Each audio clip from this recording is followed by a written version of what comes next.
Boom.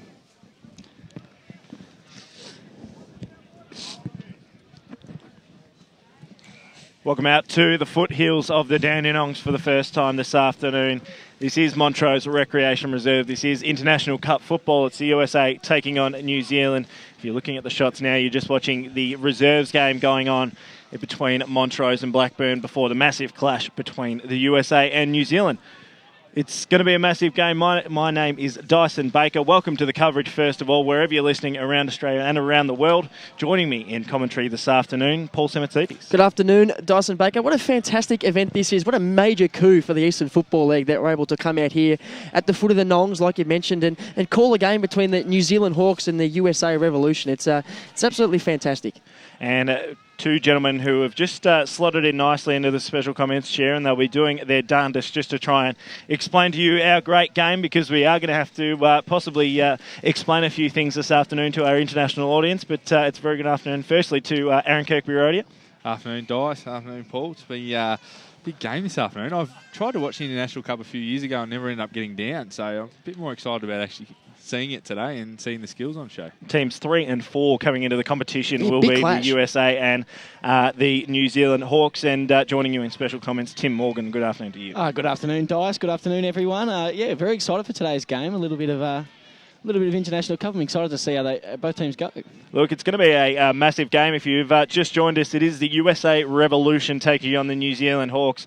And we were just going through their previous results, and a couple of big wins for New Zealand. They actually haven't had a point scored against them so far in the tournament. They've kicked about, I think it's 370 points in 2 games.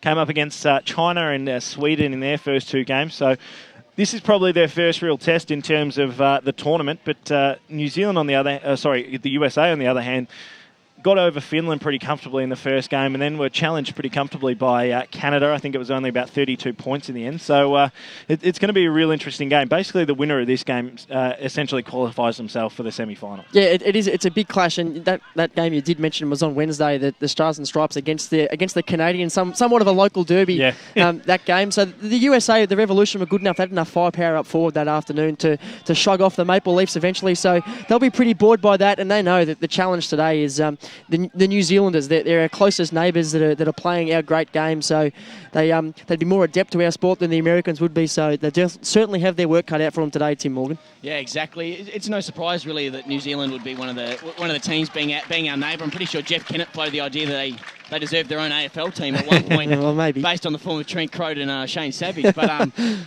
yeah, it's going to be a big test for the Americans. But you know, they got looking at the team, they got a they got a lot of players from all over the country, so I reckon that they've had a fair pool to choose from. You mentioned Shane Savage just a moment ago. You'll see him on the middle insert of the Eastern Footballer. For our local audience, if you're heading out to the AFL later this afternoon, make sure you grab your copy of the Eastern Footballer. There's a nice middle page spread of both the Montrose captains and also a couple of boys from the US and New Zealand. Yeah, and the US, the AFL is actually making inroads in America, boys. We know that Mason Cox, the big fella for America, has just signed on the rookie list with the Collingwood Football Club, and I believe there's Eric Wallace. I think he's at Sydney, and I think there's another American whose name escapes me. Jason Holmes. That's St Kilda. That's the one I was thinking of. So it's certainly starting to happen. We saw the influx of Irish Started with Jimmy Steins, of course, that have come in, and our fella are in South Africa now as well. But I think America can be, the United States of America can be a real big pull for the Australian Football League, and a major tool in getting what I believe is the greatest sport in the world to go international. Maybe it's just because we've been heavily involved this year, but I mean, this International Cup seems to have taken off more than any other so far. Yep. We're a couple of game days into the tournament now, and sort of this is the real crucial day for a few of the sides that think they're going to win. But 16 nations playing in the men's competition, 7 in the women's. It's a massive competition. That's fantastic that there's a women's competition, and the fact that we're out here in the suburbs of Melbourne, the beautiful outer east at the moment. But the last time the International Cup was here, I think the games were played in rural Victoria, Geelong, Warrnambool, places like that. So it's fantastic for those people 2 years ago, and now it's even better for us now that we can actually get out a half an hour drive from home, Dyson Baker, and come out and watch international Australian rules. Exactly, and we might introduce her before she goes down and does some of her finest work on the boundary. Alysia Thomas-Sam, one of the up-and-coming boundary riders that we've got in the Eastern Football League media team. A very good afternoon to you. If we possibly unmute your mic, you might have a good chance. No good. Not having much luck with that. She's still coming. She's still coming. Very up and coming. Anyway, we'll move on. We'll get back to Alysia shortly, even though she's standing just in front of us. But the one thing that I wanted to make mention of is the names in the USA Revolution team. Not so much the surnames, not so much the first name, but some of the club names coming over from the US. The one that really gets me is the Minnesota Freeze. Yeah, I love that. If I was going to play in the US, I'd play for the Minnesota Freeze. That is so American, isn't it? The rest of them, they come from Australians. Like we got the Swans, the Chicago Swans, the Sacramento Suns, the Nashville Kangaroos, the Columbus Jackaroos. That's very charmingly Australian. But the Minnesota Freeze, that's as about as American as you get. The other one that gets me is the Seattle Grizzlies as well. So there's a few good names. If you're listening in from the US, make sure you get on Twitter at FootyEFL and tweet us in any of your thoughts throughout the afternoon. There's another man who I spoke to on Thursday night as part of the Genesis Bonturna Push-Up King, Andy Vanica from the Denver Bulldogs, who was actually the Push-Up King. He actually did all right in the Push-Up King, got about 100. Only problem is we're going to have to fly him back if he wants to qualify for the final.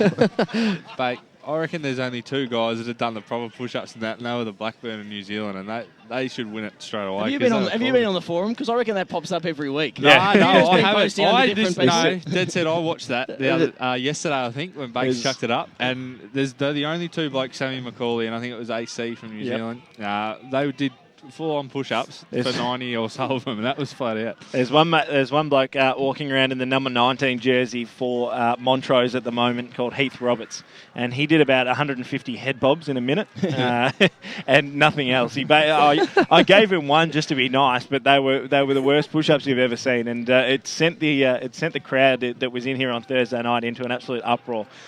We might actually have a chance to talk to Alysia now. Alysia, you excited about this game this afternoon? Hello? Yeah.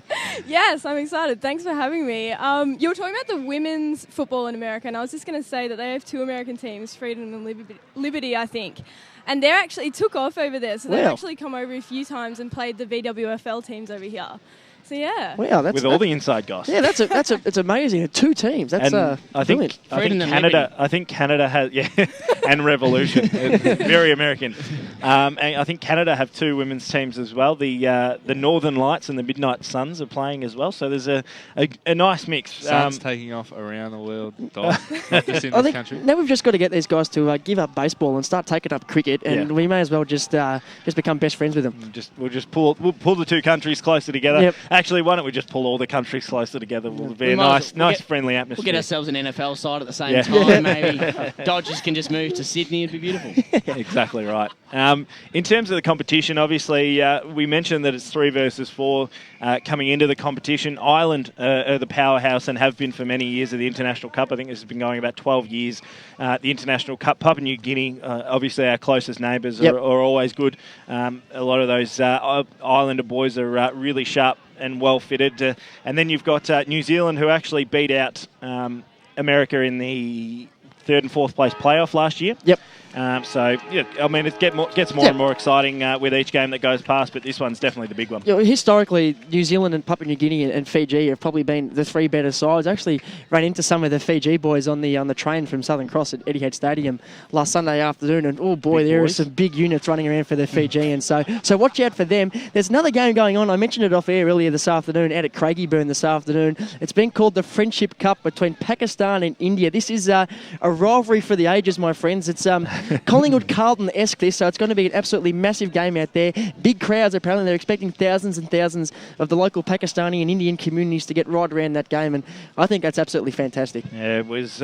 We're just a couple of moments away from game time here as the reserves match completes.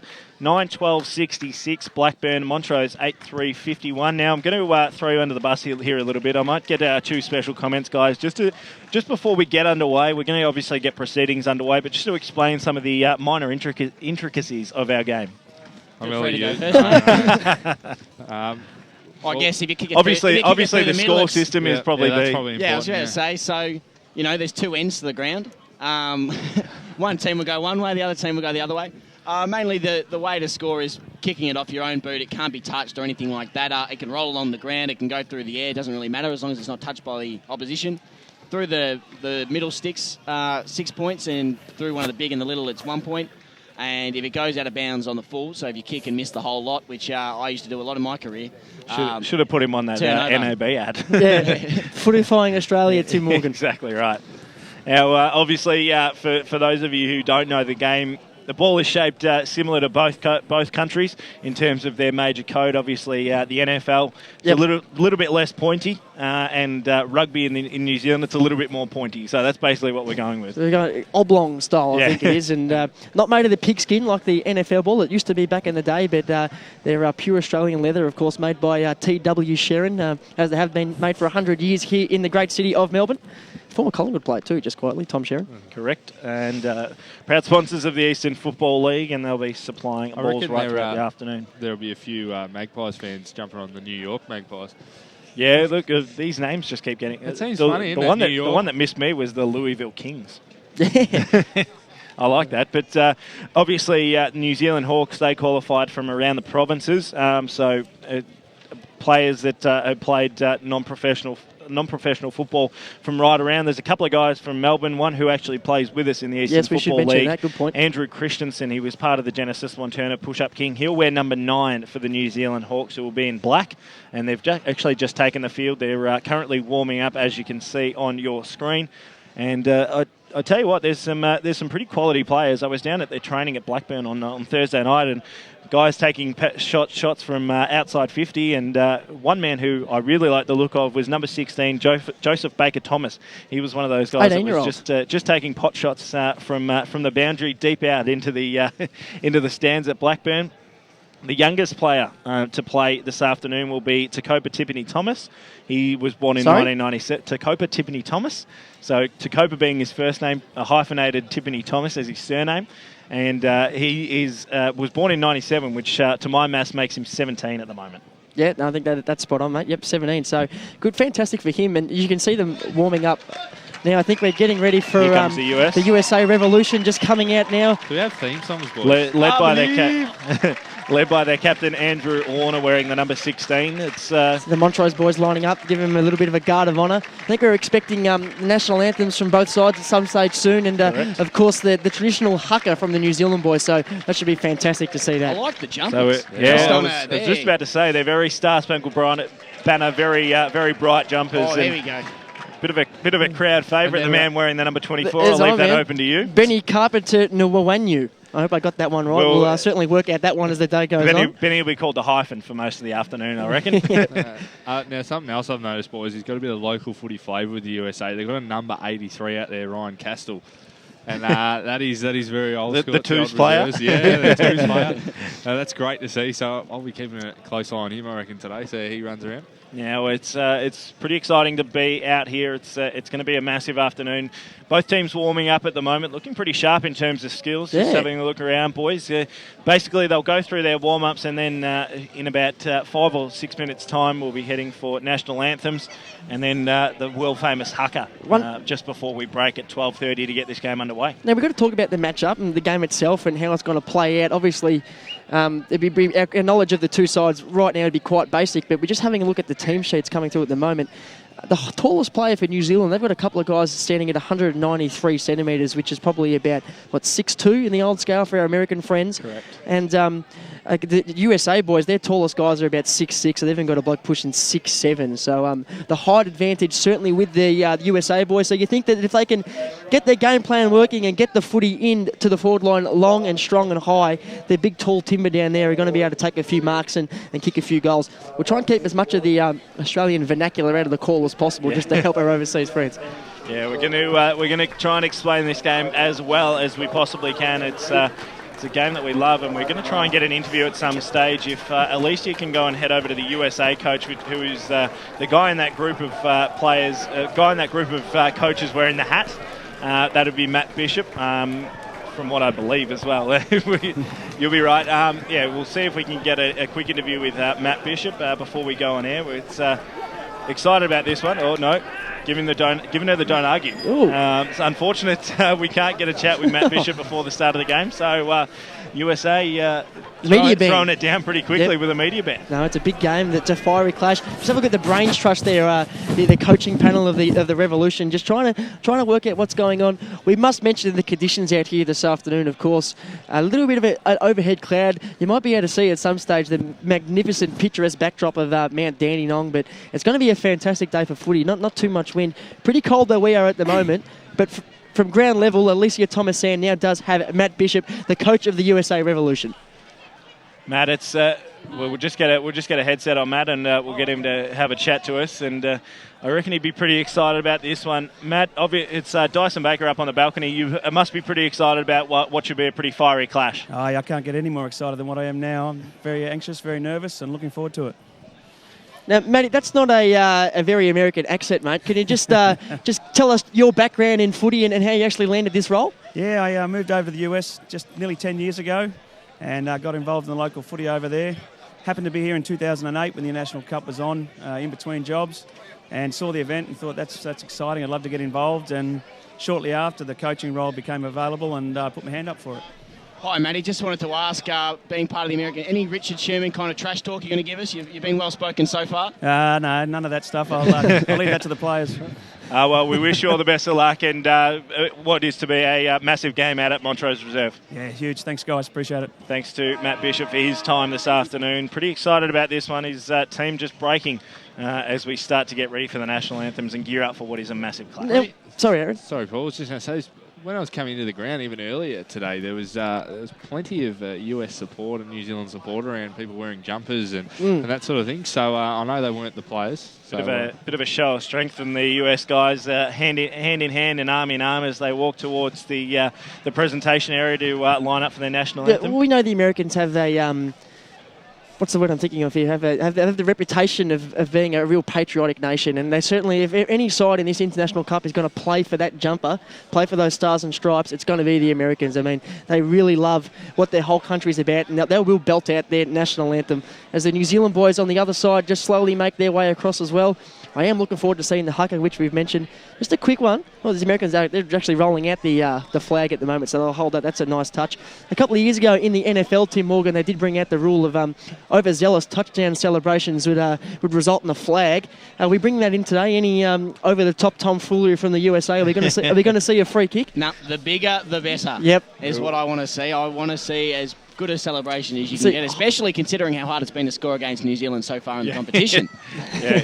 Yeah, that first goal that the US will get will just calm the nerves a little bit, and we have to obviously acknowledge that the umpires officiating today's game are EFL umpires, so doing a great job for the Eastern Football League.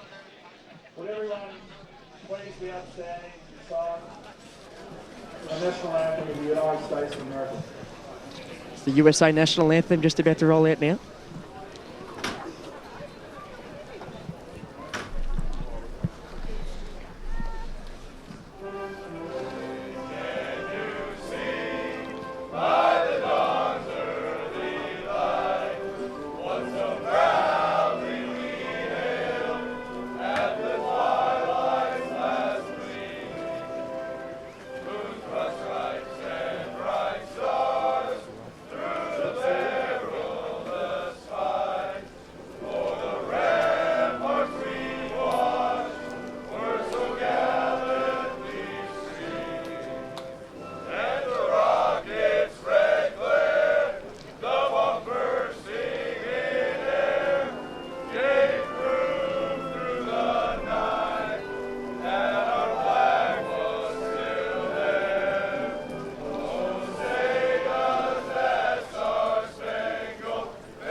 impressive side, doesn't it, for Yes, Semertzidis? an absolutely rousing rendition of Star Spangled Banner, and like I mentioned, the boys got right into that.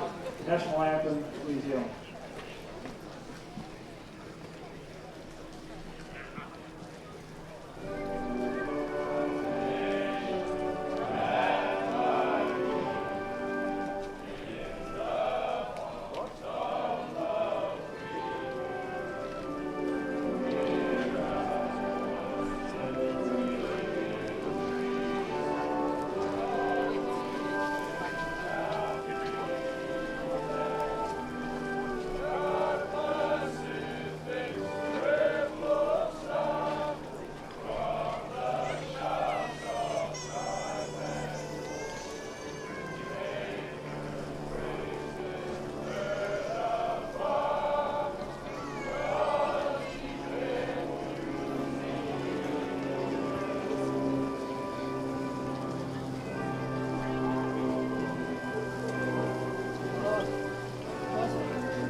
So there you have it.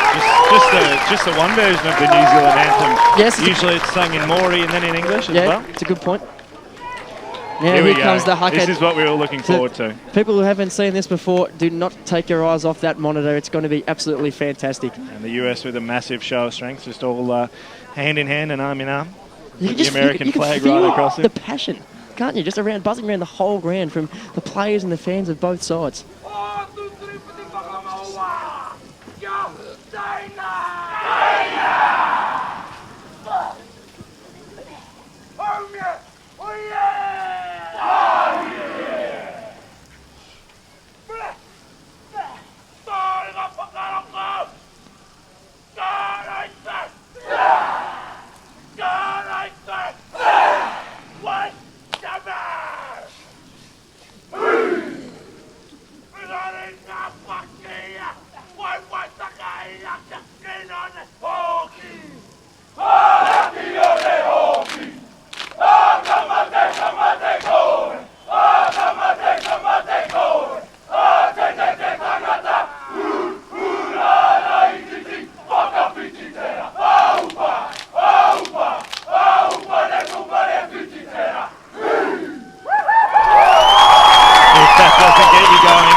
Shivering Dyson Baker.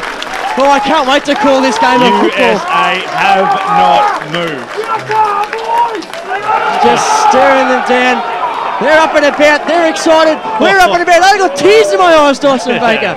It was good to see one of the younger gentlemen, Joseph Baker Thomas, leading the Haka for the Kiwis. It's a serious passion out there, isn't there? Yeah. Like, I know from my time, there's nothing better than singing the national anthem on some foreign soil and just a little bit of home, and you can tell there's emotion out there. It's going to be a cracking game. You add into account the Star Spangled Banner, which we know the US holds so dearly. Oh yeah. And the Haka, that is basically New Zealand born and bred, obviously, but it's their like pride their and anthem, joy. isn't it, really? Yeah. You couple those two things together, the fact that the US didn't move as soon in that whole Haka just says that this is going to be a massive They game. barely blinked, and the coin toss just going down at the moment. It's just come down. I think New Zealand have won the toss. The captain, Andrew Howison, has called correctly. They will be kicking to the left of your radio dial or the left of the monitor this afternoon, with the USA boys kicking to the right-hand side to start off. Of course, for those out there that don't quite know, we will have a quarter-time break, a half-time break, and a three-quarter time break, with sides swapping ends in each interval. Correct, and so I think we've gone over the finer intricacies of the game, as you can see in the background. The Mount Of course, it Dandenongs must be said, Dyson, sorry, any questions that anyone ever has, at Footy EFL on Twitter, fire them through. We will do our best to answer those on air. We'll have Claire all over Twitter right throughout this afternoon's game. She'll be tweeting out all the scores and answering all your questions if you've got any puzzling ones that we might get from our international audience. I guess one of the main ones as well, if a free kick's paid, you might not know exactly what it is, but the umpire will point the way of... The opposite way. The opposite way. Yeah, so if America get the free kick, they'll point towards basically their defensive end of the ground. So basically the opposite of soccer. Yeah, essentially. Yeah, exactly. I think we should just get this underway because it's going to get more and more confusing as the game goes on. And there are no yellow flags. We are not Throwing any flags are in. Looks like McClure is going to go up in the ruck for the USA Revolution. 203 centimetres and 100 kilos. That's not one man you want to mess with. Giving up some fair size is the opposition ruckman, Aaron Harris, standing at 183, which is just a margin over 6 foot tall. So giving away a fair bit of height, but it's all about what he's going to do when the ball hits the deck. Just about to get underway. Players in position. International Cup football from Montrose Recreation Reserve. It's the USA and New Zealand. And both teams are going with the spare man in defence. Umpire throws the ball aloft at the foothills of the Dandenongs, and we're underway. McClure just runs straight into the ruckman, and that's a free kick straight out of the bat. So it'll be a free kick going the way of New Zealand straight away. It'll go to Harris. Harris kicks out wide, looking in the direction of Van Wilk. Under a lot of pressure, gets his kick away. Short chip kick, finds a target. Nice work there to Mundell. Assesses his options, 70 from home. Just decides to put it to the top of the goal square. Man at the back of the pack. He's going to pounce on this one. Great work there from Brendan Clark. And within the first 30 seconds, New Zealand have their first on the board. This is great from the Revolution. The tackling pressure is fantastic. Floyd handballs to a teammate. Long kick and down to the half-forward line, just over the head of Rattenbury. Long ball goes inside 50 now, but the first one there is Labransky, the man with the dreadlocks of the New Zealanders, who just sinks the slipper into that one, kicks it up to half forward. Mark knock taken by Stanley. New Zealanders at the fall of the ball. Now a little bit of respite as a kick down to centre wing. Good body work by Lahan. But New Zealand win out anyway, and a great mark taken across half back. Actually not paid by the umpire. Spilling the beans there was Ridenour. Now the USA again. Lahan, not a great kick. Howison, he's had a bit of footy early, the New Zealand captain. Runs through a couple, gets the handball to no man in particular. First one there for New Zealand might be Shane Leet. He leaves a path for a teammate. It's Christensen. Handballs across to Brendan Clark. He's tackled, goes back to Howison.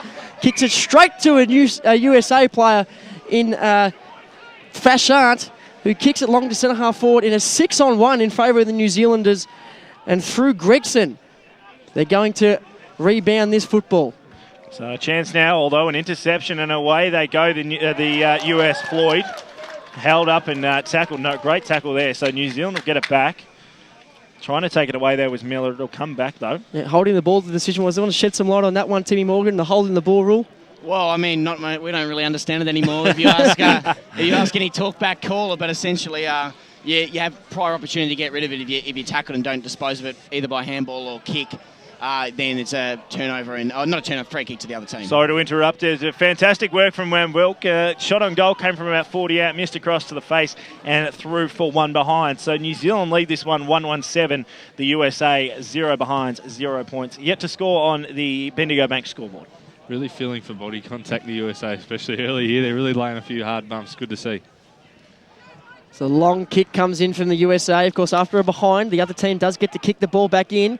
Howison for New Zealand gets around a couple, kicks it inside 50. Fantastic spoil coming across there. And the USA are going to try and rebound this football through Vanica, who kicks it up to half forward. But there are New Zealand Hawks everywhere. The mark's taken by Aaron Harris, the ruckman, who switches play now. On the outer side here at Montrose Recreation Reserve, it's Michael Boyce. Takes a bounce, pumps it inside 50. Oh, coming out, getting hands on it was Joseph Baker-Thomas. Unable to take the mark, but the ball hits the deck.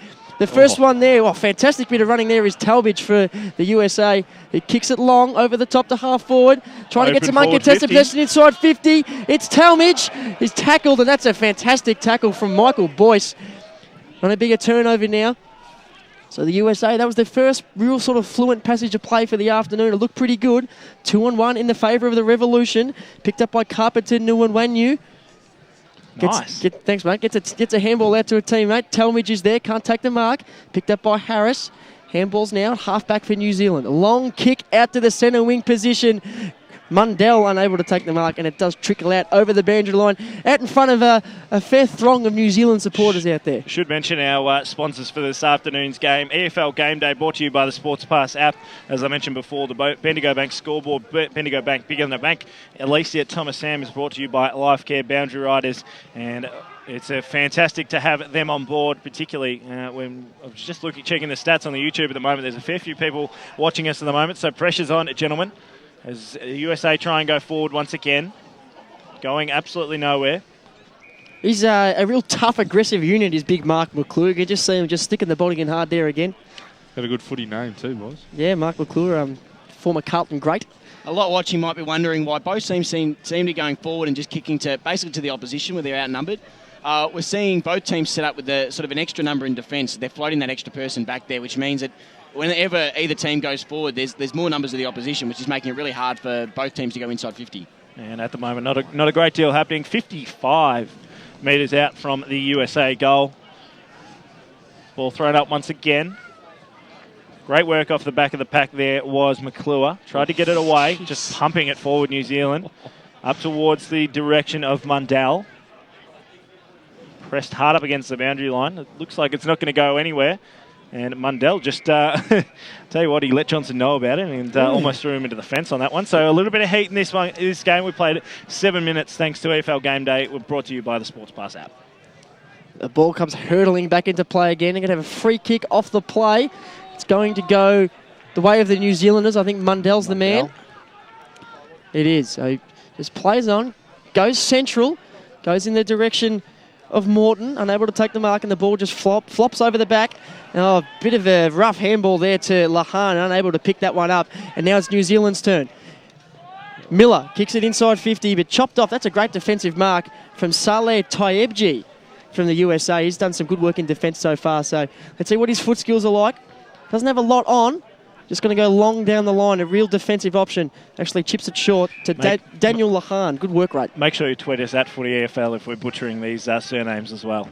That's exactly right. There's a fair chance of that happening as well. As Lahan's kick goes straight into the arms of Brendan Clark, who wastes no time in switching it inboard. A little bit of a pat down from Jimmy Rowan, who plays on with an awkward-looking kicking style, just pumps one high inside 50, and Carpenter Nwanyu floats back fantastically and takes a mark going back with the flight of the ball. One of the hardest things to do in football. So now they're just going to set up. Hopefully they can pick up the skills and make something out of this. Not quite. As they try and go forward, Floyd drops the mark. Now a chance to go through the hyphen. Up towards half forward. McClure was the target. Couldn't quite take the mark. Now a chance to rebound. Great work there from Smith. Inside forward 50 for New Zealand. Plenty of numbers back as we've seen right throughout this contest so far. Trying to get his kick away there. Couldn't quite do so was Mergen. Hard up against the boundary line. Looking to just try and clear it away, New Zealand. Can't quite do so at the moment. Great work there from McKenzie. Couldn't quite grab it. Now gives his handball away to Smith. Smith from 50 out. His kick was smothered. Good work from Vanica. His punch only goes as far as Tiffany Thomas, who gives his handball away. Finds Gregson. Gregson inside forward 50. It'll be a 2-on-1. The one will win out. Fantastic mark. And Mundell can line up for goal number 2 for the Hawks. The only difference I can see here at the moment, boys, New Zealand just look a little bit more polished. The effort's there, and they're winning the footy, the USA. Just a little bit of polish with their skills is the only difference at the moment.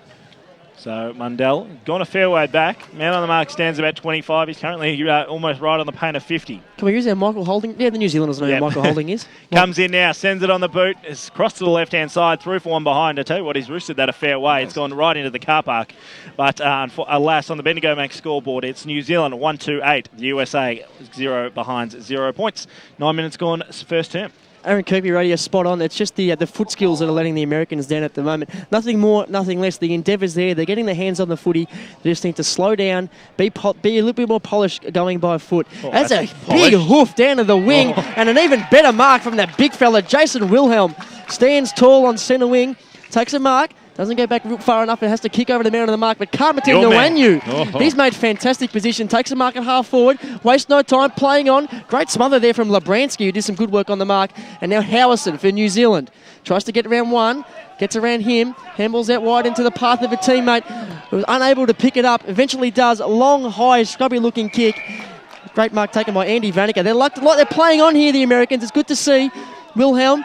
Lahan's in there. Carpenter Nwanyu just paddles it to himself, and eventually the ball trickles out over the boundary line for a throw-in. Just quickly, have you seen a more engaged audience? Every hit, every bump just seems to be an ooh or an ah. It's fantastic to see this crowd so involved. Everybody riding every single bump. Wilhelm and Smith do battle in the ruck. New Zealanders, they find some space now. Coming out through Jared Court. Can't quite pick the football up. Eventually it just sits up for him nicely. Bashes through a couple. A low skimming ball to full forward. Oh, mark was dropped. Van Wyck's going to pick the crumbs up. His little left foot kick doesn't really go anywhere. And now the Revolution are going to rebound. Out wide, but the kick's going to be cut off. Great mark there taken by Miller. Miller gives his handball away. Now a chance to run through. Back to Miller. Miller from 60 to the top of the goal square. Plenty of numbers back for the USA as they try and regroup. Getting a tweet in at Footy EFL. Just one of your pronunciations is wrong, boys. So good. Keep us on our toes. If we can get a correction, that'd be fantastic. Saleh going by Salad. Salad. Or salad. Yeah, I would have thought salad. Mackenzie. It's not the French team, mate. Pretty much right on scene to win. Kicks into the man on the mark. Now a chance for the USA to regroup. They've got the numbers. The cavalry arrived. And now they're away. Handball, series of handballs. Gets it out to Fashant. Hard up against the boundary, right in front of the New Zealand coach's boxes. Great tackle there by Fashant. Brilliant work by Fashant on the wing there. Smothered the ball, and then the second effort to continue to put pressure on a 2-on-1 situation in favour of the New Zealanders. Create a stalemate. It was absolutely fantastic. Smith and Wilhelm battle in the ruck. Smith gets first hands. Now Jared Court's got the football. He's wrapped up. Tries to bust through about 7 or 8 tackles, and eventually the umpire will ping him, and the Americans are going to get the free kick. Jay Levesque at half forward. He's got Carpenton Nwanu just running back with the flight of the ball. He's got to have the sit. Unable to take the mark, but a massive pack for him. That's a great contest. Andrew Howison, the captain for New Zealand, just goes bang and nails a teammate, Matty Van Wyk, who plays on in and amongst a bunch of players. Kicks up to half forward. Mundell's unable to take that one. The Revolution. Now they're off and running again. Levesque presenting well, so he looks pretty dangerous for New Zealand. Currently a 2-point lead to the Hawks of New Zealand. As the USA try and clear it out of defence. Goes out wide, right in front of the Bendigo Bank scoreboard, which reads New Zealand 1-2-8, USA 1 straight goal. 6 points. Trying to push it forward, nothing really presenting. Hard up against the boundary line. Just one for you, Bakes. Sees it over the boundary line out of bounds. Just one for you, Bakes. Jared Court through the middle before. A little bit of Johnny Gastev about him charging through. There's a fair bit of quality in these sides. As we've seen so far, trying to break the pack there, Smith couldn't quite do so. Inside forward 50, 3-on-1. Great work there off the back of the pack, Morton. And Morton can line up for the Hawks' second of the afternoon. I think the thing that's I'm starting to notice now, fellas, is in and around the stoppage, just a little bit more smarts from the New Zealanders, just in terms of knowing where to go and able to get balling and running, able to get first hands out of the stoppage situation and win that clearance. It's probably more... It's a handball backwards to the man that's free at the moment with New Zealand in the contest, rather than just getting the ball and kicking it forward. So Morton, man on the mark, probably about 25 out, runs up to the mark, and a bit of an ugly floater, and through for one behind, the third on the New Zealand score. They move on to 1-3-9. New Zealand at 1 straight 6 on the Bendigo Bank scoreboard. You're watching EFL Game Day, brought to you by the Sports Pass app. Make sure you download the Sports Pass app today. Going long from the kick in the Revolution. This time is no exception. Goes to the big fella Wilhelm again, unable to take the mark on that occasion. Now the ball's in a bit of a 50-50 situation. Howison, the boundary line eventually wins out, and they're going to have a throw in. Jeez, he's got a kick on him, I was about to say, there's a serious kick coming out of defence, isn't it? Gone 60 metres, and loving the work of Big Wilhelm. He's been Jason Wilhelm. He's getting first hands to the footy in the ruck situation and in marking contest, so very dangerous customer. The New Zealanders have to watch him. Just having a look at some work just ahead of the footy here. New Zealand got one free just over the back. Just going with the traditional full forward setup, the USA. Wilhelm in the ruck, unable to get first hands on that one. Howison playing quarterback for New Zealand, but the umpire's plucked out a free kick. It's going to go the way of the Hawks. It's Jimmy Rowan, I think, is going to. So it'll go to Ruffin. Ruffin. Was that Ruffin? I think that's Rowan. Rowan? Yeah. All right, we'll go with Rowan. We're going to go with Rowan. It's a bit of I think it's a silent GH. One of those ones. Yep. Rowan just goes long down to high half forward, floating in from the side, unable to take the mark there was Taibji. Salad, I think we're calling him now. As Levesque eventually gets the football for the USA. Or Salad, depending on where you're listening. Just mucking around with it a little bit here, the Revolution. The kick out to centre wing. Numbers are going to favour the New Zealanders. Boyce goes to half forward. I like this. That's a great piece of football from Baker Thomas. He actually has kicked that one the wrong way. Not sure how that's happened. Came off the side of the boot and then he copped the head of his US teammate. Fashant just chips on over the top. Levesque got the football now. He's found himself in some space. I've liked his work. Low skimming ball. That is a fantastic kick on the lead. The Dukes of Kyle Johnson. And umpire, bring that man back on the mark. He's not going to kick from that far out. That was a great piece of play. You wouldn't bat your eyelids if a Division 1 Eastern Football League team rolled out something like that. That was brilliant from the Revolution. He's a beautiful kick, Levesque, isn't he? It's to give him the lead at quarter time. He's found himself in all sorts of space already in the first half quarter. Forward especially, he's getting the ball forward to centre, and that's what the USA need, that nice ball use to these forwards, because they can mark it. Tough kick from Kyle Johnson, sends it on its way. I think it's just pushed it across the face. Made the distance It's quite gone well. out on the full. Of course, we will be voting as well for the best players on the ground. I think in all that, the quarter-time siren went. Correct. Just as the mark was taken. So it is quarter time here at Montrose Recreation Reserve. And it's New Zealand 139. They've got a challenge on their hands. The USA are 1 straight 6.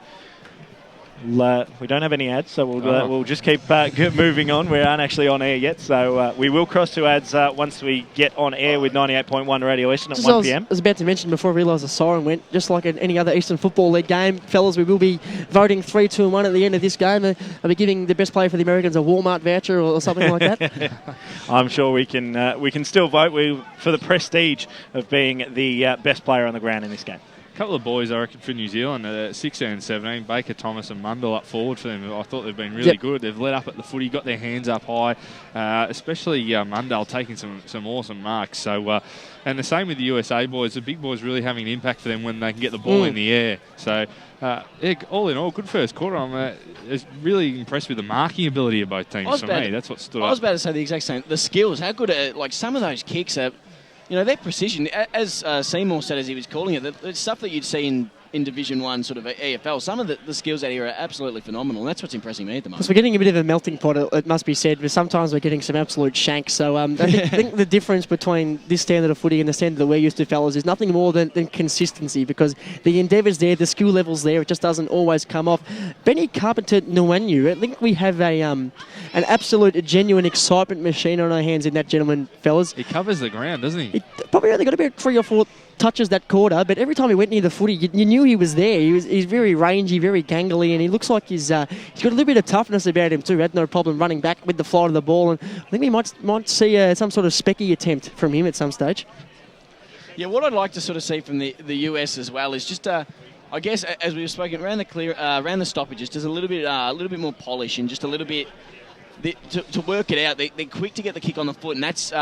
And why that's sort of a bad thing is that it's very easy to set up a kick behind the play. Yep. So it's easy for New Zealand to sort of set up a kick behind, so that quick kick just lands straight in their hands. If they can move it around and get sort of a few metres or a few feet forward and they can get it over that sort of wall, it makes it a lot easier for their forwards. Well, that's what New Zealand are doing. Yep. So both teams have that number back. USA kicking it straight away, which is bringing that number into play for New Zealand, as when New Zealand will run and carry the ball with handballs through the contest and kick it over that man to the big forwards that are coming up and leading at the footy.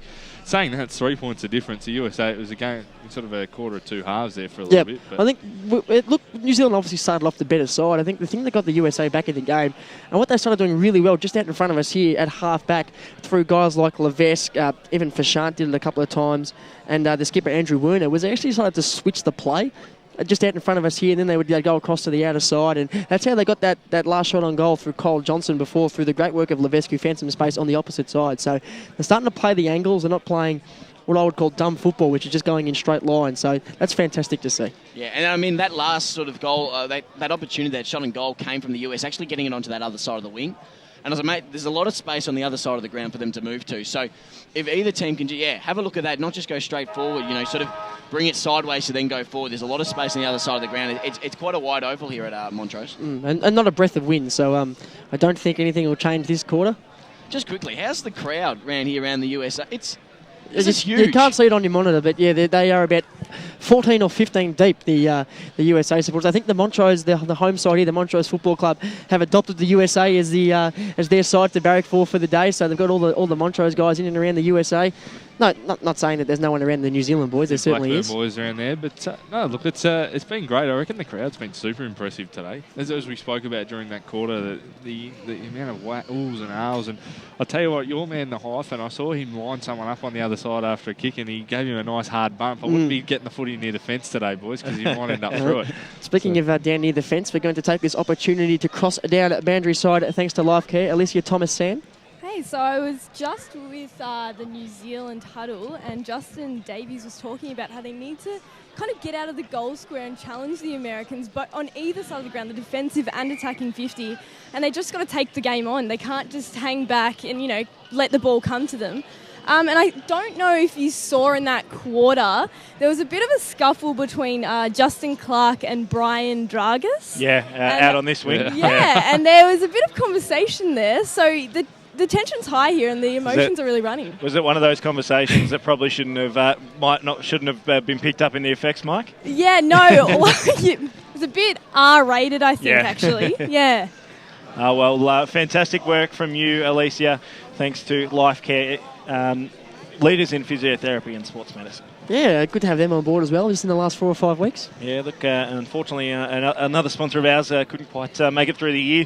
Some issues going on there, but alas, we also thank Sports Pass for their support during season 2014. They're our game day sponsors for this afternoon. Just looking at the stats coming through on YouTube, I hope it's coming through clear because the numbers that we're getting now are, I reckon, about 10 times more than what we usually get to any other game day. So it's a pretty massive day for not only both these sides, but for Montrose, for Blackburn, for the Eastern Football League as well. It'd be good if you could tweet us in when you're watching too. Yeah, absolutely. Good point. See how far we're going across. So if you could tweet us in at Footy EFL. Yep, at Footy EFL, yep. Tell us, good point, Aaron. Tell us where you're watching from. I'm sure we've got some fans from both countries and maybe even some more obscure destinations.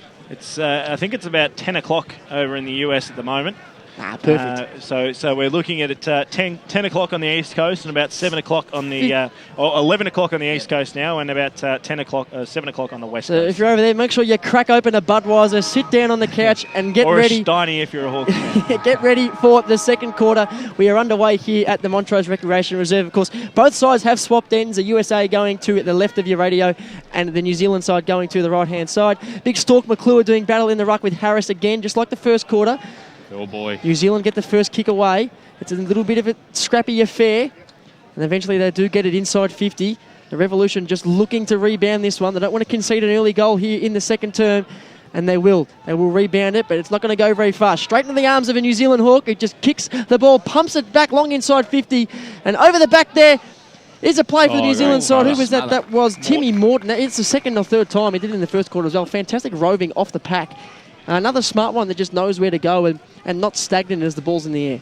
Exactly right. Great smother there by Ridnow too. That was desperate work. So deep inside the forward 50 for the New Zealand side. Mundell doing the ruck work up forward. Luke Nemeth gets the first possession, but it doesn't go very far. Just Shane Leitz in there for the New Zealand. Eventually the handball comes out to Samuel McKenzie, who swings one across goal. And that's a fantastic, threads the eye of the needle to a leading Timmy Morton. And that was, I'm not sure if that was on purpose or more by accident rather than by design, but whatever works, Tim Morgan. Yeah, he looked pretty casual there, didn't he? But he just sort of put the one hand up there and reeled it in beautifully. So he'll go back and hopefully keep the goal and extend the lead. The run up again, and it absolutely perfect on that occasion. He puts that one straight over the goal umpire's head. There's the first goal on the board for the second quarter. It goes the way of the New Zealand Hawks. Fantastic start by them. They move to 2-3-15. The USA a 1 straight 6, a 9-point lead on the Bendigo Bank scoreboard to the New Zealand side. I'd be remiss not to mention, I hope the fans watching in the Baltimore DC region are cracking out a natty bow. Yeah. The local brewery around there, I hope they got a little bow, raise that, and hopefully their side can claw back a little bit of the margin here. A good start to the quarter for New Zealand now. Well, we saw a similar start in the first quarter where New Zealand got the jump, and all credit to the USA, they were able to fight back. But it's going to be New Zealand again with the first clearance, Benjamin Miller. And there's the spare man in defence for the USA. I think it's been good at that Ridnow. Chet Ridnow. He's got the long skins on underneath the jumper. Might be a bit too cold for him. Of course, we're right in the middle of a freezing Melbourne winter, fellas. One of the coldest I can remember for a while. He is from Columbus, so I'm sure he can't really complain. Yeah, it's a fair point. As Fashant kicks it inside the centre, and there's going to be a free kick to Jason Wilhelm.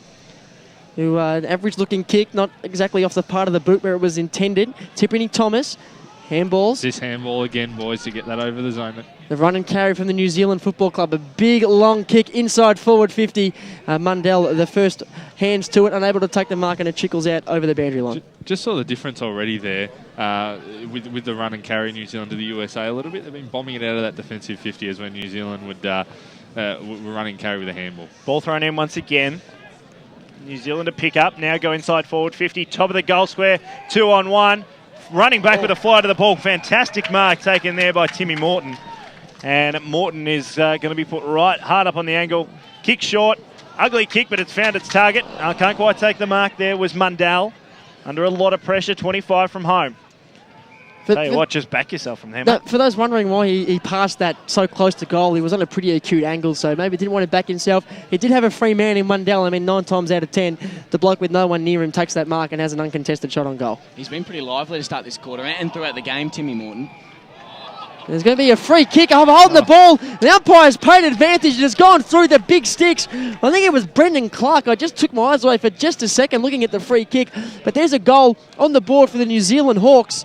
They move to 3-3-21 on the Bendigo Bank scoreboard. They lead New Zealand by USA by 15 points to a 1 straight 6. It was a correct decision. I was watching the holding the ball, and there is an advantage rule, of course, in Australian football. So the umpire paid advantage to New Zealand, and the big one through the big sticks, Timmy Morgan. Yeah, exactly. So for those maybe not aware, that if you are paid a free kick and you don't want to come and bring it back, you don't have to. If you take that choice, you can continue to play the play as it is. So ball up once again in the middle of the ground. New Zealand just open up a bit of a lead. 3-3-21 they lead. USA 1 straight 6. A 15-point lead to the Hawks. Ball thrown up once again. Nice tap down there from Harris as the Hawks go forward once again. Just seem to be opening the game up a little bit. Nice tackle on Smith under a fair bit of pressure. Trying to get around there was Baker Thomas, not going anywhere. And there'll be a free kick going the way of Vanica. Trying to play for the 50. Geez, they're learning quickly, haven't they, about the game? Joel Selwood-esque as they go forward. Up towards the forward 50. Nice, almost a nice park taken there by Court. Been a fair bit of it at the moment. Handball over the back of the head wasn't great because it didn't go to a teammate. Nice work to try and pick up there was Wilhelm. Short chip kick inside forward 50. This is what they need, the US, but it's going to be cut off once again. No numbers going forward for the Hawks, so just a punch forward. Up in the direction of Mundell. Couldn't find him. Chance to regroup now through Merritt. Merritt right through the centre only finds Court, who's just getting a fair bit of it at the moment. I like the look of him, the big bushy beard on him, Ned Kelly style. Australian hero, for those who don't know who Ned Kelly is. So taking his time here, big Court, eventually just sends it back from where it came from and found a teammate in Miller who takes an uncontested mark, plays on in the Tim Morton direction, unable to take the mark, found himself in position A. Great defensive effort there from the USA. The ball continues to scrap towards the goal. Eventually it does trickle over for a minor score. So New Zealand move to 3-4-22. The USA a 1 straight 6 on the Bendigo Bank scoreboard. Starting to make a little bit more of their opportunities, New Zealand, as they're in the first quarter. They couldn't quite take those when the ball was in that forward line. So the lead's blown out a little bit here. If you're just about to head out to go around the grounds and you're watching this at home, you'll be able to listen to it from just about 5 past 1 on 98.1 Radio Eastern as the hyphens just held up nicely. Pick up from your boy there. Benny Carpenter, the man they call Wheels. Geez, that was a great pickup though, one-handed, clean. Ball thrown up, true centre wing, commentary side. Handball out, nice work to Smith. Smith inside forward 50 for the Hawks. Empty forward 50 and a great mark taken there by Joe Baker-Thomas. I haven't seen much of Mark McClure since the opening stages of this game. Jason Wilhelm's, I think, done the majority of the ruck work with Big Mark just at centre-half forward. I think they need to get him into the game. They need to get him in and around the football, get his aggression, get him to run through a couple of packs, put his knees in a couple of New Zealand blokes in a few marking contests and see what he can do. The New Zealand now, if Joseph Baker-Thomas walks back any further, he'll be behind us when he kicks this ball. I was about to say the New Zealand forwards starting to get a little bit of ascendancy. I would have given the points to the US defence in the first quarter, but if he slots this on, which he has, dead eye from Baker Thomas. Fantastic work. He was challenged on Thursday night at training to have a couple of set shots. There was actually a Subway foot-long roll on it on the line on a couple of kicks roast that he made. Meatball. He ended up slotting it through, and he's just like he slotted that one. 4-4-28 now, New Zealand. The USA 1 straight 6. Starting to get away from the revolution at the moment. Slowly getting away. As I said, it's just that ascendancy they had early in the first quarter, but they're getting the score on the board. The USA aren't quite fighting as hard to keep the ball out of that defensive 50 at the moment. Ball back in the middle once again. The USA try and go forward. So handball basically is a throw. Now a chance for New Zealand to regroup through Smith. Hard up, great work from Vanica just to try and get around a couple. Looks to go forward. Kick went over the head of Willem. Under a lot of pressure as they try and... Plenty of chance to regroup. Howison just got to be clean with disposal. He is now. Short chip kick up towards centre wing. Finds his teammate there in Rattenbury. Up towards centre half forward, 2-on-1. The two will win out. Can't quite take the mark though. And hard up against the boundary line. That ball's going absolutely nowhere. Just Zach Weaver, the man, I think that very smart, just came off his opponent and just tried to cut across. Unable to take the mark on that occasion, but it was smart football peeling off. How good was that from Andrew House and off half back for New Zealand? That was terrific use of the footy and smarts, and kept running too, didn't get the footy back. Silky skills as the New Zealand try and go forward. That one's almost bounced through. Great work there off the back of the pack there from Smith. And another score on the board, 4-5-29 New Zealand, the USA 1 straight 6. We've got 8 minutes in this second term. EFL Game Day brought to you by the Sports Pass app. Almost floated through that one, but just seeing the intricacies of the old oval ball doesn't bounce exactly straight, doesn't it? And went at a bit of right angles and hit the post. It's a bit of a funny-looking kick from the USA there. Kicked it to a 4-on-1 in favour of New Zealand. Wilhelm, the only Revolution player there, of course, unable to take the mark. There's big Jared Court. Sells a little bit of candy, gets around one, kicks it long to the goal square. Oh, big defensive spoil coming in from the USA. Oh, Jared Court, that was fantastic.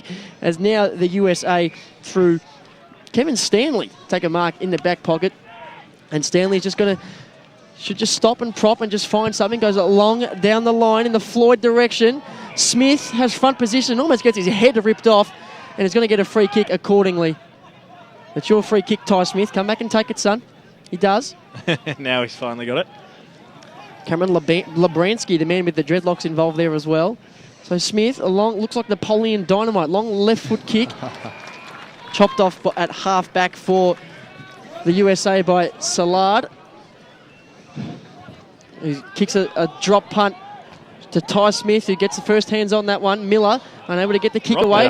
Fantastic tackling pressure from big Jason Wilhelm. Ball's just scooped out to Tiffany Thomas, who puts the afterburners on, gets around one, gets around another. Flying shot towards goal. Goal of the year. How about the boots too? He needs to kick a couple of them with those boots. A very slippery customer there. They could not get a hand on him. So the USA to take it away through defence. They're under siege at the moment, the Americans. Series of handballs. Now they've worked it out. Lahan. Short chip kick wasn't great. Put his teammate under a fair bit of pressure. Just trying to work forward are the US. Vanica. Tackled hard. Now a chance for regroup. Great work off the back of the pack. Rowan got around one, gave it off to a teammate. Line up for another goal on the board. Cole Smith, stand up and take a bow. It's a big game starting Division 1 Montrose Blackburn, starting at the later time of 2:30 this afternoon. Welcome to Montrose Recreation Reserve. If you've just joined us, if you haven't been all over the YouTube watching New Zealand and the USA, it's currently a 5-goal lead to New Zealand in this massive International Cup contest, and they've gone forward once again and kicked a goal. Welcome to our team for Radio Eastern listeners, Paul Semertzidis in commentary, and Aaron Kirby-Rodier, Tim Morgan in special comments, and our Life Care boundary rider, Alysia Thomas Sam. Alysia, we might cross you down to you now, thanks to Life Care. Thanks, guys. USA's Eric Floyd has come off a bit sore, just clutching his lower abdomen. They're all coming off a bit puffed out, actually, here at the USA bench. But, yeah, I'll keep you updated on Floyd. Thanks very much, Alysia. Just those looking at the YouTube, what's happened there, the USA fullback has stepped over the goal line when trying to kick in from fullback, so that, of course, becomes a ball-up situation. And now a boundary throw-in after it was tapped over the boundary line and out of bounds. Not unlike a front foot fault in tennis where he's just gone over the line. So that's what's happened there as the ball comes back in. Still in the forward pocket for the New Zealanders. Mundell and Wilhelm do battle in the ruck and press the replay button because we're going to do it all again from exactly the same spot. A little bit of the sting gone out of this one in the last couple of minutes. Slightly, yeah. I reckon we need the USA to kick the next 2 or 3 just to put themselves right back in it. He is hoping. Wilhelm gets first hands on the ball as he has done for most of the afternoon. Lukey Nemeth is in it and amongst it for the USA. A little bit of push and shove. We don't mind it. We like it. The umpire's going to come in and ball it up and just tell the boys just to calm down, play football. That's what we're here for. The young man of the Hawks side, not afraid to get into it, Tiffany Thomas. That's good to see. Mundell and Wilhelm. Mundell get hands on that one. Free kick. Is there going to be a free kick? Free kick for a hold off the ball. The umpire is pointing. Looks like it's going to go the way of the USA, and it looks like Rowan. No, it's against. Sorry, New Zealand. Go to Rowan. Yeah, I think it might have just been a hold off the ball. Jimmy Rowan, pretty good. Wearing the headband, it was pretty good in the first quarter and found himself in some handy spots. So this is for a 6th consecutive goal for the New Zealand Hawks. Tell you what else I got down pat, boys, is the interchanges. They are ringing them through both sides down in front of us. On and off, on and off. They've got the rotations going. Kevin Bartlett wouldn't be happy with that. We might have to have a cap on it next year if he's got anything to do with it. Richmond legend, Kevin Bartlett. 403 games of AFL football. As Jimmy Rowan just comes in and pops this one easy as you like from 20 metres out, straight in front. There's the 6th consecutive goal for the New Zealanders. They move on to 6-7-43. They lead by 37 points. The USA Revolution, 1 straight 6. The class really starting to come through from the New Zealanders in this second quarter. The pressure from the Americans was absolutely terrific in the first quarter, but it's dropped off just a tad and the New Zealanders have really made them pay, as you've said. Seymour just piling the goals on now. Foot speed hurting them around the ground too, Tim, isn't it, from the New Zealanders? Just too quick out of the contest. Ball back in the middle once again. Bit of a 0-0 draw in the ruck. Now the USA chance to try and work it out. Nice handball there from Sears, but put his teammate under a fair bit of pressure. And it'll be held up once again, going nowhere. It's around the stoppages as well. Your man, the hyphen, getting involved. Seems to be in everything at the moment. Ball thrown up, 0-0 draw in the ruck as they try and go forward once again. And tackle for dropping the ball and a free kick going the way of the US. Yeah, Luke Nemeth, don't mind that decision. It was a good tackle. Got a fine on Thursday night for looking like Tom Hanks in Castaway. Nemeth. Up towards the forward 50, right in front of the Bendigo Bank scoreboard, which currently reads New Zealand 6-7-43, leading the US 1 straight 6. We've got about 2.5 minutes, or 1.5 minutes, I should say, left to play in this quarter. 17.5-minute quarters for those of you who have just joined us. This is where the USA have been dangerous around here, so hopefully they can create something from this. Set to pounce now. Handball back.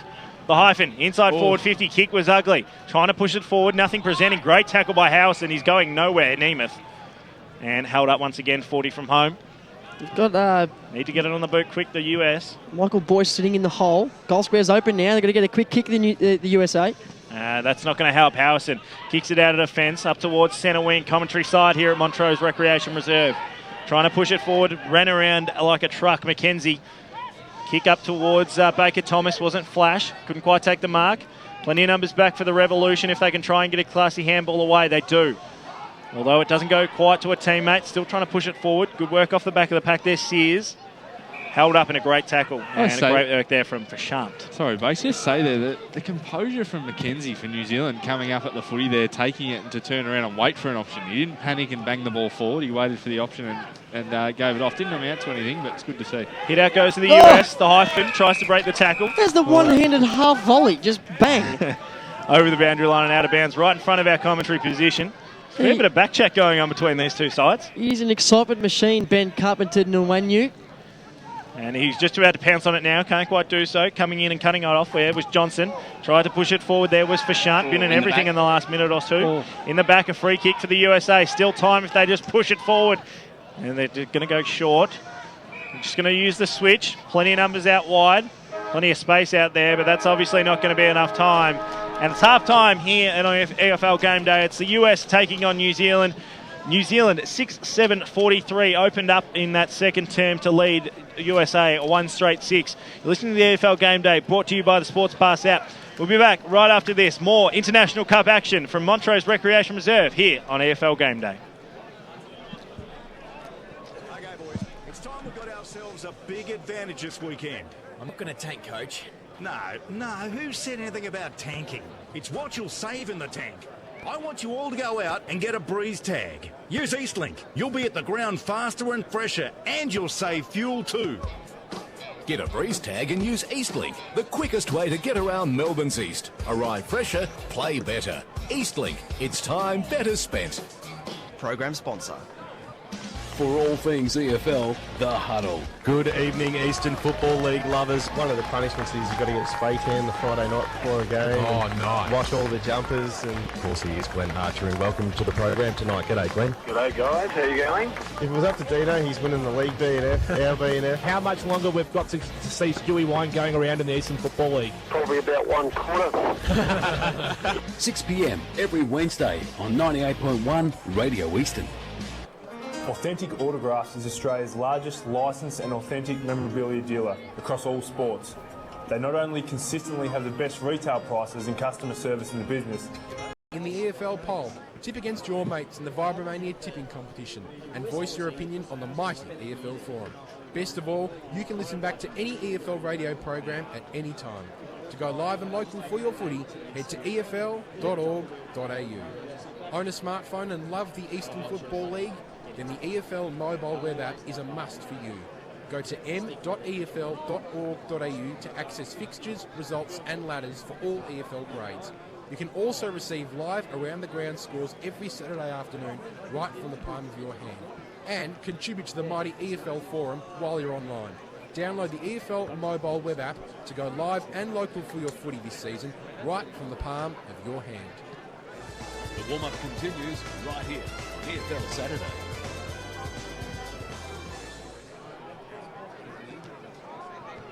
There's a fair few comments coming through on the...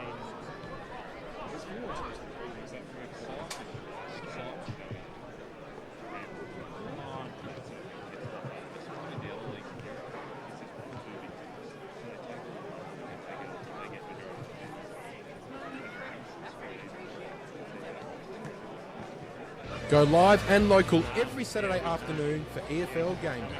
He might pull this one down, the big man. What a mark that is. Bouncing ball. Empty goal square goal. Has he snuck it home? Yes, he has. Wonderful goal. From 50 metres out, he might put the first one on the board for the demon. Straight over the goal umpire's head. He unloads from 55. It's a shank off the boot, but it's straight and it's a goal. EFL Game Day.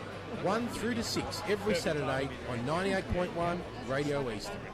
For the best EFL rap on radio, don't miss Akira EFL Sunday from 10 till 12 every Sunday morning on 98.1 Radio Eastern. Ben Warren-Smith and the team bring you all the final scores, goal kickers, best players and ladders following a big round of EFL footy. Watching from the gang also Northwest talk to winning Louisiana. coaches, players and special guests to bring you the final scores from all seniors, reserves and under-19s matches. Akira EFL Sunday, going live and local for your footy from 10 every Sunday on 98.1 Radio Eastern. The warm-up continues right here on EFL Saturday. Montrose Recreation Reserve is the destination this afternoon. We've just seen a half of football between the USA Revolution and the New Zealand Hawks.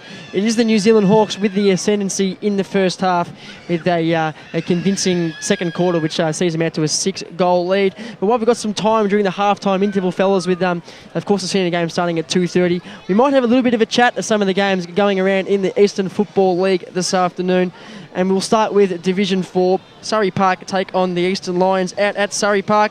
A couple of ins for Surrey Park. Walker, Crichton, Lingham, and out goes Kerry, Dunstan, Big Nicky Soda and Lana. I would have thought the Eastern Lions away from home, judging on form, they've had a pretty good season. They'll be looking to finish it off with a real bang, Aaron Kirby-Rodier. You'd think the Lions, surely. Yeah, I think the Lions will get the job done there. I haven't been too good at picking Division 4 games this year, though, Seymour, so I'll stick with the Lions in that one, though. Yeah, I'd have to agree. It's been a pretty hapless year for Surrey Park. And on the other side of the coin, even though they won't play finals, the Eastern Lions, they're going to be pretty happy with how they finished the year off. Dyson? Also take into account Andrew Crichton, a former member of the New Zealand Hawks as well, back in the side for Surrey Park.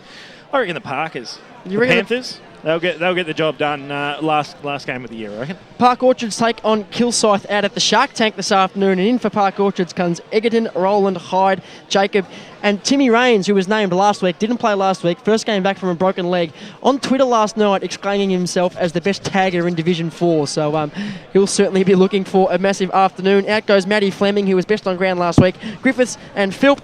And for the Kilsyth Football Club, Garside comes in, and Jade Van Gulik is a big out for the Kilsyth side. The Park Orchards, well, we know the gap in Division 4 between the top sides and the bottom side, and one of the bottom sides. And this is one of the top sides playing one of the bottom sides, and it's going to play out exactly like that, the Park Orchards Football Club for mine. Yeah, look, Park Orchards I think will win that comfortably. I think I picked Kilsyth for the flag at the start of the year, so they've been fairly disappointing. Just things aren't seeming to be clicking down there as they would have liked at the start of the year. They thought they probably would have improved and been a bit better than they are, so at the moment. Right out at Coldstream Reserve, in for the Cougars comes Duke, Wilson Ross, Beasley, and out goes Carrigan, Rafferty and Edwards. In for Warrandyte come the skipper, Tommy Tuckers, Norton, Tansley, Josh Barrett, Jones and Harris. Out goes Glenn Archer, Johnston, Stringer, Pascoe and Kyle Spears. Well, the Warrandyte Football Club, they are just an absolute juggernaut in Division 4 this year. I think they'll look back on this period of their history as the one year they went down to Division 4 and then went straight back up to Division 3. Correct.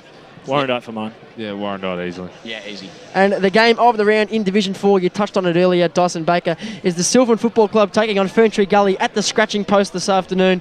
If Ferntree Gully win, it's simple. They make the finals. If Sylvan win, Ferntree Gully do not make the finals, and Forest Hill finish in 5th position. In for Sylvan comes Chris Goodlett, Canada and Badome. Out goes the evergreen Mark Cullen. He's a superstar. Guglimi and Jones. And for Ferntree Gully, in comes Vito LaRusso. And out goes young gun Robbie McComb. Massive game for Ferntree Gully. Aaron Kirby-Rodier, do you think they're a chance? Big game. Well, look, I think the Eagles can win. I mean, hopefully Sylvan put up a better performance in their push-ups I saw on the Genesis push-up king. Genesis?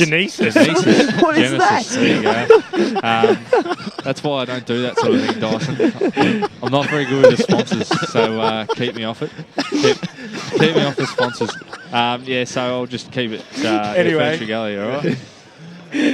Timmy Morgan, anything to add after that? You can all get stuffed. Michael Morgan's out there doing the goal umpiring. On that note, big game for him, so I hope he has a good one out there. Bit of controversy last time. Last time we saw him, he was out at Mooralbar. Had an interesting one in a radio game a few weeks ago. He was well and truly in the thick of the action, cop a bit of a spray, so hopefully he pulls his head and has a good one out there. Pull your head in, Dad. Ferntree Gully's loss to Warrandyte really sort of took me off because they were in such great form, and I'm not too sure they can get the win. I think Sylvan will win pretty not comfortably, but I think they'll win today. I agree. From what I've seen this year in Division 4, Ferntree Gully, sure, they're a good side, but I don't think they're anywhere near the standard of the other sides in the top 4 in Division 4. So I'm going to go with Sylvan. They're going to get a good win. They're going to play final football. They're going to give it a real shake. Division 3 time now, fellas. The Whitehorse Pioneers at the stable take on the Ringwood Redbacks. In for Whitehorse, Strawn, Young and Travascus. Out goes Malia and Forster. And for Ringwood, in comes Sam Wadley, Matty Carnelli, MC Carnelli, and Grierson and Lang. Out goes Ryan, Lucas, Wynn and Damo Hill, who kicked 5 last week. So big out for the Redbacks.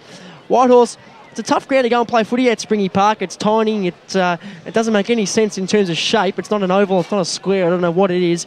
And they're always hard to beat out there. So I'm going to go for the Pioneers in somewhat of an upset to finish off their season well.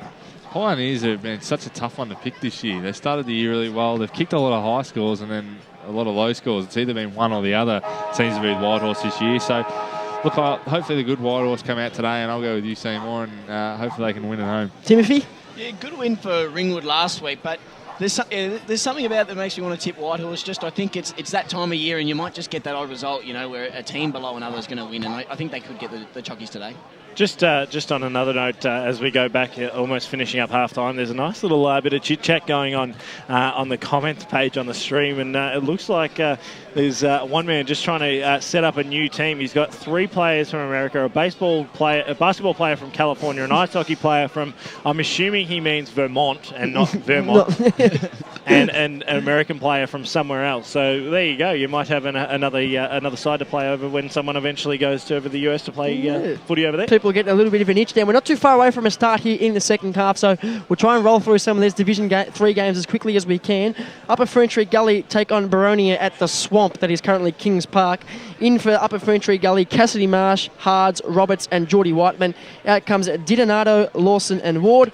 And for Baronia, Dane Catley and Dean Grice come back into the side. Out goes Nicky Caritas and the evergreen Mark Hardy, and Jason Heath out as well. Pretty inconsequential in terms of ladder position in Division 3, but I think Baronia will be pressing hard for a win. Upper Ferntree Gully is a hard place to win, but I'm going to go for the Hawks. Yeah, Baronia for me, Seymour. I reckon Baronia are a really good side. I think they're just super dangerous, and with Grice back, he'll definitely get them over the line today. I think Baronia will win about 10 points to 8. They'll be the ground is in that poor a nick, and Baronia don't like scoring anyway. Yeah, Baronia for mine. So both players re-enter the playing arena here. The Basin take on Wanturna South at the Bear Cave. Out for the Basin come Oxley and Debonardi. And I'm sorry, what you've done here, Dyson Baker, but you've missed out some of the ins and outs. But out comes Oxley and Debonardi. They're Basin players. And then the next line says in for Wanturna South is Badome and Golan. So that's all the information we've got on this game in terms of ins and outs. I don't think it matters. The Basin have to win to make finals. It's not going to happen. The Devils for mine. The Basin for mine. I think they're going to throw it. Everyone just got a little bit toey because the food's just come out. Hang on, we'll throw it over to you, Tim. Your thoughts? What game are we doing? What's Ray Baird doing here to play the food? All right, we'll put it this way for Eastern Football League. Montreal South fans. For our Eastern Football League fans, the old man of the Eastern Football League media team, Ray Baird, we haven't seen him all day. We see the food come out from the luncheon for the afternoon, and all of a sudden, bang. He hasn't just taken a plate. He's taken a seat at the end of the commentary table, found himself a headset, and a... He gave him a bit of leniency. He didn't know he'd taken off. Exactly right. So ball thrown up once again for Shant, my man. Just handball wasn't flash, and umpire said he dropped it, so he's not my man anymore. Howison will be the free kick, the captain of the Hawks. He's got a... he's good by foot. Got a teammate on short in Tiffany Thomas. The flashy yellow boots. Decides to go to the outer side. Finds his teammate there in Clark. Clark on centre wing outer side here at Montrose Recreation Reserve. If you've just joined us, where have you been all day?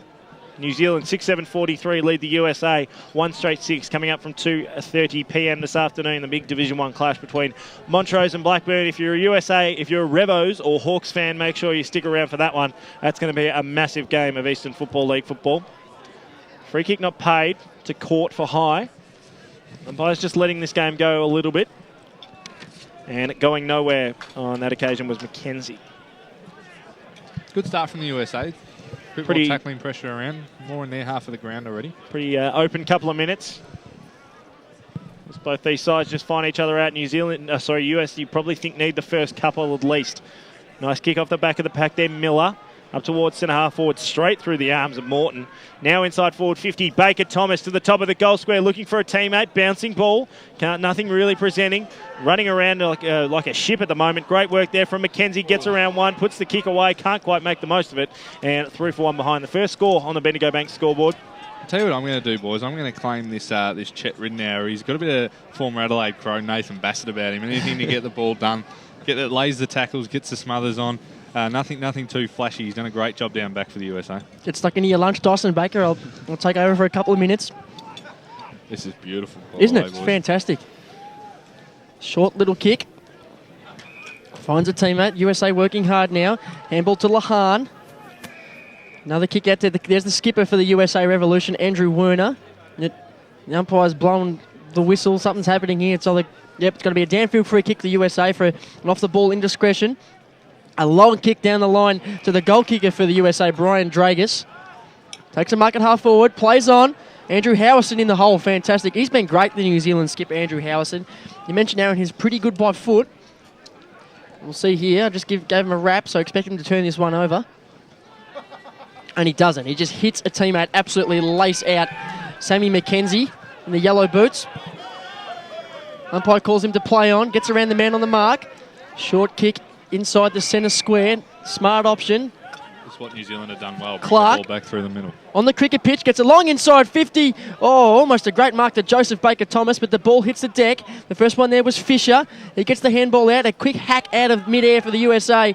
Nothing doing, though. It's going to come straight back to Andrew Howison, who kicks it up to half forward. Mackenzie on the lead.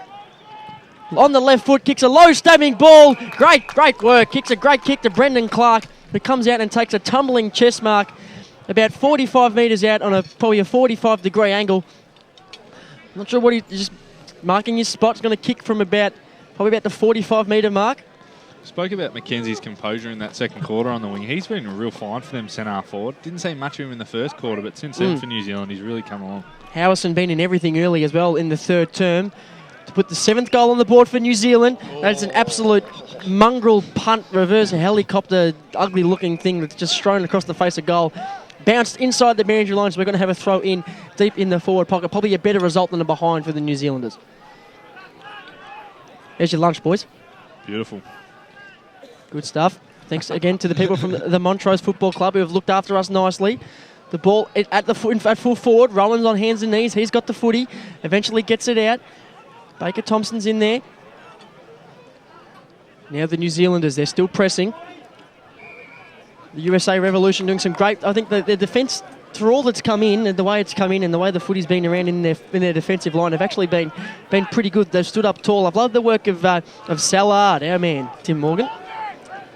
I believe they like to be called the Revos. The Revos. That's for short. No, that's easier to say. I've got no problem with that. The ball trickles out, bounds at half forward, right in front of the Revos bench. Here he comes back in now. Wilhelm, who's done the majority of the ruck work since Mark McClure ran through Harris in the opening bounce. Picked up by Salard, is immediately tackled straight away. Little elbow to the head on Rowan. Asking you a few questions about it too there, Rowan, wondering where the free kick was. The umpire not giving anything. Ball thrown up once again, tap forward. They just have the dominance in the ruck, the US, but Tiffany Thomas tries to work it away for the Hawks. Can't quite do much as they try and go forward. The US, that's going nowhere. Centre wing. Commentary side here at Montrose Recreation Reserve. Oh, there we go.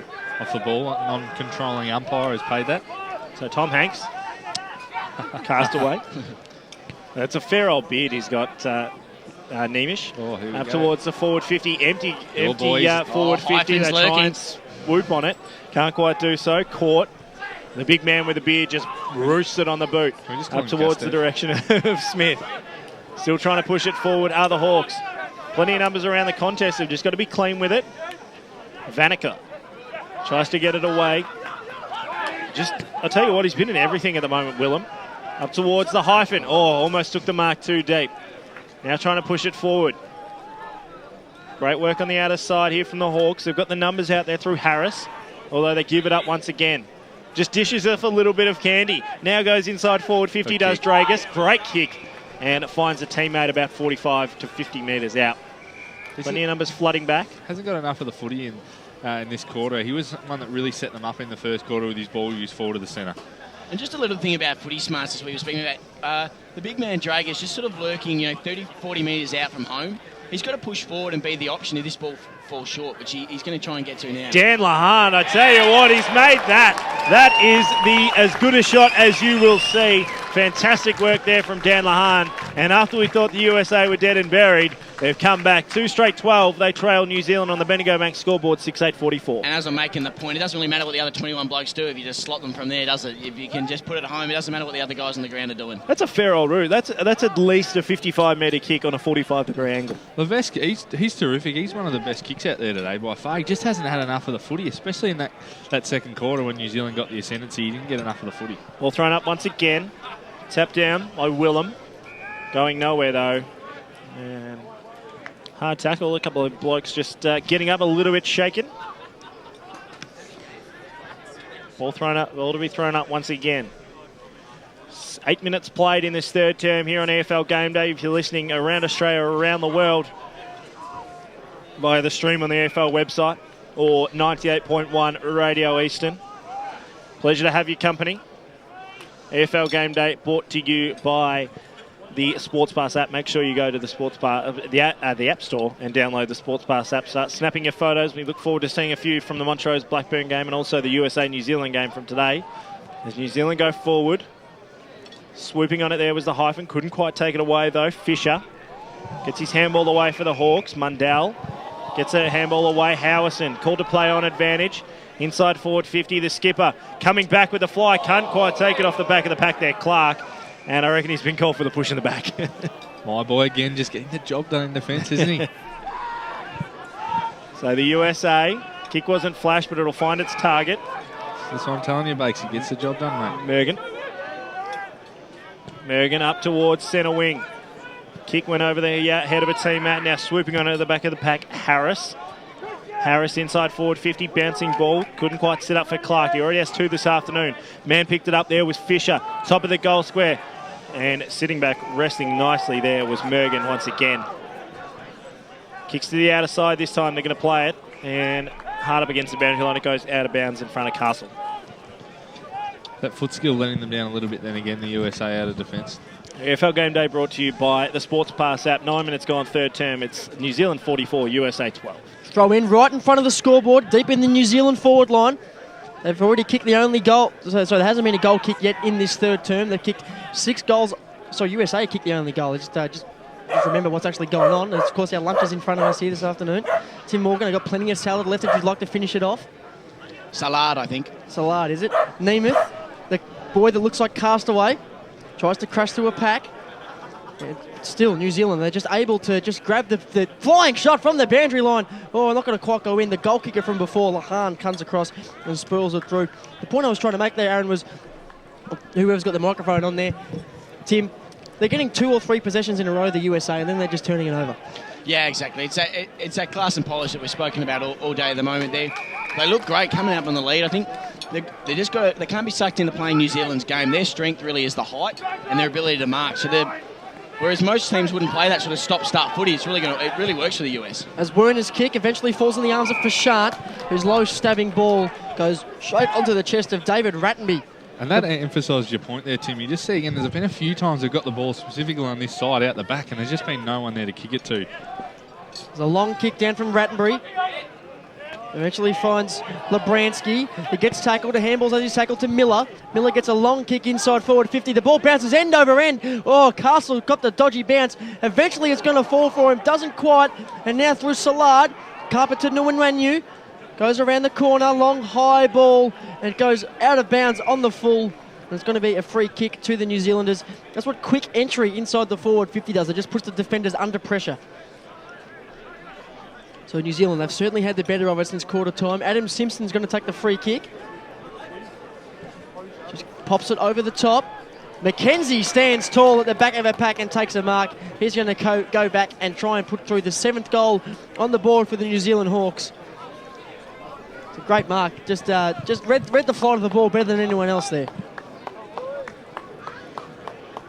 Helped that his teammate crashed a few blokes in front of him, and he was the one to read it best out of the pack of 4 or 5 that flew for that. And yeah, just parted the Red Sea. He's almost Moses style. You'd say it's a tough kick, but the way both sides have sort of kicked for goal, I'm going to back him in from here.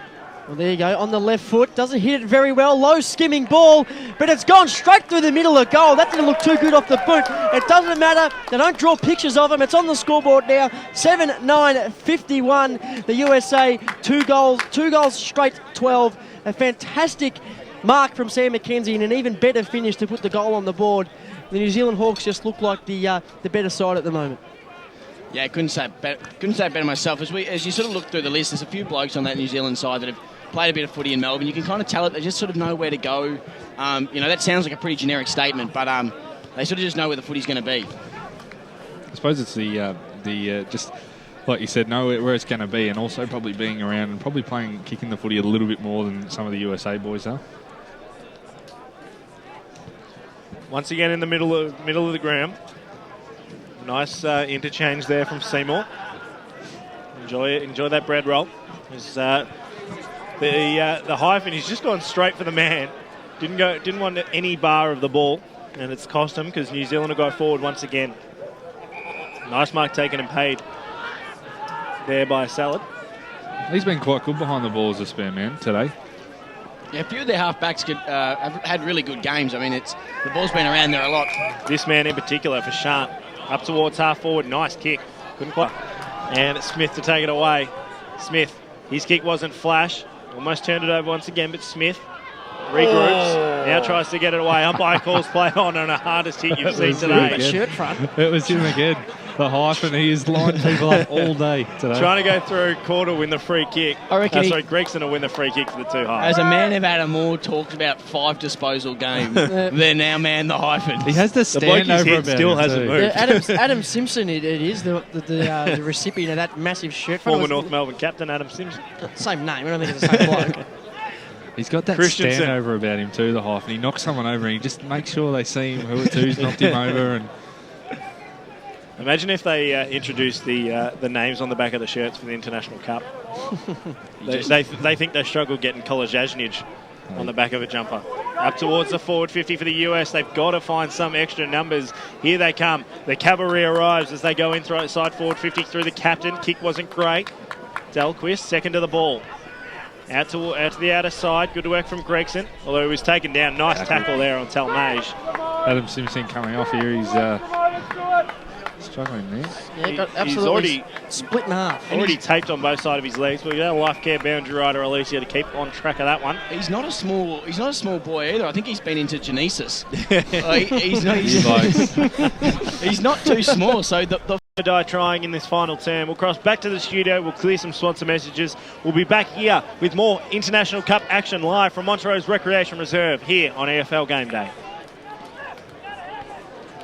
Okay, boys, it's time we got ourselves a big advantage this weekend. I'm not going to take, Coach. No, who said anything about tanking? It's what you'll save in the tank. I want you all to go out and get a breeze tag. Use Eastlink. You'll be at the ground faster and fresher, and you'll save fuel too. Get a breeze tag and use Eastlink, the quickest way to get around Melbourne's east. Arrive fresher, play better. Eastlink, it's time better spent. Program sponsor. If you plan to be cremated when you die, where would you like your ashes scattered? Sorrento Beach at sunset. The famed Flemington Strike. Just leave me on the mantelpiece facing the telly so I can watch the Mighty Hawks. The glove box of my 1951 FX Holden. At Tobin Brothers Funerals, you can celebrate your life in any way you wish. What you want done with your ashes, music to be played, donations to charity. Those and other wishes can all be set out in a fixed price funeral plan. Find out more at tobinbrothers.com.au. Tobin Brothers Funerals, celebrating lives. Program sponsor. Authentic Autographs is Australia's largest licensed and authentic memorabilia dealer across all sports. They not only consistently have the best retail prices and customer service in the business, but are the ideal partner for your next club or community function. Their range is the most extensive in the industry, and with prime access to all the newest ranges through to one-off items, they have a proven track record in delivering vital funds to your club. Authentic Autographs is also #1 in creating the player experience for your club. Training nights, golf days, guest speakers, you name it, they can deliver. Contact David on 0439 743 710 today to discuss how you can give your club the best off-field performance for 2014 and beyond. For all things EFL, The Huddle. Good evening, Eastern Football League lovers. One of the punishments is you've got to get a spray tan the Friday night before a game. Oh, nice. Wash all the jumpers. And of course, he is Glenn Archer, and welcome to the program tonight. G'day, Glenn. G'day, guys. How you going? If it was up to Dino, he's winning the league BNF, our BNF. How much longer we've got to see Stewie Wine going around in the Eastern Football League? Probably about 1/4. 6 p.m. every Wednesday on 98.1 Radio Eastern. EFL.org.au is a must visit for the die-hard Eastern Football League fan. In our news section, check out the latest news, feature articles and video programs, including the Friday preview. Have your say in the EFL poll, tip against your mates in the Vibromania tipping competition, and voice your opinion on the mighty EFL forum. Best of all, you can listen back to any EFL radio program at any time. To go live and local for your footy, head to efl.org.au. Own a smartphone and love the Eastern Football League? Then the EFL mobile web app is a must for you. Go to m.efl.org.au to access fixtures, results and ladders for all EFL grades. You can also receive live around-the-ground scores every Saturday afternoon right from the palm of your hand. And contribute to the mighty EFL forum while you're online. Download the EFL mobile web app to go live and local for your footy this season right from the palm of your hand. The warm-up continues right here, EFL Saturday. Welcome back to EFL Game Day. Montrose Recreation Reserve up here at the foot of the Dandenongs is our destination for this afternoon. Of course, the big Division 1 clash between the Blackburn Football Club and the Montrose Football Club from 2:30. But right now, gentlemen, we have much bigger fish to fry. The International Cup, the USA currently taking on New Zealand. A 45-point lead to the New Zealand Hawks at three-quarter time. But we've seen a very good game of football. Yeah, terrific game, hard and tough as well.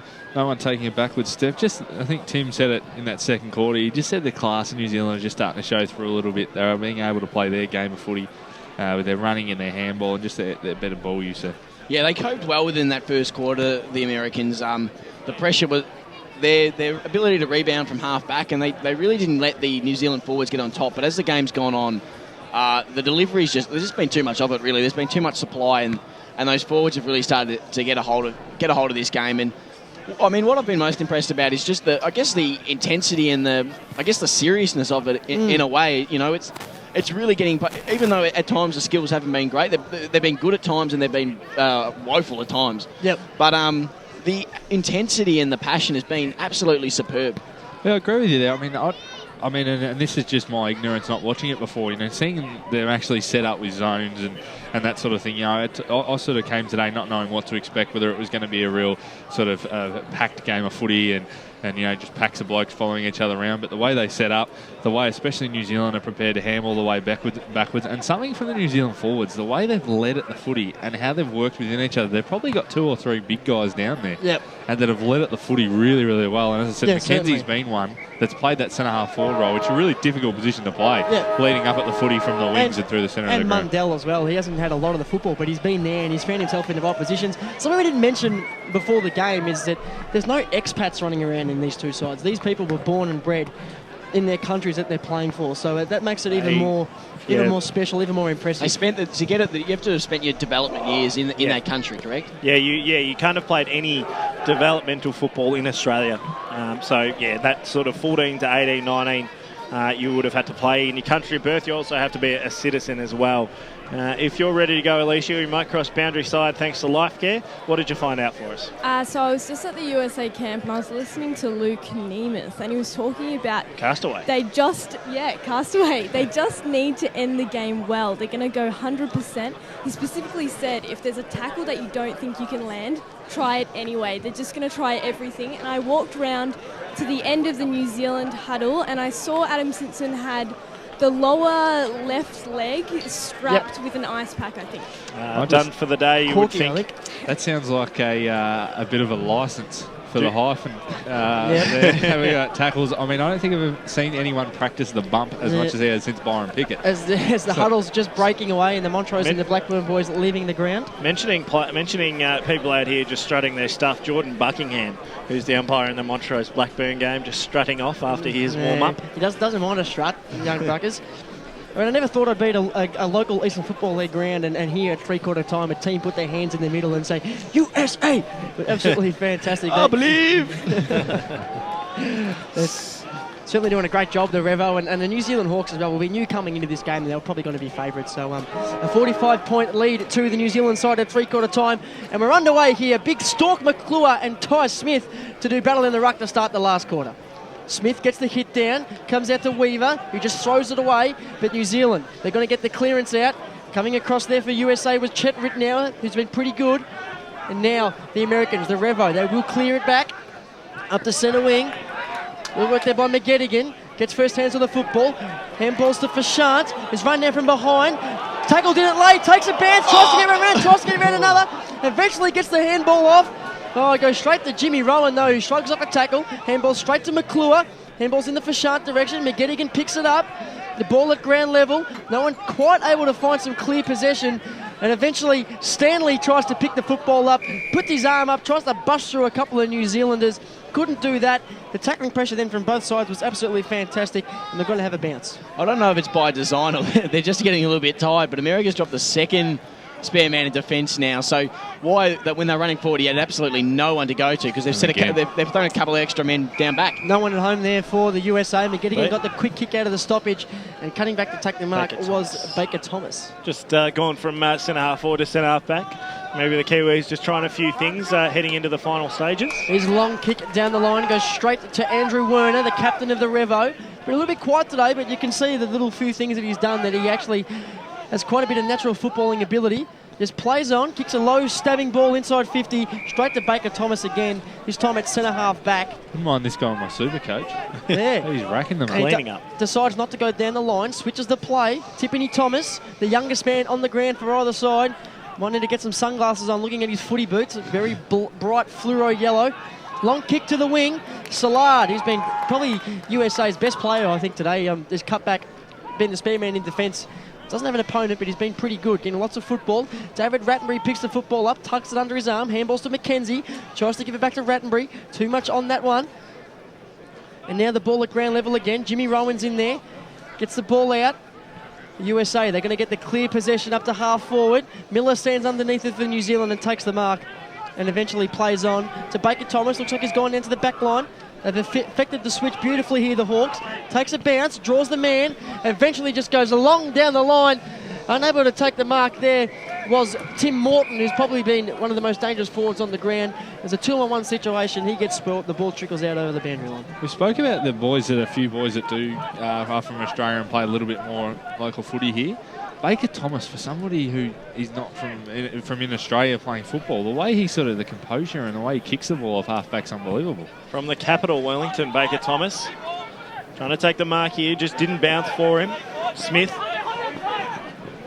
One of a bunch of players coming in from Auckland for the Hawks. So players were picked for the Hawks on province. So Auckland, Canterbury, Otago, Northland, which is obviously north of Auckland, north of the biggest city in New Zealand. Yep. And also Wellington. And picked by a team from all around the states where the USA Revolution. Short chip kick, nice work there from McClure. Finds a teammate in for Shant of the Columbus Jackaroos. Good side. Yeah, they did all right. Inside forward 50 and nothing presenting. And the big man, Jared Court, takes the mark in defence. Kicks wide. Finds a teammate, the captain in Howison. Howison just takes a bounce, got plenty of space. Kicks the cows off the paddock and away he goes. Centre wing out of side. This is good from New Zealand. They've built well. Miller. Inside forward 50. Now they need to mark the Hawks. And fantastic work. Nice mark taken there by Justin Clark. One of our very own from down under. Good boy, mate. Justin Clark, inside forward 50. This one is going to bend back beautifully. Stand up and take a bow, Justin Clark. Because that's the ninth goal on the board for the New Zealand Hawks. They move on to 9-9-63, his third. And the USA, 2 straight 12, 5 minutes gone for final term here on EFL Game Day, brought to you by the Sports Pass app. If I could quote Rex Hunt, that was very good transportation of the air conveyance. They started at half back. They didn't let USA get anywhere near the football, just through short measured passes. It just shows that you don't have to always... The first time we've seen a trainer from the USA come out, he looks to be pretty sore. I'm sure he might have hit his head on the ground. You talking about the player or the trainer? ran out rather gingerly. So a bit of a lull in play. 6 minutes gone here. Final term, New Zealand's 9-9-63. USA, 2 straight 12. If you're waiting for the big Division 1 clash this afternoon between the Montrose Football Club and the Blackburn Football Club, a bit of a late start this afternoon. 2:30 that one gets underway, and that one's got massive ramifications comes finals time in Division 1. Make sure you're tweeting through right throughout the afternoon at Footy EFL with all your international cup scores, but also all the very important Eastern Football League scores. We know that it's the final round in Division 3 and 4 and the penultimate round in Division 1 and 2. So massive ramifications for all those games, Seymour. Yeah, absolutely right. I mean, there's games in all 4 divisions that just have something to do with either relegation or finals or double chances or something like that. It's really is just a fantastic time of year, Tim. It's better than Christmas, I'll tell you that. Yeah, it's really reaching the pinnacle, and all those, we've spent the last few weeks figuring out who's going to make it, who's not going to make it, and we're about to find out over the next coming weeks. Just on the Eastern Football League website, we put a poll up during the week, who's going to win this week and who stays up in Division 1. What are your thoughts out of Scoresby and Knox? I tipped Knox earlier in the week, and I'm going to stick with them. I just think they'll lift for the game. I think they're the better side, and even though Scoresby is well and truly improved, but I just think Knox will be the better side today. Yeah, look, Scoresby, I had a chance to speak to a few of the Vermont boys last week, and they said they were probably the best team they've played against with tackling pressure. The tackling pressure was about 12 goals on them. That's a big round. They said just the way that those boys tackled and the constant pressure they were under all day was such an improvement from when they played them early in the year, and just about anyone else they'd played. So that's a big thing for Scoresby. If they can do that today and force the turnovers and get it working their way, they could just about get it done. Andy Vanica's up and about and has his arm tucked into his jumper, so possibly a shoulder. Alysia Thomas Sand will be all over that like a cheap suit. Don't worry about that. We'll have some information for you very shortly. Walking off extremely slowly. Umpire's prepared to get the game underway, even though he's crawling off the field at the moment. But alas, the USA will go forward. Almost the mark taken there by Dragus. There's 1 goal already out of the USA's 2. It's a shame for the USA. I saw one of their other players walking off with his shoulder in a big sling, so might have another one there. So the man coming on there was Merritt. Big and a kick came on goal, bouncing ball, and the first was. blemish on the board from the USA. 2-1-13, I should say. New Zealand 9-9-63, 7.5 minutes gone, final term here on EFL Game Day. It's the Revo and the Hawks. And the Hawks are going to kick it out from full-back. A big, long... Everyone's getting some serious distance from that end on the kicks from full-back. Here he is. Carpenton and Wanyu's in there. Miller's in there as well. Eventually, Hawks win out. A long kick up to half forward. Standing up tall and taking a fantastic mark there was Mundell, sorry. He's going to have a ping, I reckon. He's just waving everybody about away. 53 metres out. I'm not sure he's going to make the distance from there. There's about a 4-degree wind behind him. 4-goal breeze. Just pops it up to the top of the goal square, looking for a big mark. Oh, it doesn't come. Big nice defensive spoil coming across from the Revo. So the scoreboard, it now reads USA 2-1-13. They trail New Zealand by 61 points. It were 9-10-64, thanks to Bendigo Bank. This will be the third game that they've kicked more points than they have goals. If it keeps going on in this fashion, the Hawks. I think you'll find that's 51 points. Sorry, Seymour. Tim. Snap it again here, boys. Stepped over the line again. There'll be a... So the man that stepped over is Lahan, the other goal kicker for the Revolution. He can certainly kick the footy. He's just asked the umpire there. The goal umpire didn't call it, so how has he pulled that back? Which is interesting. Ball to be thrown up, right on the goal line of the goal square. Tap down, nice work, swooping on it, and he's kicked the goal. Great work there from Justin Clark, and another goal on the board for the Hawks. They move on to 10-10-70. The USA 2-1-13 on the Bendigo Bank scoreboard. Bendigo Bank, big in the bank. Lovely bit of roving work from the big fella there, wasn't it? He got the big kick in and followed his work up, and a lovely little bit of roving there from the big fella. It just goes to show a costly error that summed close it up to well goal. then. Yeah, I did it twice. It was so good you needed to say it twice. A big Stork McClure gets the first hands on that ruck contest. Putting his head over the football and getting the free kick was Gregson. So here he is in the centre circles here at Montrose, a recreation reserve. Picturesque, looking an absolute treat this afternoon. His kick inside 50, massive pack forms. He's got another Three Americans spoil each other. A kick on the outside of the boot from Nicholas Fisher. Oh, it just tumbles out over the boundary line. The hyphen, Benjamin Carpenter Nwanyu, just ran through about 3 players. 2 of them were on his own team. Just an update coming in. It doesn't look good for Andy Vanica. According to the Women's Footy Twitter account, Vanica had a shoulder reconstruction in late 2011. So possibly not good signs for Andy Vanica. Maybe we won't see him in the rest of the carnival. But this is the sort of stuff we're after off Twitter. This is sort of perfect information. So they're just coming through now. The USA needs to score 394 more points to tie with Canada in percentage. So a bit of a long shot, that one, you would have thought. As New Zealand, good work out of the stoppage situation. They're going to get the clearance. The man with the dreadlocks, Cameron Lebransky. The ball gets turned over, though, and the mark taken on centre wing by Brian Dragus. Kicked the first one this afternoon for the USA. The second of the game it was. He just chips it over the top. Chopped off there was by Michael Boyce, who came across with a timely fist and sent that one out of bounds. Got another one of the Nashville supporters watching in as well. From Simna in Texas. Home of the castaway Luke Nemeth. And the Nashville Kangaroos. 10th-year goal umpire. As New Zealand. Oh, that's good tackle. Michael Gregson absolutely picked up and dumped him to the ground after he just got a little bit overzealous in his running capabilities. Delusions of adequacy there from the young man. It was immediately brought to ground. It's going to be a free kick to the United States of America. In one of the other games going on, Canada have crushed Sweden 130-0. It's a big win for the Maple Leafs. I think that's their official nickname. I assume it is. The bouncing ball at half forward. McGettigan picks it up for the USA. Gets it over to Fashant. He's tackled. Got a teammate in support in Merritt, but the ball's turned over. Gregson. Funny old kick. Didn't hit the right part of the boot. Hits the ground. New Zealand, they've got strength in numbers, but the USA have the football. That's probably the most important thing. Picked up there from Sears. Handball's back to Salard, whose long kick into the centre of the ground. Carpenter Nwanyu just gets rid of an opponent. Michael Gregson takes the mark, turns around, plays on, long inside 50. Brian Dragus tries to get up Gary Moorcroft style. Not able to take that mark.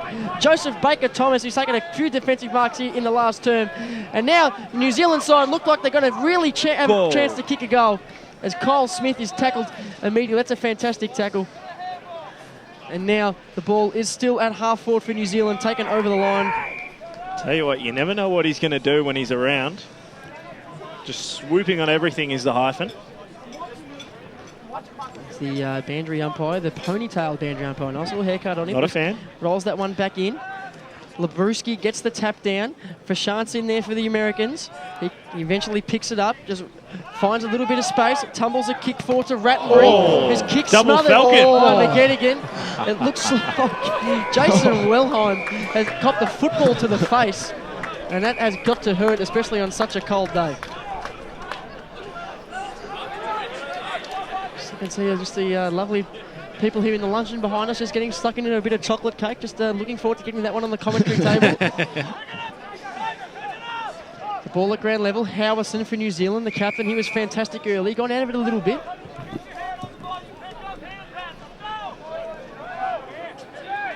Labruski in the ruck now against Wilhelm. Wilhelm gets the tap down.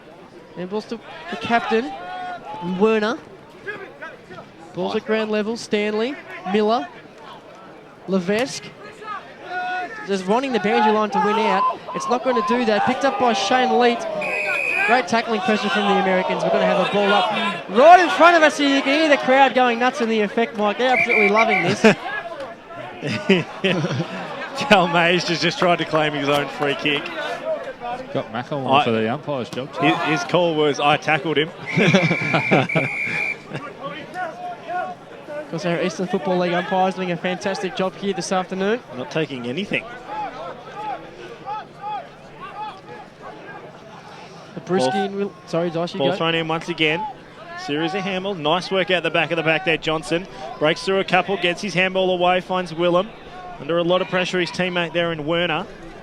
Now the USA have a bit of space on the outer side. Just got to be able to use it cleanly. Lahan. Kick wasn't flashed, turned it over in front of Fisher. New Zealand to take it away once again. Nice kick. Almost went with a one-hander there, Morton. Contest in shoes. Nothing really going on out there.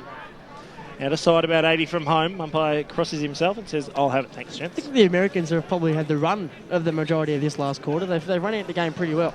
Yeah, it's been really good. They're given that first quarter intensity back. They've been really vocal as well. Yeah, it hasn't dropped off at all, which is terrific to see. You know, when you're far down, the game's basically over. That you know they're playing the game well and truly to the end. Yeah, exactly. They've still got another game to go before we get to finals time in the International Cup. Ball to be thrown back in. We've gone from 50 to 50. Now we're looking towards the USA goal. Still trying to push it forward. Great work off the back of the pack there. Fisher couldn't pick it up. And now Timothy Thomas. Look at this kid run. Decides to give the handball, decides against it. Now it goes towards the forward 50. And umpire called it after he'd ran 47 metres and had it not bounced the ball. I was backing him just run the whole way. He would have. He would have made it. Do you reckon that's a little bit of a rugby background coming out? Oh, I would think so. He just broke the pack, broke the tackle, and away he went. The bounce had a little bit of a double-handed drop about it beforehand as well, so it didn't look all that natural. Inside forward 50 for the USA. Ball's going nowhere. And New Zealand a chance to regroup. Rattenbury with the football. Chips it over the top to his captain in Howison. Has to stand tall and take a contested mark. Hits the deck though. Got some runners in support. Eventually just chips it over the top to Jimmy Rowan. Actually have enjoyed his work this afternoon. He's been pretty good. Liked his game. Hate his haircut. Just jealous of follically challenged man you are, Dyson Baker. Rowan doesn't have a lot on, hence the time taken. Goes long down the line to Mundell. Roving the pack fantastically there was Fisher, who kicks it long to the goal square to Ty Smith, but just out-muscled, out-positioned by Ryan Castle, the number 83 jumper. He kicks it over to Sam Lahan, takes the mark, plays on, gets around an opponent, takes a bounce, and eventually kicks it long down the wing. Can't quite find a teammate, and New Zealand at the drop of the ball. Rattenbury goes back to Baker Thomas. Stops, props, has a little bit of a look. One of the most unnecessary bounces I've ever seen. Just plants a bomb onto the wing, unable to be marked by a teammate.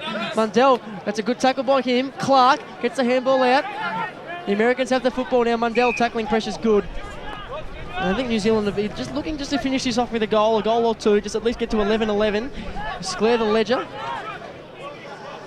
Mundell not taking anything from the USA. Seem to have more Revolution boys. A few numbers defensive side here, the New Zealanders, so they've certainly put their finger on the fact that Wilhelm was winning the majority of the tap-outs, just like he does on that occasion, but that one rolls straight over the boundary line. We're going to have a boundary throw in right on the UD truck sign on the broadcast wing here at the Montrose Recreation Reserve. Ball thrown back in. Nice tap down, but that's it. That's all she wrote for this International Cup game between the USA and New Zealand. Applause all round for both sides, and a solid win to the Kiwis. New Zealand, the Hawks, win 10-11-71, the USA 2-1-13 to remain undefeated in the International Cup competition. That 2-1-13 is the only score that the New Zealand Hawks have had scored against them so far. Convincing win by the Hawks, but I don't think the Revo disgraced themselves by any stretch of the imagination. I thought they played fantastic football. The New Zealand as well, they're just sweet as, bro. They're far too good to your boys before the game in a tournament where you'd won pretty comfortably, more comfortably than you did today. That they were going to come out and just be incredibly aggressive and play with that heart and passion that we expected they would. Yeah, exactly. Ellie had a very good game against Canada in their last hit out, a closely fought contest, so we knew they'd be match hardened and expected them to come out as they did. Justin, what's it like being around guys playing AFL footy that's AFL, but it's countries? It must be something that's a little bit different. You know, we get passion for clubs here, but being around boys that are playing for their country must be something totally different. A young lad growing up in New Zealand, all they want to do is pull on a black jersey, whether that's rugby, whether that's AFL, whether it's soccer, whatever the case may be. There's a lot of pride that goes into a black jersey, and AFL is an extension of that allows them to have that national representation, and it is something extremely proud and probably something that's lost a little bit on Australians with their club-based culture. I think it's probably a matter of time before we'd like to see an Australian team take on those of us that have got New Zealand heritage. We had Simon Black come and talk to us today, 300-game player, Brownlow medalist, Norm Smith medalist, who is New Zealand heritage, and under the heritage rules that apply to NRL could play for New Zealand. So the boys are out there. Sam Mitchell's another one. We might let you go, Justin, because the Kiwi boys are just taking a photo. So thanks very much for joining us. Thanks, fellas. The coach of the New Zealand Hawks, Justin Davies. Just a fantastic effort from the USA Revolution, clapping the crowd here at Montrose Recreation Reserve. A fantastic effort from the Revolution. They'll line up for the Montrose Demons as they come out to play. An AFL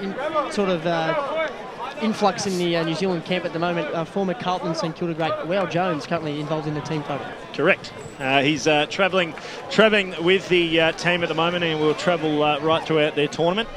And we might cross back to a break. We might clear some sponsor messages before we come back for the first quarter of what is a massive Division 1 clash between Montrose and Blackburn.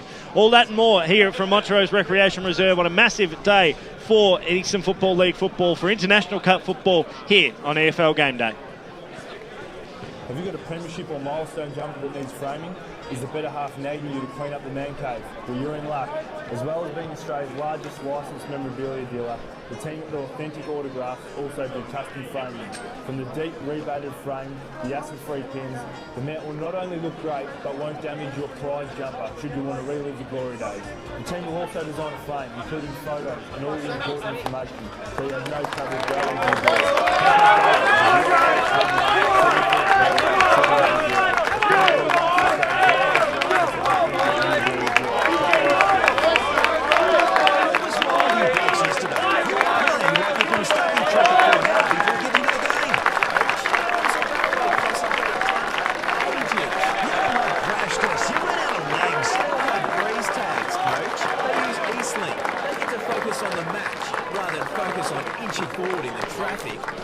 Get a breeze tag and use EastLink, the quickest way to get around Melbourne's East. Arrive fresher, play better.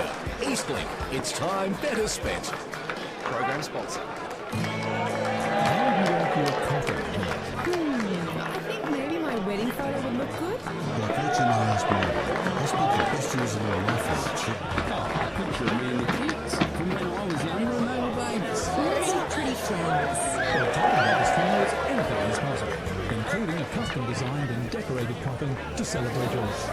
To find out more, visit tobyrothers.com.au. Toby Rothers Funerals, celebrating lives. Program sponsor.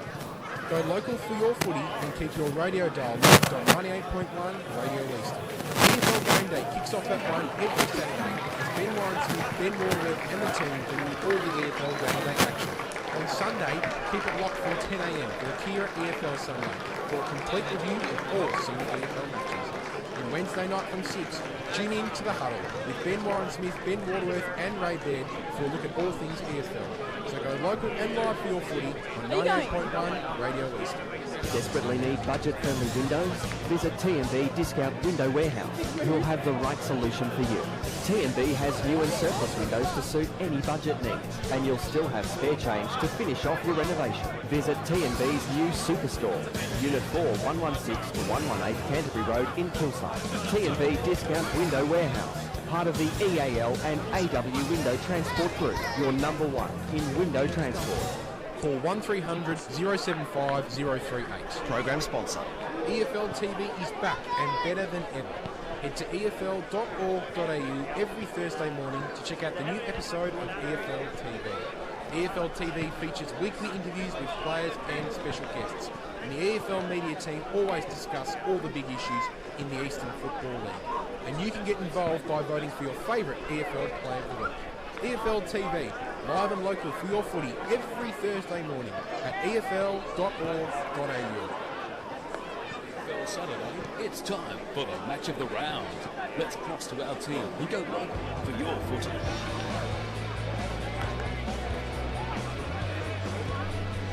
It's a huge crowd. You know, I would say that there's an extra 50% of people here at this game than what normally would be here. Whether they hang about for the whole game, that's a different thing. But it's great to see at the start. It feels like finals. It really is fantastic as everybody just sorts themselves out here up here on the balcony. Grant Soupy Campbell, the stats man of the Eastern Football League. I haven't had a week off in about 18 years. Thank you very, very much for joining us at Montrose again today.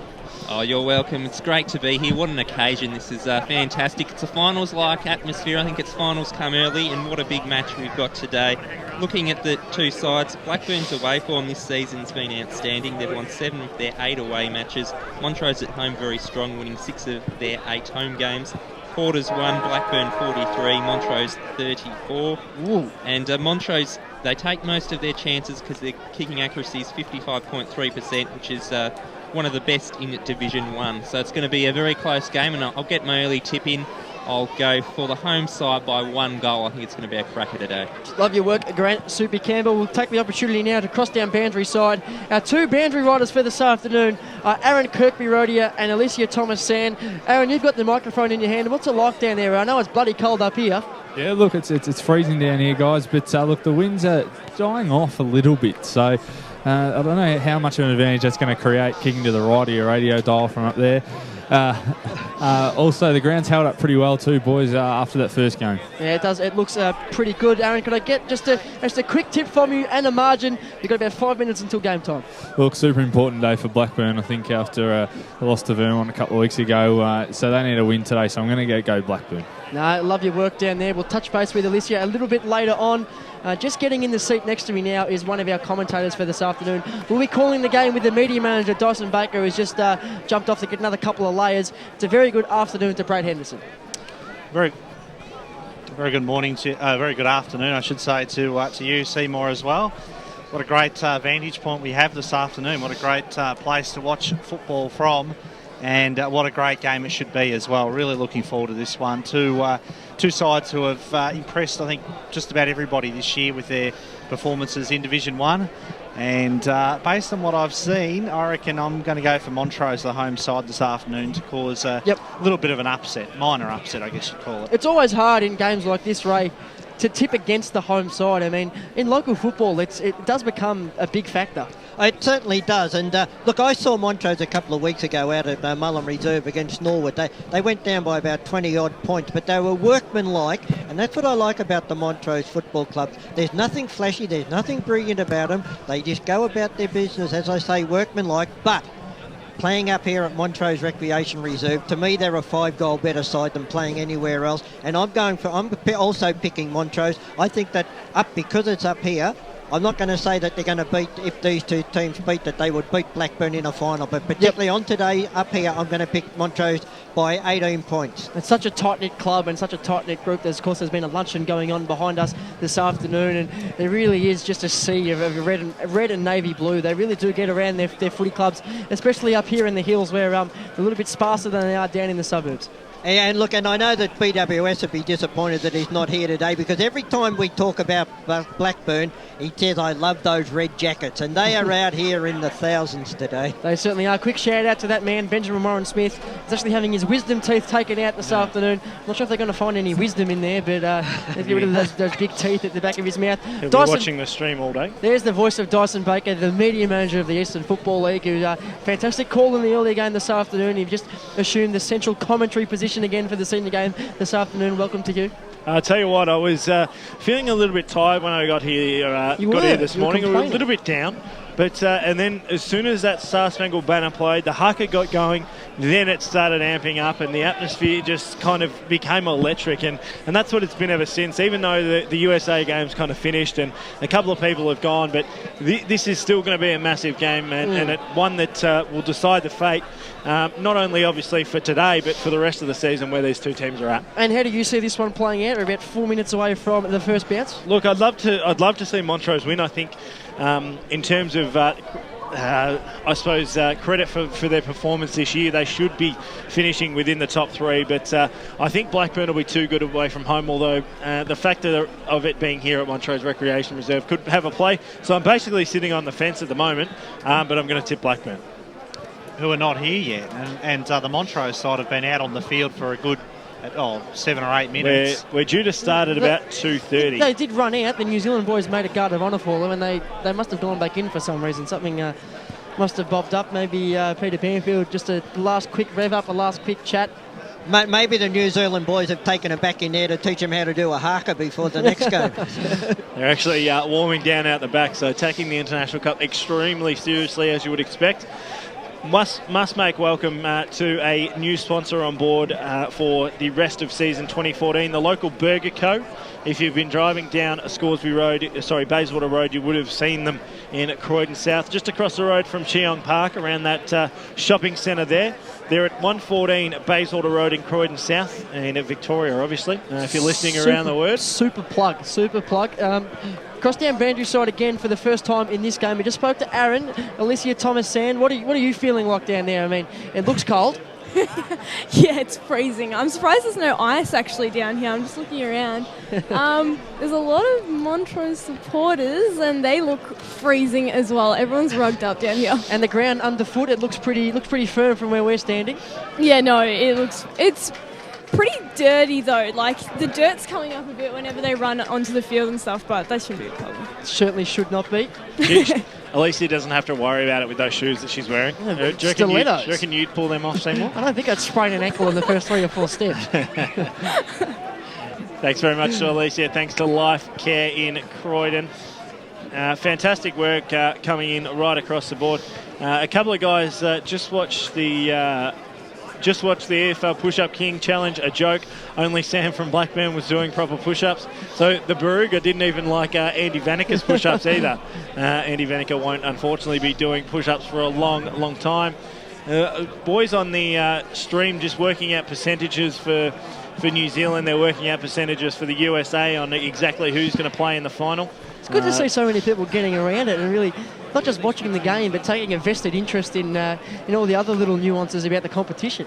Well, I said that we usually look. So basically, YouTube, when we stream, has a certain criteria that it works to try and work out sort of how well the stream's going, and that's average live view duration, which is currently at about 21 minutes. So each person that logs onto the stream watches for about 21 minutes. That's usually about 5 minutes on our regular stream. The total time view in hours, usually about 30. Currently at 290. Wow. And the peak concurrent, so at the most people that have watched it at any one time, usually at about 30 to 40, possibly 50 if we're lucky, 183 at the moment. I'm just hoping, and we saw something come through on Twitter before, that there are a few Americans and New Zealanders and some of our international friends who are planning to stay around and watch this fantastic Division 1 clash between Montrose and Blackburn. The standard of that international game was fantastic for what it was, but they're going to take it to the next level here. You're not going to know what you're looking at. It's going to be fantastic. Across boundary side, thanks to Life Care, Aaron Kirby-Rodier from Genesis Wanturna has all the benches from both sides. This is why I don't go to gym, boys. Because I can't say I know. For Montrose boys, we've got Sam Rickard. We've also got Stephen Goff, Lee Scott and Brad Batten-Leach. For the Burners this afternoon, Jake Harkins, Michael Loco, if I said that right, and have a crack at me again, Loco. Mitch Thorpe, and Jason Reed. Just a quick pump up for Bradley Batten-Leach. I mentioned this on EFL Sunday. It might have been the huddle the other week.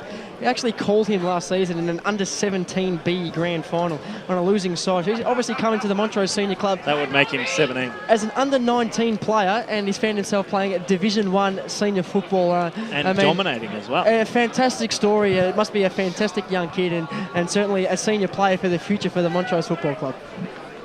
So both teams just moving into position. We've still got about 15 people kicking on the ground. Mainly kids. Jordan Buckingham just letting them know, get off, boys. It's my turn now.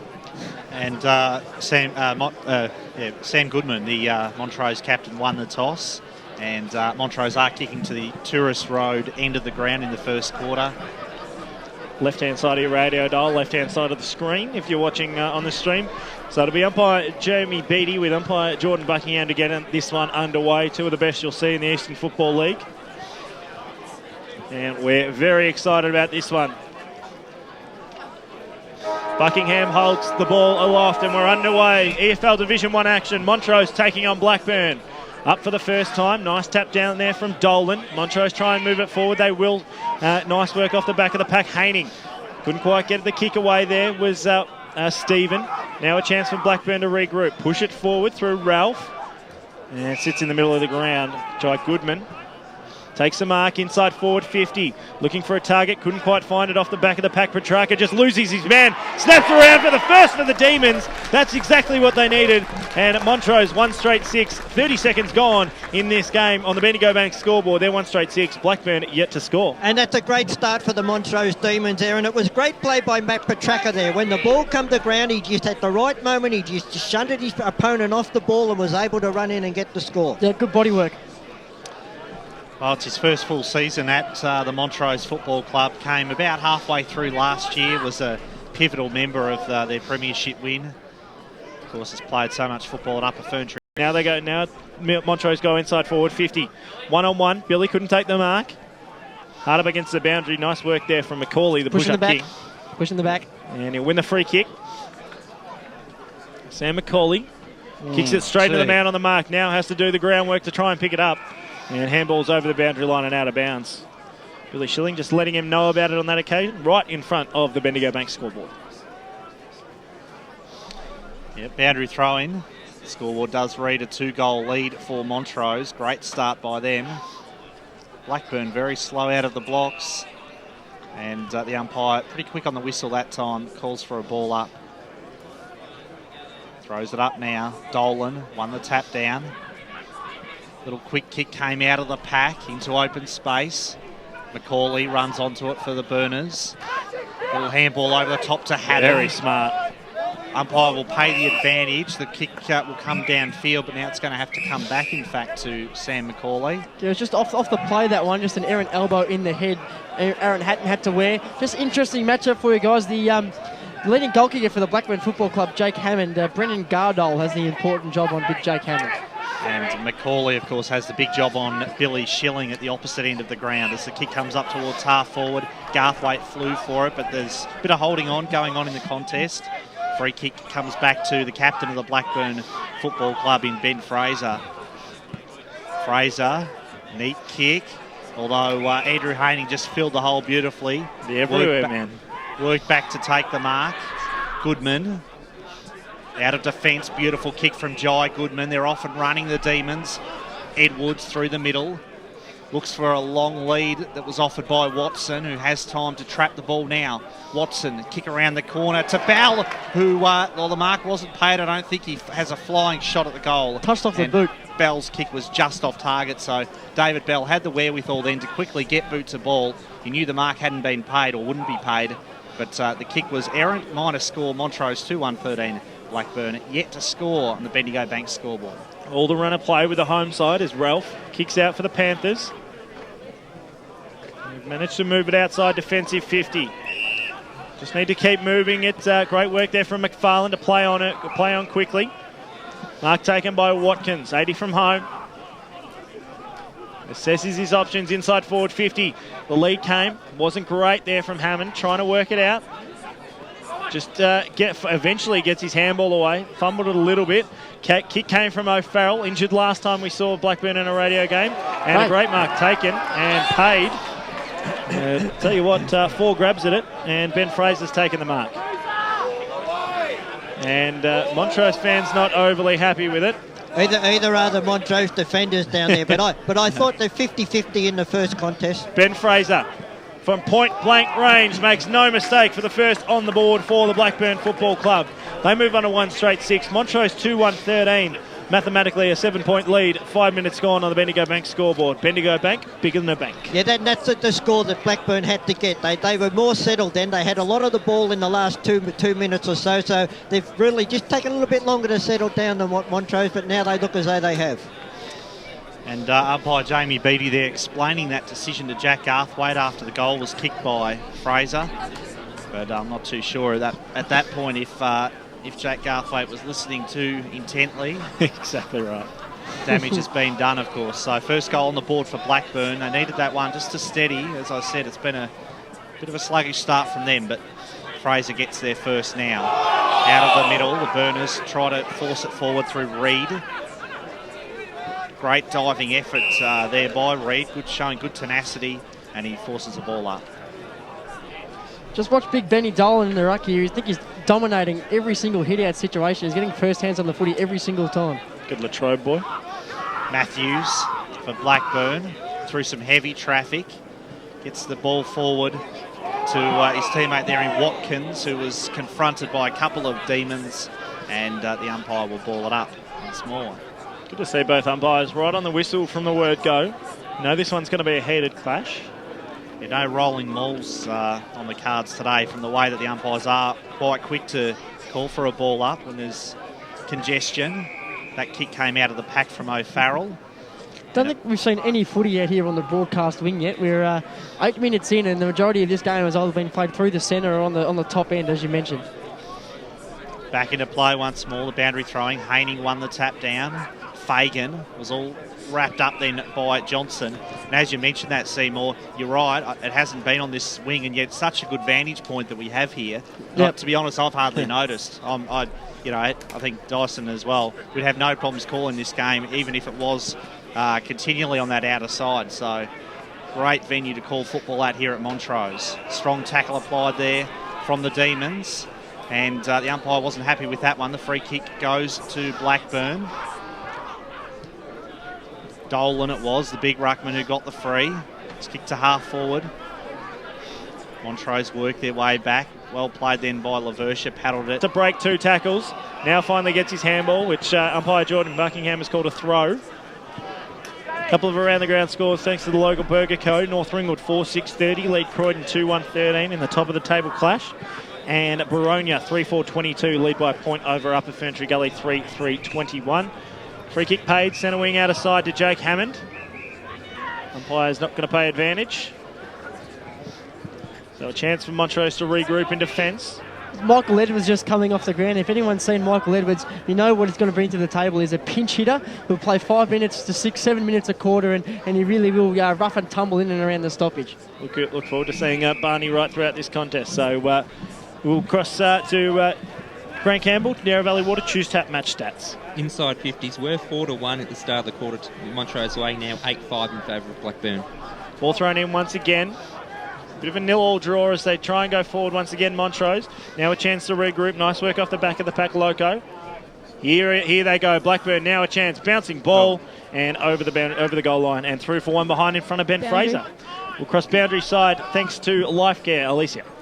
So Paul Bunner's just come off a Blackburn. He's just run off a bit gingerly. I think he might get a cramp in his hamstring. He's just going to get looked at on the bench. Baldwin 3-6-24, lead Norwood 1 behind at quarter time. Oh boy. Garthwaite marked the kick in from Goodman and swings it out to the outer side of Montrose reserve, where McArdle found the footy and then went very short to Hoare. It looked like a very classy outfit this afternoon, Montrose, to this stage. Hoare winds up with the kick. It's a thumping kick from Rowan Hoare. He's got his second. Montrose have their third, and the lead is out to 11 points on the Bendigo Bank scoreboard, 11 minutes into the first quarter. And that's a very good answer by the Montrose Demons there, because in the last 3 or 4 minutes, Blackburn, they've really controlled the game, I've thought. But as you'll see for most of the day, particularly when Montrose are kicking towards that scoreboard end, all of their entries will come from the higher side of the ground. And they've got their structures working beautifully, Ray. Big Andrew Haining is a super ruckman. He does not go inside the forward 50 at either end. You've got Rowan Hall doing the ruck work up in the forward line, and a tall defender taking the ruck work in the back line. So good, smart work from the Montrose Demons. Update from the Battle of the Titans. Knox 4-1-25 lead Scoresby, 1 behind, 1 point. Bringing more as that comes to hand from that game. Dolan gets his handball away. Now a chance for Blackburn to move the ball. Just haven't been clean going forward so far. Free kick's been paid downfield. There's a scuffle going on behind the play between Dolan and Watson, and the free kick's gone the way of Blackburn because of that against Watson. From Watson, yeah. So it should be Harkins to get the ball. So Harkins right in front of the Blackburn coach's box, plays on the trusty left foot, up to the hot spot, 25 metres out from goal, can't find a mark. Plenty of numbers around the ball. One of those is Jai Goodman. Gets his handball away, trying to move it forward. Nothing presenting, but a free kick will go the way of Blackburn once again. Plays on with a quick handball, wasting no time. Loco, bouncing ball into the empty goal square, and it's hit the post. And one behind there from Sean Toohey. 3-1-19 are the Montrose Football Club. Blackburn 1-3-9, a 10-point lead. 12 minutes gone on the Bendigo Bank scoreboard. So Goodman brings the ball back in. Thumping kick from Jai Goodman. Favoured Johnson, who flew for the mark, couldn't quite drag it down. Tui crashes his way through, and he's all wrapped up there by Ricky Causa. So what, Dean Stevens on the warpath this afternoon. He doesn't. I reckon he's tried to start every Blackburn player on the ground so far. Tap was one down, sharked nicely by Causa. Up towards the wing, Watson with the fist. Crumbing the pack was Matthews. Little handball to Johnson, hard up against the boundary line. Gearlings worked his way back. Couldn't quite hold the mark, but he had time to steady. It was an untidy handball, though, from Gearlings to Haddon. Haddon finds a bit of space, though. Haddon's kick to the wing. Sat for Doolan, but then he fumbled. Almost seemed to throw it out to Tui. Tui did well on hands and knees, fed it to Locko, and Locko was all wrapped up. And it was almost the team holding the ball decision there. Blackburn fiddled around with it, and the free kick was finally paid the way of Montrose to Goff. So Stephen Goff wanted to quickly move the ball on, had Sam Rickard on his own, but the umpire thought better of it. Ball had to come back then to Goff, who goes very short to Bell. Ex-East Ringwood player, second season at the Montrose Footy Club, David Bell. Bell's kick, Odden almost took the mark. Off hands, Harkins, all wrapped up by Goodman. And you're spinning around 3 times. But he did do the full rotation, and Sam Goodman has been rewarded with the free kick. And he's a clutch player, Sam Goodman. I reckon I'd back him to kick this goal. And if he does, it will stretch the lead out to 16 points. Here's a left footer. Outstanding player in the premiership win last year. Thought he was pretty stiff not to win the blue ribbon medal in the second division grand final last season. Sam Goodman's kick looks good off the boot. He's not 100% sure about it, but the goal umpire is. It is a goal. Montrose have their 4th on the board, and the Demons lead 4-1-25 to Blackburn at 1-3-9. Bendigo Bank scoreboard coming up to 15 minutes gone in the first quarter. Bradley Batten-Leach on for his first run, just starting on the broadcast win up next to Jimmy Brooker. So exciting moment for that young man. And we spoke before the game started about the huge crowd, and what we're 15 minutes in, and I don't think there's been one person who's left this ground. The crowd's enormous. Particularly now that their home fan Demons are up by a convincing margin, you would think, at quarter time in terms of the scheme of this game. Trying to push it through. Nice work off the back of the pack. Banfield got it away. Still a chance to go forward in front of Otten. Just now he eventually gets the handball out, does Bell. Free kick will be paid. It'll go the way of Blackburn. Not much advantage, but advantage called. Inside forward 50 for Blackburn, but it's cut off. Nice mark taken on the last line. Gardle up towards the centre of the ground. Just using it well. Montrose going forward at the moment. Although you give a side a wrap and they turn it over. Blackburn a chance to go forward once again. Up towards half forward. Hammond the man on the... sorry, not Hammond. That was Harkins. Harkin's kicked it to Hammond. Yep. Inside forward 50. Great work there from Dolan. Just got a couple of steps on Haining, and the kick was obviously perfect, weighted into space. I think that if Hainan's going to get into any trouble today, I think that it's the way that Dolan's just got he's a little bit more agile and moves around the ground a little bit. Hainan likes a ruck contest also where there's body on body, whereas Dolan comes over the top. So I think Andrew Hainan's got his hands full today. Dolan on the right boot. A little bit of an ugly kick, but that's gone straight through the middle. The second goal on the board for the Blackburn Football Club. They move on to 2-3-15. A 10-point lead to Montrose, 4-1-25. 16 minutes gone. The Tuesday match stats, thanks to Yarra Valley Water, Grant Campbell. Blackburn on top in the hit-outs, winning with 8-5, but Montrose leading the clearances 8-4. Just Montrose letting themselves down a little bit, just by a foot. I think that's the only thing black mark I can put against their name. They're struggling a little bit to get it past that 50-metre line, and you know when they get it in there, they're going to score. They've had 5 scoring shots already. Back in the middle once again, O'Farrell fed out a handball. Montrose players kept their feet importantly in that situation. Came out to Brad Batten-Leach. Leach's kick inside 50 to Schilling. Great handball from Schilling, released Lindgren. Lindgren's careful kick though was off target. Nicely marked back there by Faulkner. Faulkner swings the ball up towards wing position. Montrose quickly win it back. Gardle will unload from 50. He likes it off the boot and he's kicked the goal. Montrose had 5 goals on the board. 5-1-31. Blackburn 2-3-15 on the Bendigo Bank scoreboard. And Brendan Gardle filing an early candidate for goal of the day. Let's cross down to the boundary to Alysia. Paul Bunn for Blackburn's just warming up on the side, but he doesn't look like it's improving. It looks like he's done his right ankle and he might come off. A big loss early for Blackburn, particularly when they're some 3 goals down at the moment. Need to do something in the next few minutes. There'll be a centre square infringement again. This time going the way of Montrose. It'll be Andrew Haining to take the free kick. Haining kicks and only finds Kyle Matthews, who runs back with a flight. Up towards half forward. Played for the free kick nicely there. Fraser couldn't win it out though. And the free kick will end up going the other way. Haining, 2 free kicks within 30 seconds.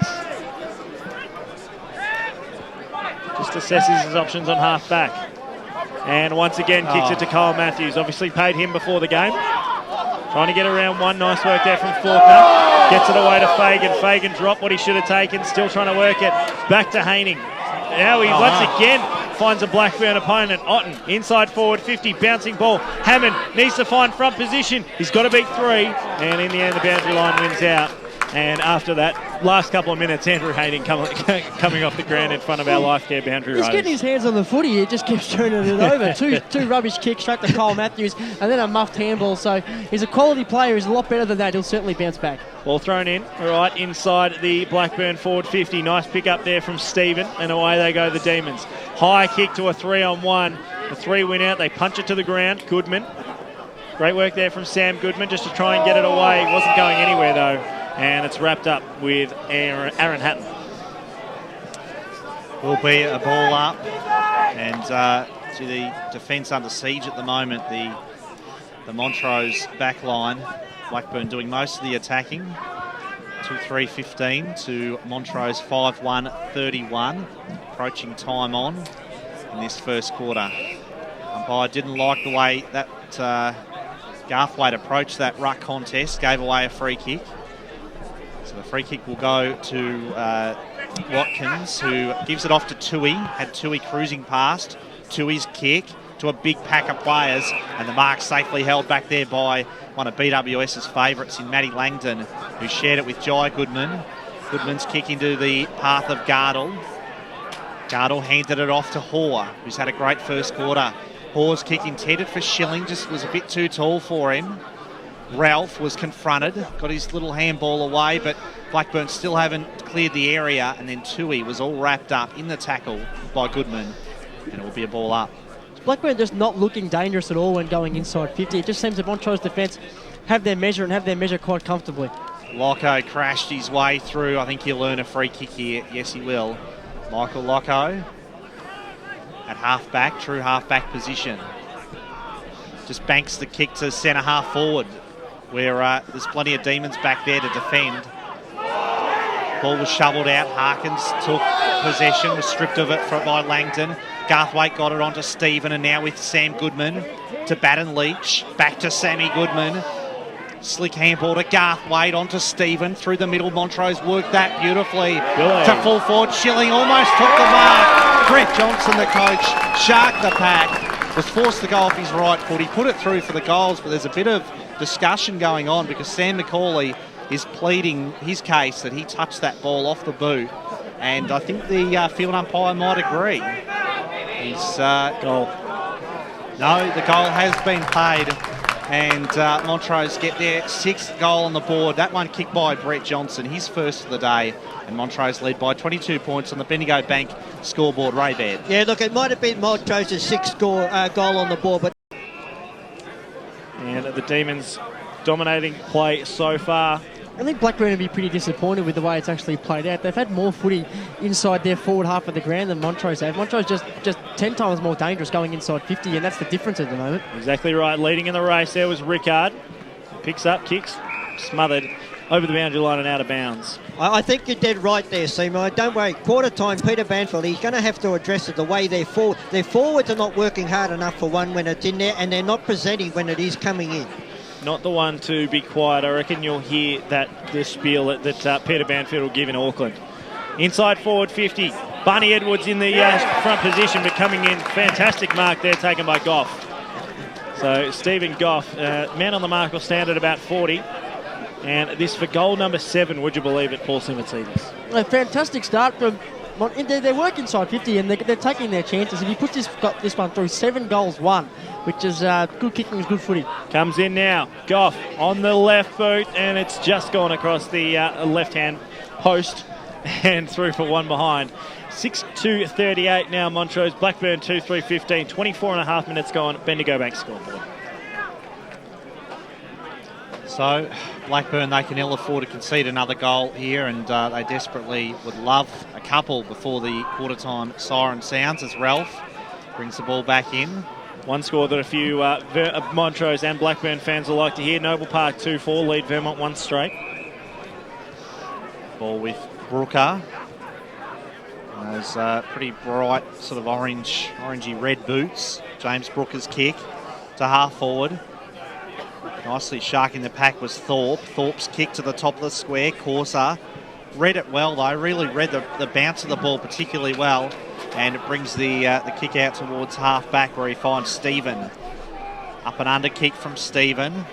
Said his teammate Goodman, Rickard, it was a hard task, but he took the mark, wheeled around and looked for Johnson. Ball on the deck. Players come sliding through. That was really well played. Bell has a bit of time to steady, but his kick was off target. He had the time and space that he wanted. Not sure he realised how much time he had. And just a minor score there from David Bell. So Montrose move on to 6-3-39. Blackburn 2-3 at 15. Bendigo Bank scoreboard coming up to 26 minutes gone in the first quarter. Nice kick came out. Found Tui. Just sets up across half-back, waiting for an option to present itself. He switches on if he wants it. Otten's all by himself. Decides not to go there, decides to go to Hammond. It's a bad sign for Blackburn that Jackie Hammond's got to come all the way up to half-back just to find a kick. Exactly right, and an even worse sign when he turns it over. So Montrose to get it back on centre wing. Johnson. Plenty of numbers on the commentary side wing. We love it when you bring it over here, boys. Pleasure. Goff gets it off to his captain in Goodman. Bouncing ball inside forward 50. Went through with the kick. Couldn't quite make anything happen there, Watson. And it's held up right in the paint of 50. Like Petrarca's arm was being held then by Haddon before he had taken possession. A bit unlucky not to get a free kick. Dolan with the punch. That's probably the one bonus at the moment. Blackburn winning it out of the ruck contest. Causa inside forward 50. 35 out from goal.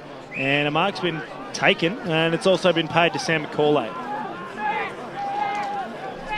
Got Matthews on short, decides to go right up the middle. 3-on-1, and the 3 win out. Great work there from Langdon. And umpire says I'll have it right in the middle of Montrose Recreation Reserve. I'm glad you mentioned that, Dyson. They're 3-on-1, but not only that, they're playing into Montrose hand by keep going to that outer side. They've got to do something different and maybe come this side. It was more the fact that Kyle Matthews was all by himself with no player within 25 metres of him. They're playing into Montrose's hand by kicking it always across to that side. So the free kick went to Thorpe out of the ruck contest up towards half forward. This is where you want Jake Hammond with the ball, although it spills out of his hands and over the boundary line. 6-3-39 Montrose, Blackburn 2-3-15. A 4-goal lead in favour of the Demons. 27 minutes gone first term. It was a great kick by Max Odd and then really gave Hammond every opportunity, but he just couldn't quite reel in the mark. Sam Rickards kicks a good one. He finds Watson, but as Mark Watson takes the mark, the siren does sound to complete the first quarter. And a dominant first quarter it was by the Demons. Montrose 6-3-39. Blackburn 2-3-15 on the Bendigo Bank scoreboard. They are off to a flyer in the EFL match of the day. A commanding first term to the Montrose Football Club. A 24-point lead. And we'll quickly go around the grounds. Doncaster East 3 straight 18 lead East Bill with 2-2-14. Thanks to the local Burger Co. We'll go back to the studio with Barry Cotts. We'll clear some sponsor messages. We'll be back after this here on EFL Game Day. What song would you like played at your funeral? Oh, it's got to be A Long Way to the Top. Akka Daka. Yeah, Just the Way You Are. Billy Joel. Love that song. Oh, the Collingwood song. Good old Collingwood forever. How about Return to Sender? Music is a must at funeral services. Certain songs say so much about a loved one's personality and the defining moments of their life. The best way to ensure they play the right song at your funeral is to have a fixed price funeral plan. Find out more at tobinbrothers.com.au. Tobin Brothers Funerals, celebrating lives. Program sponsor. Are you feeling like your man space needs something special? Club rooms need a little something behind the bar? Just want to spoil yourself and show off to your mates? Authentic Autographs is Australia's largest licensed and authentic memorabilia dealer across all sports. With a range second to none, Authentic Autographs is a one-stop shop for all your memorabilia needs. If there's an empty space on your pool room wall or you feel your man cave needs something special, contact David on 0439 743 710 or visit the showroom at 11 to 15 Westwood Drive, Deer Park.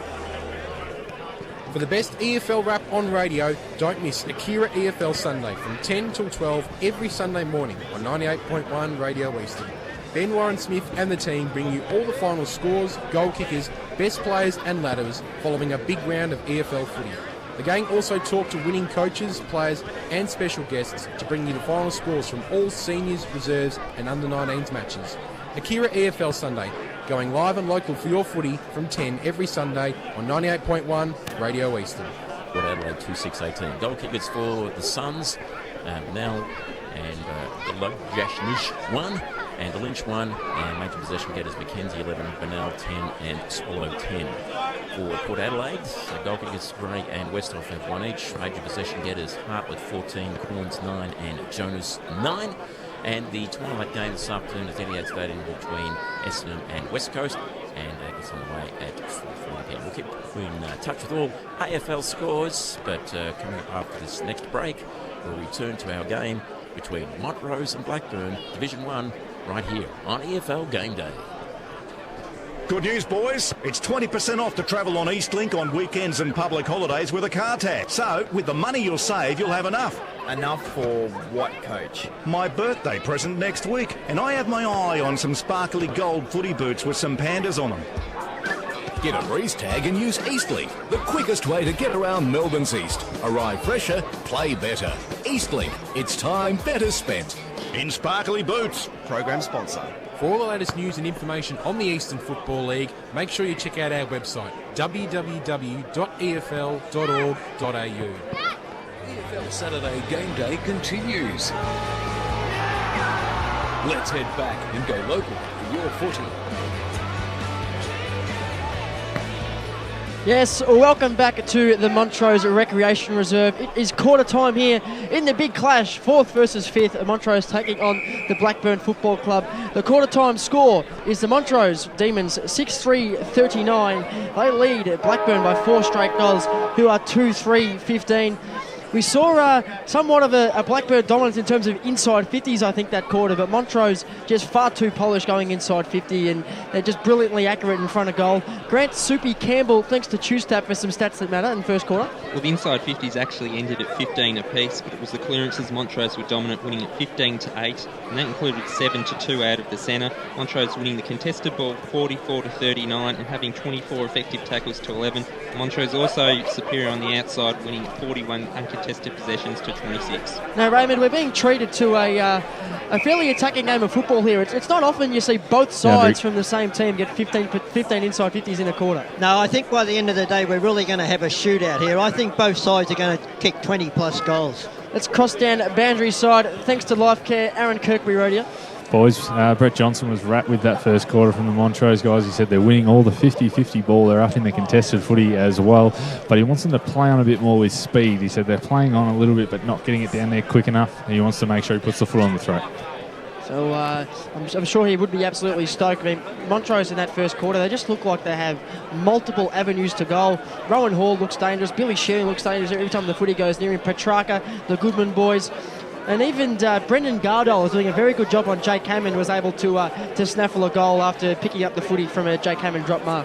Yeah, look, the big difference to me between the two sides in that first quarter was that the Blackburn forwards were coming way up the ground trying to chase a kick, and when they did get an entry into that 50, there was no one there to get it apart from the Montrose defenders.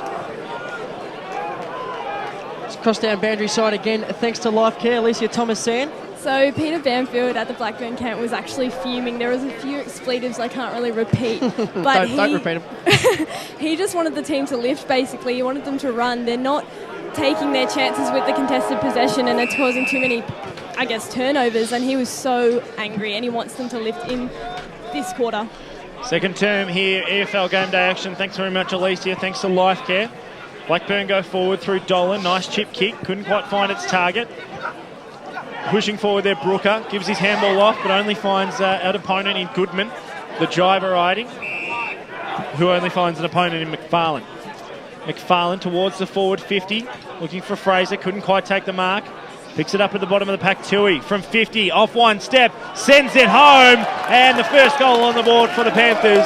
3-3-21, a 3-goal lead still to Montrose, 6-3-39, but 39 seconds in, that's exactly what Blackburn needed. It was, but what happened to them? But their forwards presented, and when they did, they looked dangerous. Dream start there for the Panthers. They have to kick at least the next one to make sure that they don't lose touch with the Demons. Perfect start to the second quarter. Ryan Tui getting the first of the term. Only took about 30 seconds. Half-time at H.E. Parker Reserve. Mitcham 8-3-51. Lead Heathmont 3-5-23 after the Jets kicked the first three of the game. Pretty tight in the middle at the moment. Hotly contested footy. McFarlane fed out a handball, but it was going nowhere. Balled up once again. Dolan against Haining. Absorbing battle being waged between those two. Stephen got it to Goodman. High kick from Goodman. There's a bit of holding on, and the free kick there was paid to Johnson off the ball. He was held. Brett Johnson leans back on the kick, looks for Schilling, gave him every opportunity, just couldn't quite hold the mark. And then the boundary line was found in defence there by Locko. So boundary throw-in, broadcast side of Montrose Reserve. Haining paddled it down to Johnson. Quick kick out of the pack from Johnson. Into the path of Schilling.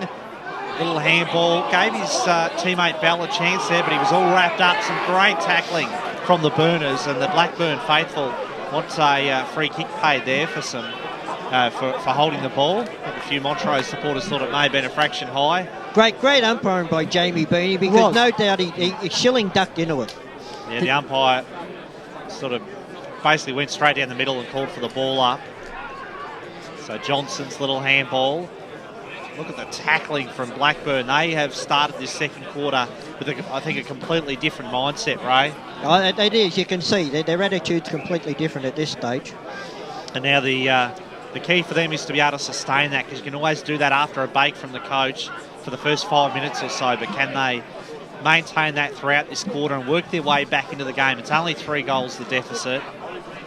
The next 5 minutes is the key. If they let Montrose in a couple of times for a couple of goals, then I think it's all going to go downhill from there. Thumping kick out of the pack from Reid up towards half forward into open space. Fraser led the charge towards the footy. There's a bit of holding on. Didn't seem to be much in it though, but the free kick's going to Fraser. Yeah, against Gardol, that one, it was pretty stupid. They had a 3-on-1 Montrose, absolutely no need. He didn't have to do it, Paul. No. So Ben Fraser, the recipient of the free kick, will look to kick pretty well to the top of the square. Distance was just outside his range. Plenty of Demons defenders back there. Garthwaite almost seemed to interfere with his teammate. But it will be a boundary throw-in right alongside the behind post. So this is not a bad result for Blackburn. Deep in the heart of their forward line. They get numbers around the contest now. Tui got hands to it again. Fraser shot out a handball. Heard the voice from Stephen, but it was a turnover. A handball out towards Causer on the wing. Ricky Causer's kick to half forward. Great body work. Just run around it. Well played then by Hoare. Just judged the flight of the ball better as well.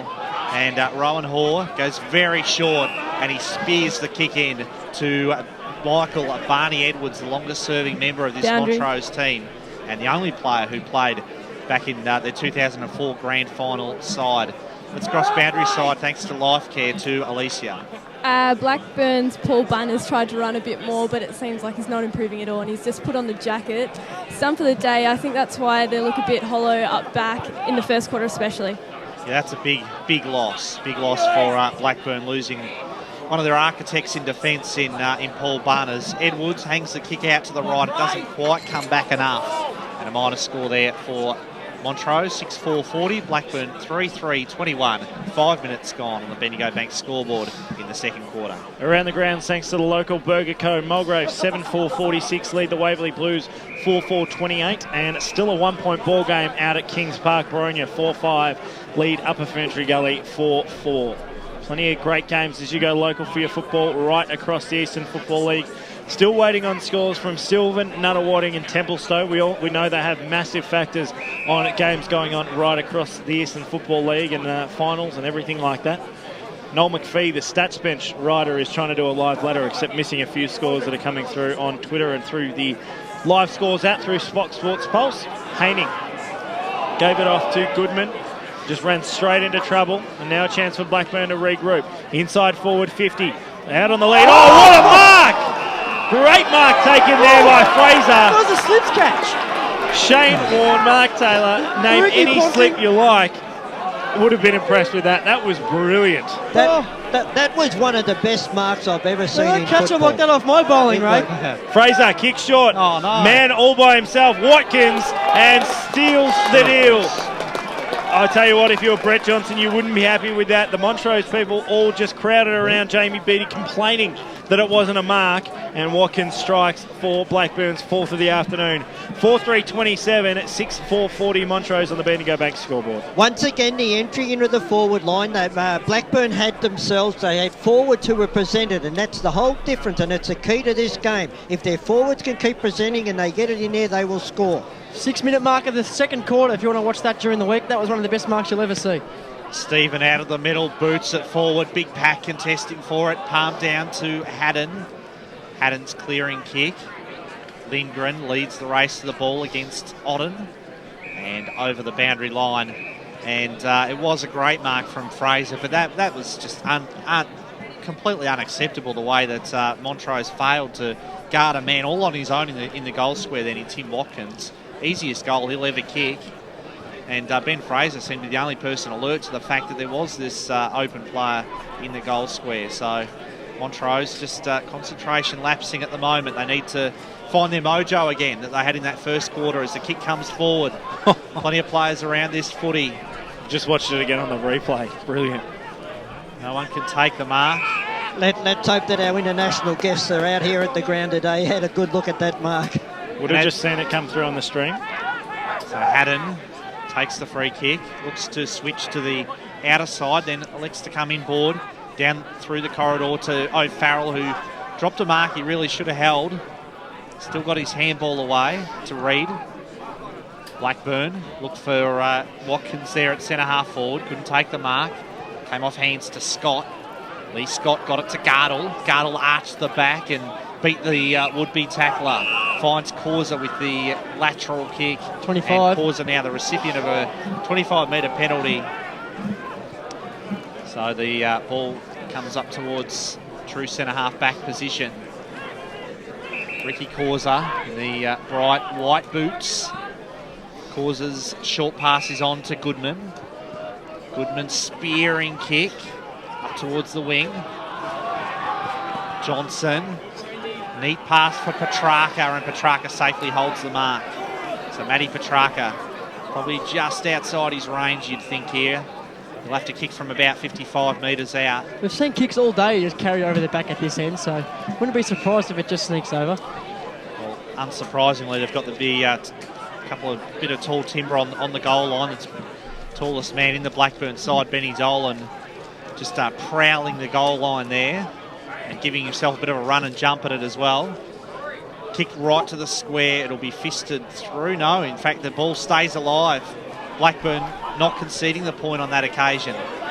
Kick up towards half-back. Langdon charges down the footy, gathers it in. Handball to Laversha. Scott for Montrose. Got a push from McFarlane. No free kick paid. And the intensity has lifted. Free kick will go the way of the Burners. Half-forward position to Tim Watkins. Fantastic. Tell you what, they're just getting involved. Aaron Hurl, one of your men, inside forward 50 as we cross back to the game. Great mark taken. Fantastic work there from Ben Fraser. Wasn't as good as his last one, but at least this time Seymour is going to get reward for effort. Yeah, you wouldn't have thought he'd would be passing this one or missing it. Really undisciplined from Scott up on the wing, and pretty fumbly and pretty bad, to be honest, from the Montrose attacking wingmen up here. Two of them fell to ground, went to their knees. The ball was lost. Makes no mistake from right in front. Sorry, Seymour, but that's the 5th goal on the board for Blackburn, the 2nd for Ben Fraser, and they move on to 5-3-33. Montrose 6-4-40, 10 minutes gone. Bendigo Bank scoreboard. And a quarter that Peter Banfield would be happy with. They've clawed back 3 of those goals, and Montrose, they haven't kicked a goal in this quarter. Haven't looked like it. Soupy. Yes, Blackburn only kicking the 2 goals in the first quarter from 15 inside 50s, already 3 goals from 5 forward 50 entries. Thanks to Choose Tap, Soupy, Grant Campbell on fire as always. This second quarter, 7-point lead to Montrose, 6-4-40. Blackburn 5-3-33. Around the grounds, it's a 13-point lead to Knox over Scoresby at the moment, a 1-point lead to Baldwin over Norwood, and a 21-point lead to Doncaster East over East Burwood. All thanks to the local Burger Co, of course. Back in the middle, 7-point lead as Haining won the tap down. Socket off the ground then by Tui. Langdon takes possession for Montrose. Looks for Jai Goodman, 2-on-1, favoured Blackburn. And great pressure then from Brooker. And he forces Jai Goodman to the line and did that well then, Brooker. He was very careful to ensure that he applied the tackle, but he didn't ram Goodman into the fence as and he was giving away about twice his weight too. So Bell sharked the pack. He was well tackled then by Tui. Just get him back on. Just get him back on that, Brad. Yeah, Jai Goodman. He had a look to see who was coming, and he thought there's not much here, but it was a great tackle. Well, they've just supplied us with some water. The Montrose Footy Club. Blackburn 5-3-33. 13 and a half minutes gone in the second quarter as Haining won the tap down, but O'Farrell grabbed the footy from the ruck contest, but he was immediately wrapped up. There's a bit of feeling creeping into this game, Ray. Yeah, and what Blackburn's been able to do is put pressure on that back 6 of Montrose. The Blackburn forwards are working extremely hard. Nice mark taken, not paid by the umpire, called play on, and will win the high tackle. So the free kick going the way of Thorpe. So Thorpe on a 45-degree angle, tucked right up next to the Bendigo Bank scoreboard. Just around the grounds, Noel McPhee's got his live ladder up for Division 3. Wanturna South, Mitcham, Templestowe, Boronia, South Palgrave on 40 points. At the moment, the Basin missing out. So Thorpe comes in. This to make it a 1-point ball game. Sends it on its way. Looks pretty good off the boot. It's going to switch wide, though, and through for one behind. 5-4-34, Blackburn Montrose 6-4-40, 14 and a half minutes gone in this second term. Yeah, as I said, the forward work of the Blackburn forwards this quarter has been terrific, whereas in the first quarter it was non-existent. Yeah, chalk and cheese. In many facets of the game, the effort from Blackburn between the first and the second quarter, completely a different side in this term. As Jai Goodman's kick in, gained plenty of meterage, got it almost right to the middle of Montrose reserve, where a ball up ensues. That was O'Farrell taking possession. Gets his quick kick away to Banfield. It's the path of Tui. Ryan Tui has time to steady, and he's filthy on himself then, Ryan Tui. Knows that was a golden opportunity, and the kick was well off target. Blackburn 5-5-35, Montrose 6-4-40. Bendigo Bank scoreboard as Montrose quickly bring it back in. Kick was dangerous, but it found Stephen. Stephen loads up, sends it out to the outer wing. Great kick. Just setting up now, and away they go. Good work there from Lingren. Lingren, short chip kick, dangerous, but it's found its captain in Goodman. Goodman right into the centre of Montrose reserve. Just slowly building on something here, Montrose. Inside forward 50, open goal square for Billy, and great mark taken there by Billy Schilling. That was really, really good. Really good work from the Montrose forwards there, not to flood back into Schilling's space. He had the whole 50 to himself. Very, very disciplined unit, this Montrose forward line, and they just kept it open. No selfishness. Allowed a paddock for Billy Schilling to run into, and the kick was absolutely fantastic from Matty Langdon. Ran onto it, took the mark. Now he's going to go back and kick a steadier for the Demons. Billy Schilling comes in now. Now that's a Michael Holding run-up. Now sends it on the right boot, swings it from right to left and straight over the goal umpire's head. The steadier that the Montrose Football Club needed. They move on to 7-4-46. Blackburn 5-5-35 on the Bendigo Bank scoreboard. Bendigo Bank big in the bank, and thanks to Yarra Valley Water and Shoes Tap, Grant Campbell. Well, it's surprising given Blackburn have won this quarter 3-1, but Andrew Haining dominant in the ruck, winning 16 hit-outs to 4, and it's helped Montrose lead the clearances 9-4. Is really getting on top when Timmy Watkins swaps with Big Dolan. So I think he's understanding that Watkins is a less experienced, smaller ruckman, and he's sort of having his way with him. Haining wins yet another tap. Mark that one down, Soupy, as Reid thumps it out of the middle. 2-on-1 favours Montrose, and courageous mark taken by Brendan Gardle. So Gardle will clear for the Demons. Good kick. Favoured Johnson, although working back beautifully then was Reid. Blackburn win it back through Brooker. Brooker's thumping kick, and that's a great goal for Blackburn. James Brooker has his first of the day. Went 60 metres. Blackburn move on to 6-5-41. Montrose 7-4-46. They're back within a goal on the Bendigo Bank scoreboard, the Burners. And I think that goal sums up the quarter by Blackburn. Montrose got one, but straight away that the Blackburn side was able to respond. And it was great shepherding also by Jake Hammond on the line to allow that to go through. Ball back in the middle once again. 5-point ball game and a high-scoring affair. Exactly what we wanted to see on EFL Game Day between the Demons and the Panthers. Both these sides jostling for positions inside the top 5. Johnson to Stephen, now out to Langdon, who gets it to his captain in Goodman. Inside forward 50, looking for a target, couldn't quite find it. Ball tapped around, Watson got it away. Schilling has to get around one, can't quite do so, and is wrapped up in a tackle. Going absolutely nowhere. I like the work of Stephen Goff up at half forward so far this afternoon. Every time he goes near the footy, it looks like something's about to happen. Forest Hill 8-7-55 lead Nunawading 3-2-20 at half time. So the Titans are doing their job at the moment. We just need to get a score in from Sylvan and Ferntree Gully. If you're out at Sylvan, let us know. Tweet us, Facebook us, whatever it's going to take as Montrose go forward once again. Nice kick there from Johnson. Couldn't quite get it there, but a free kick's been paid, and it'll go the way of the Demons for a push in the back. Oh, gee. And not happy about it at all, is Aaron Hatton. No, and that's a 25-metre 30-metre penalty as well. 25-metre penalty, which was about 1.5 metres because he was already in the goal square. That's right. Billy Schilling makes no mistake, kicks the goal, and it just... Mark Watson? It was Mark Watson. Mark Watson. Kicked the goal. and settled that one straight through the middle. 8-4-52, Montrose, Blackburn 6-5-41, 19 minutes gone, second term, Bendigo Bank scoreboard. Look, the fatal mistake by the Blackburn defenders, and when the ball came in nice and high, instead of punching the ball through the points, they put the ball down front and square, and it's unforgivable for a backman. No wonder coaches tear their hair out, Brad.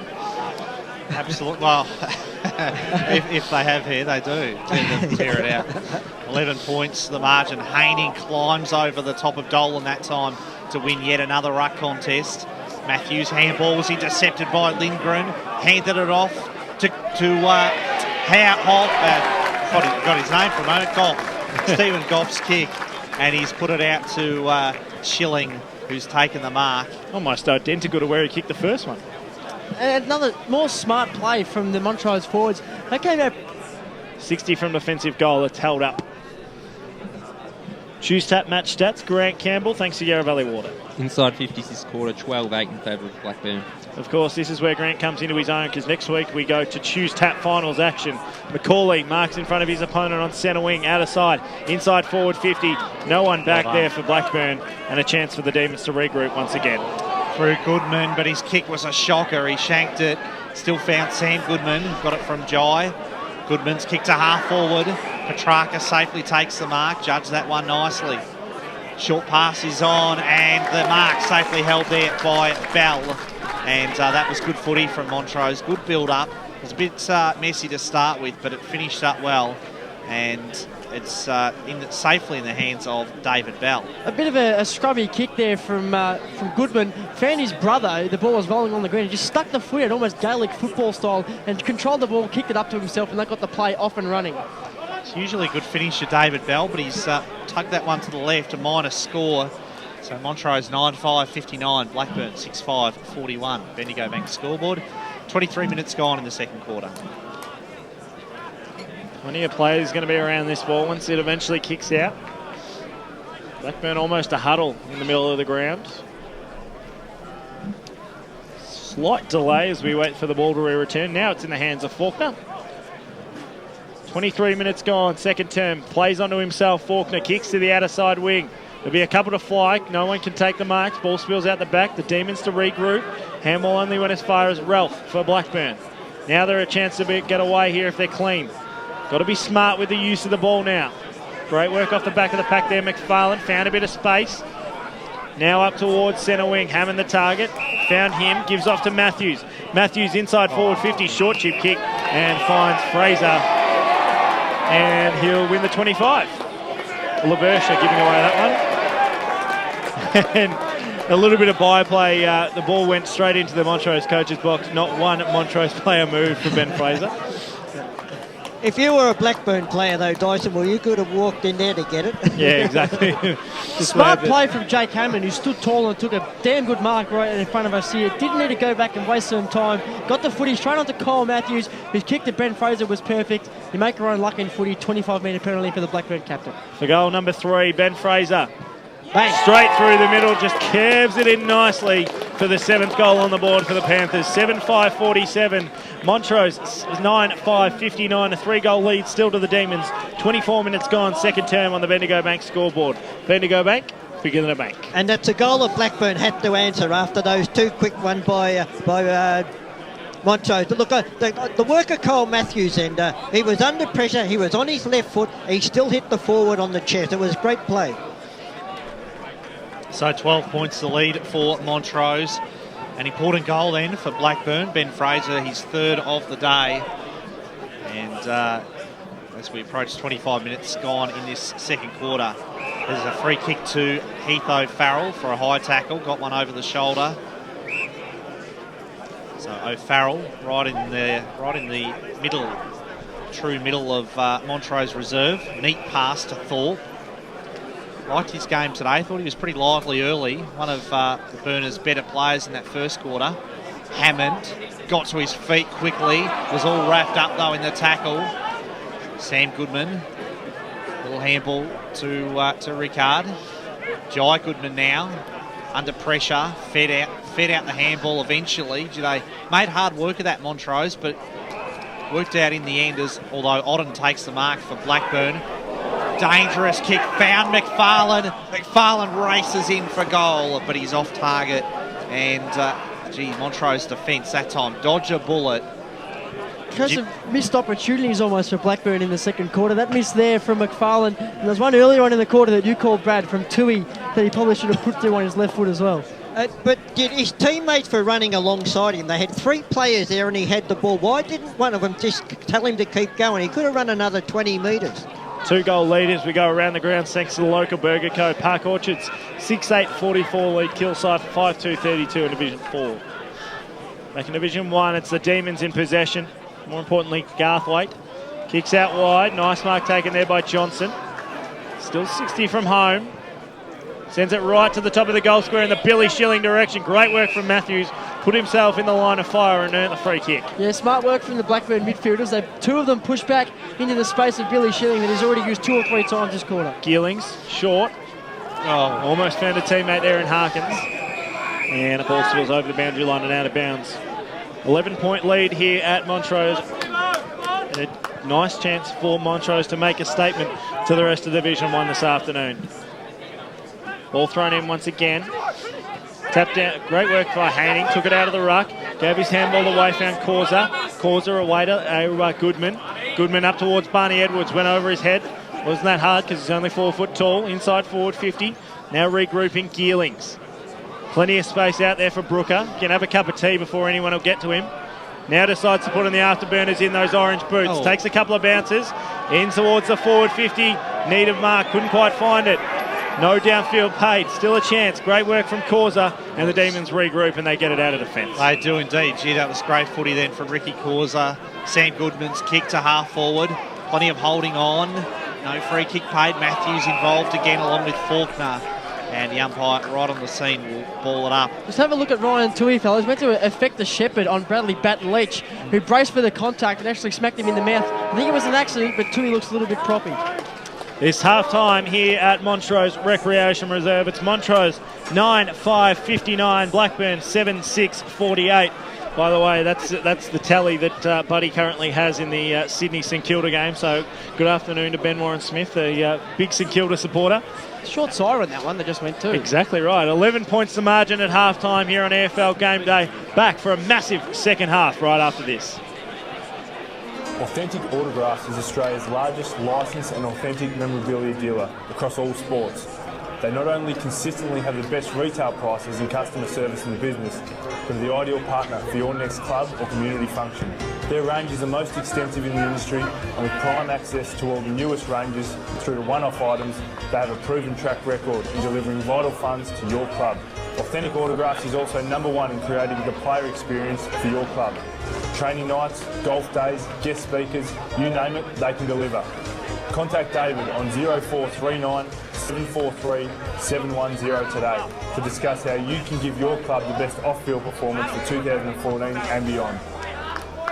For the best EFL rap on radio, don't miss Akira EFL Sunday from 10 till 12 every Sunday morning on 98.1 Radio Eastern. Ben Warren-Smith and the team bring you all the final scores, goal kickers, best players and ladders following a big round of EFL footy. The game also alluded to just before the break. The Sydney Swans are doing it well at the moment. It's a 26-minute mark at the third quarter. Sydney Swans versus St Kilda. Up there at the SCG this afternoon, and it's 15-8-98 the Swans to St Kilda 4-7-31. And, well, interest at this juncture is Buddy Franklin. He's currently kicked 8 goals, so more than likely it's a strong possibility that he'll have double figures before the end of the day. So Franklin has so far kicked 8 coming up to three-quarter time. Kurt Tippett has kicked 2 and Cunningham 1. Major possession getters for the Swans. Parker has 22, Jack 21, and McVeigh also 21. For the Saints, their goal kickers, Nick Rewell has 2, Armitage 1, and Wilt also 1. And their major possession getters, Stephen 25, Ray 19, and Nunes 16. So 15-8-98 before 7:31, St Kilda, the Sydney Swans coming into three-quarter time. And so far, Buddy Franklin has kicked 8. Now, the other game is up in Queensland, Gold Coast in particular, between the Gold Coast Suns and Port Adelaide Metricon Stadium, and it's half-time. and it's the Gold Coast Suns just in front. Gold Coast 4-3-27 leading Port Adelaide.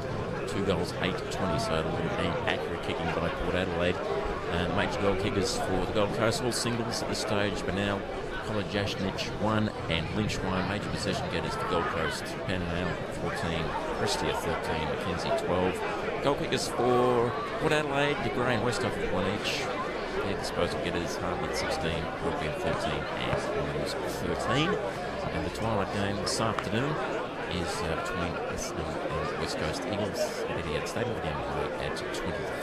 We're going to take a short break. When we come back, you'll have the Pie Shed halftime show right here on EFL Game Day. Go live and local every Saturday afternoon for EFL Game Day.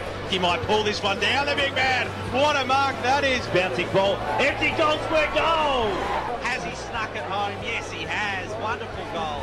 From 50 metres out, he might put the first one on the board for the Demons. Straight over the goal up Pi's head. He unloads from 55. It's a shake off the boot, but it's straight and it's a goal.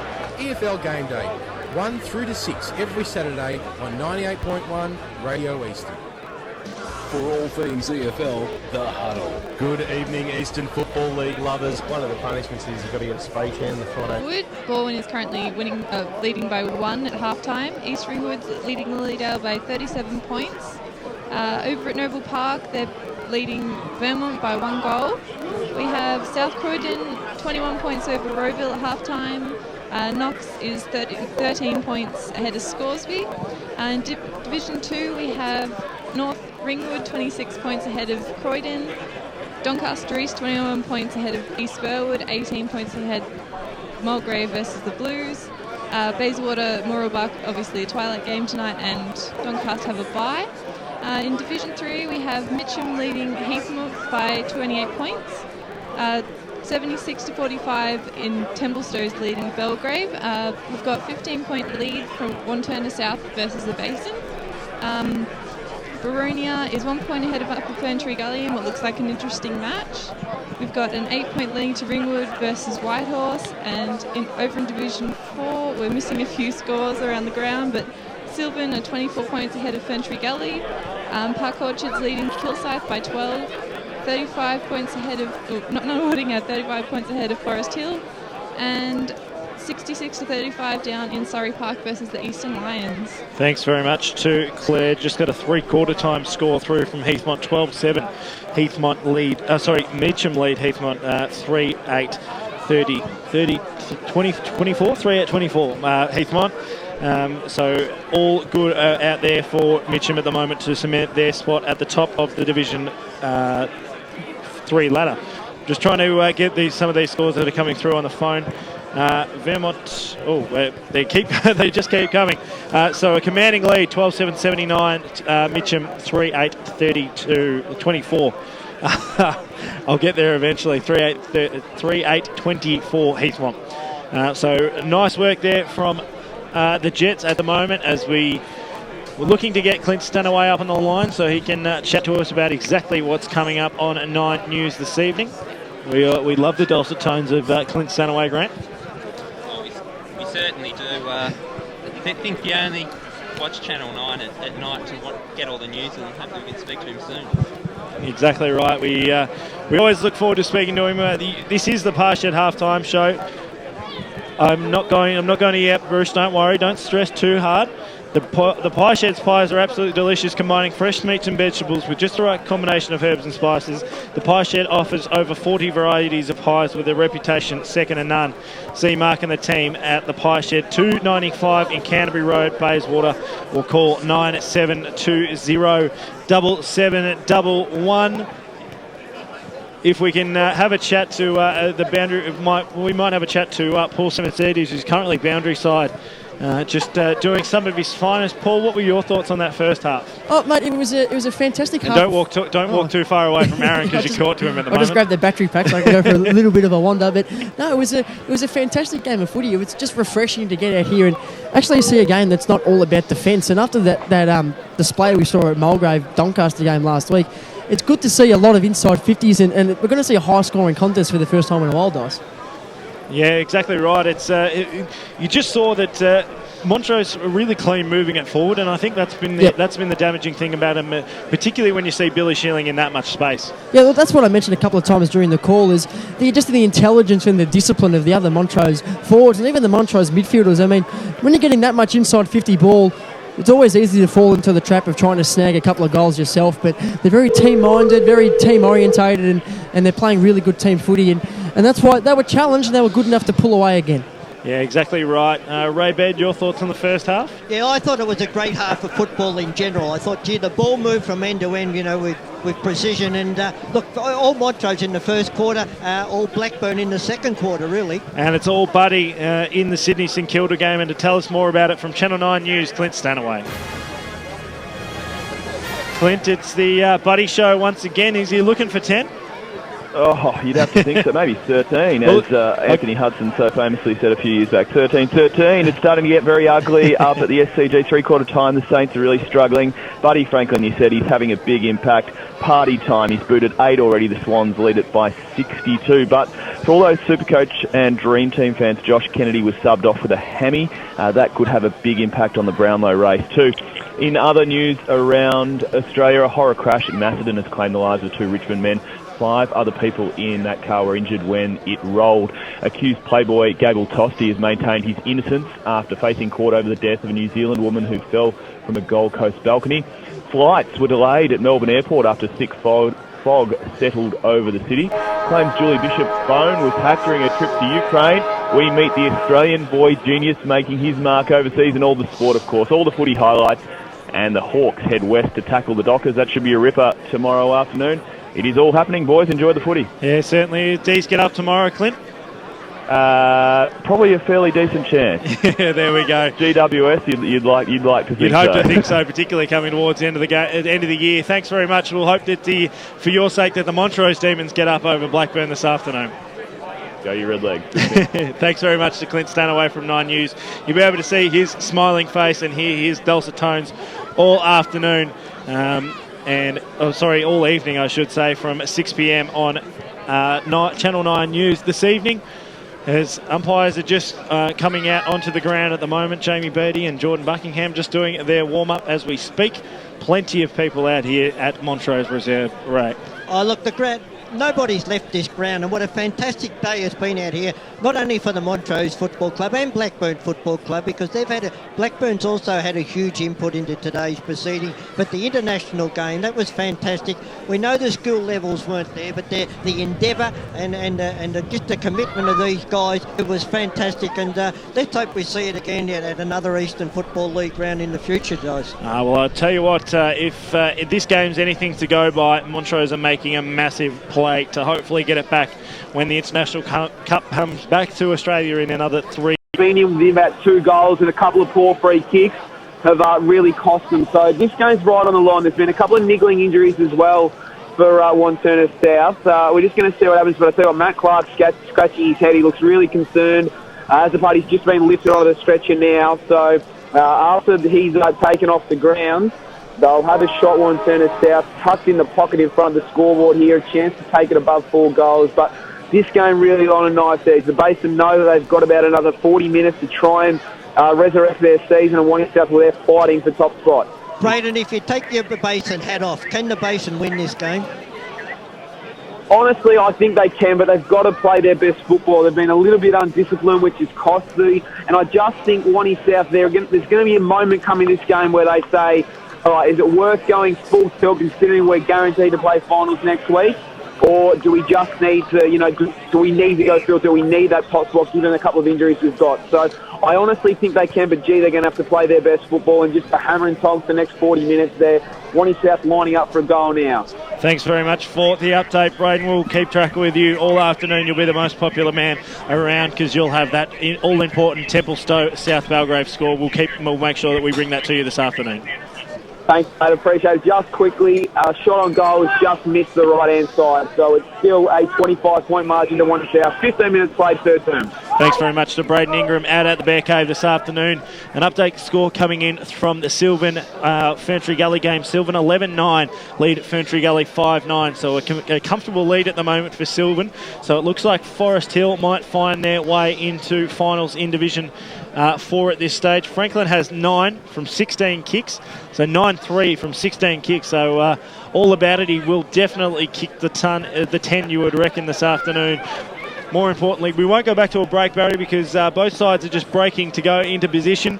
And that was the Pie Shed halftime show. The Pie Shed's pies are absolutely delicious, combining fresh meats and vegetables with just the right combination of herbs and spices. Seymour, the Pie Shed pies, over 40 varieties. How many of those 40 have you tried? 39. See Mark and the team at 295 Canterbury Road in Bayswater, 9720 7711, all at the same time as well. One sitting. So this game's sort of still on a nice edge, I guess. Ray, which way do you see it swinging in the second half? Oh, look, I think that Montrose is still going to win this game. I think that although that Blackburn had the better of them in that quarter, I just thought that they're doing enough to stay in the game, and I think that they will win the game, Montrose. Seymour? I'm with Ray. I think the home side, the game's got to bust wider open at some stage, and it's about which team can capitalise in those moments. Montrose just look a lot more polished going up forward, and they're going to kick a big score, I think, this afternoon. I think that Blackburn are relying a lot on Heath O'Farrell. He's had a lot of the ball, and when he's got the ball, they look very good, and he's the reason why they get it down there, but they can't rely on him all day. Regardless of which way it goes, it's going to be massive. Brad Henderson to take it away for the second half. Thank you very much, Dyson Baker. 7-6-48, Blackburn, Montrose 9-5-59. Back in the middle once again for the start of this second half, as Haddon got it out to Matthews, who I thought was, along with O'Farrell, was probably Blackburn's best player in that second quarter. Mark safely held, though, in defence by Gardle. Not his best effort with the kick, though. Dolan couldn't take the mark. Matthews, lovely kick from Kyle Matthews. Gee, gave his teammate every chance, and the mark wasn't taken, or wasn't paid at the very least. Handball fed out towards the boundary. Dolan got it to Watkins. Great tackle. Terrific tackle by Dean Stephen. He was a man on a mission then.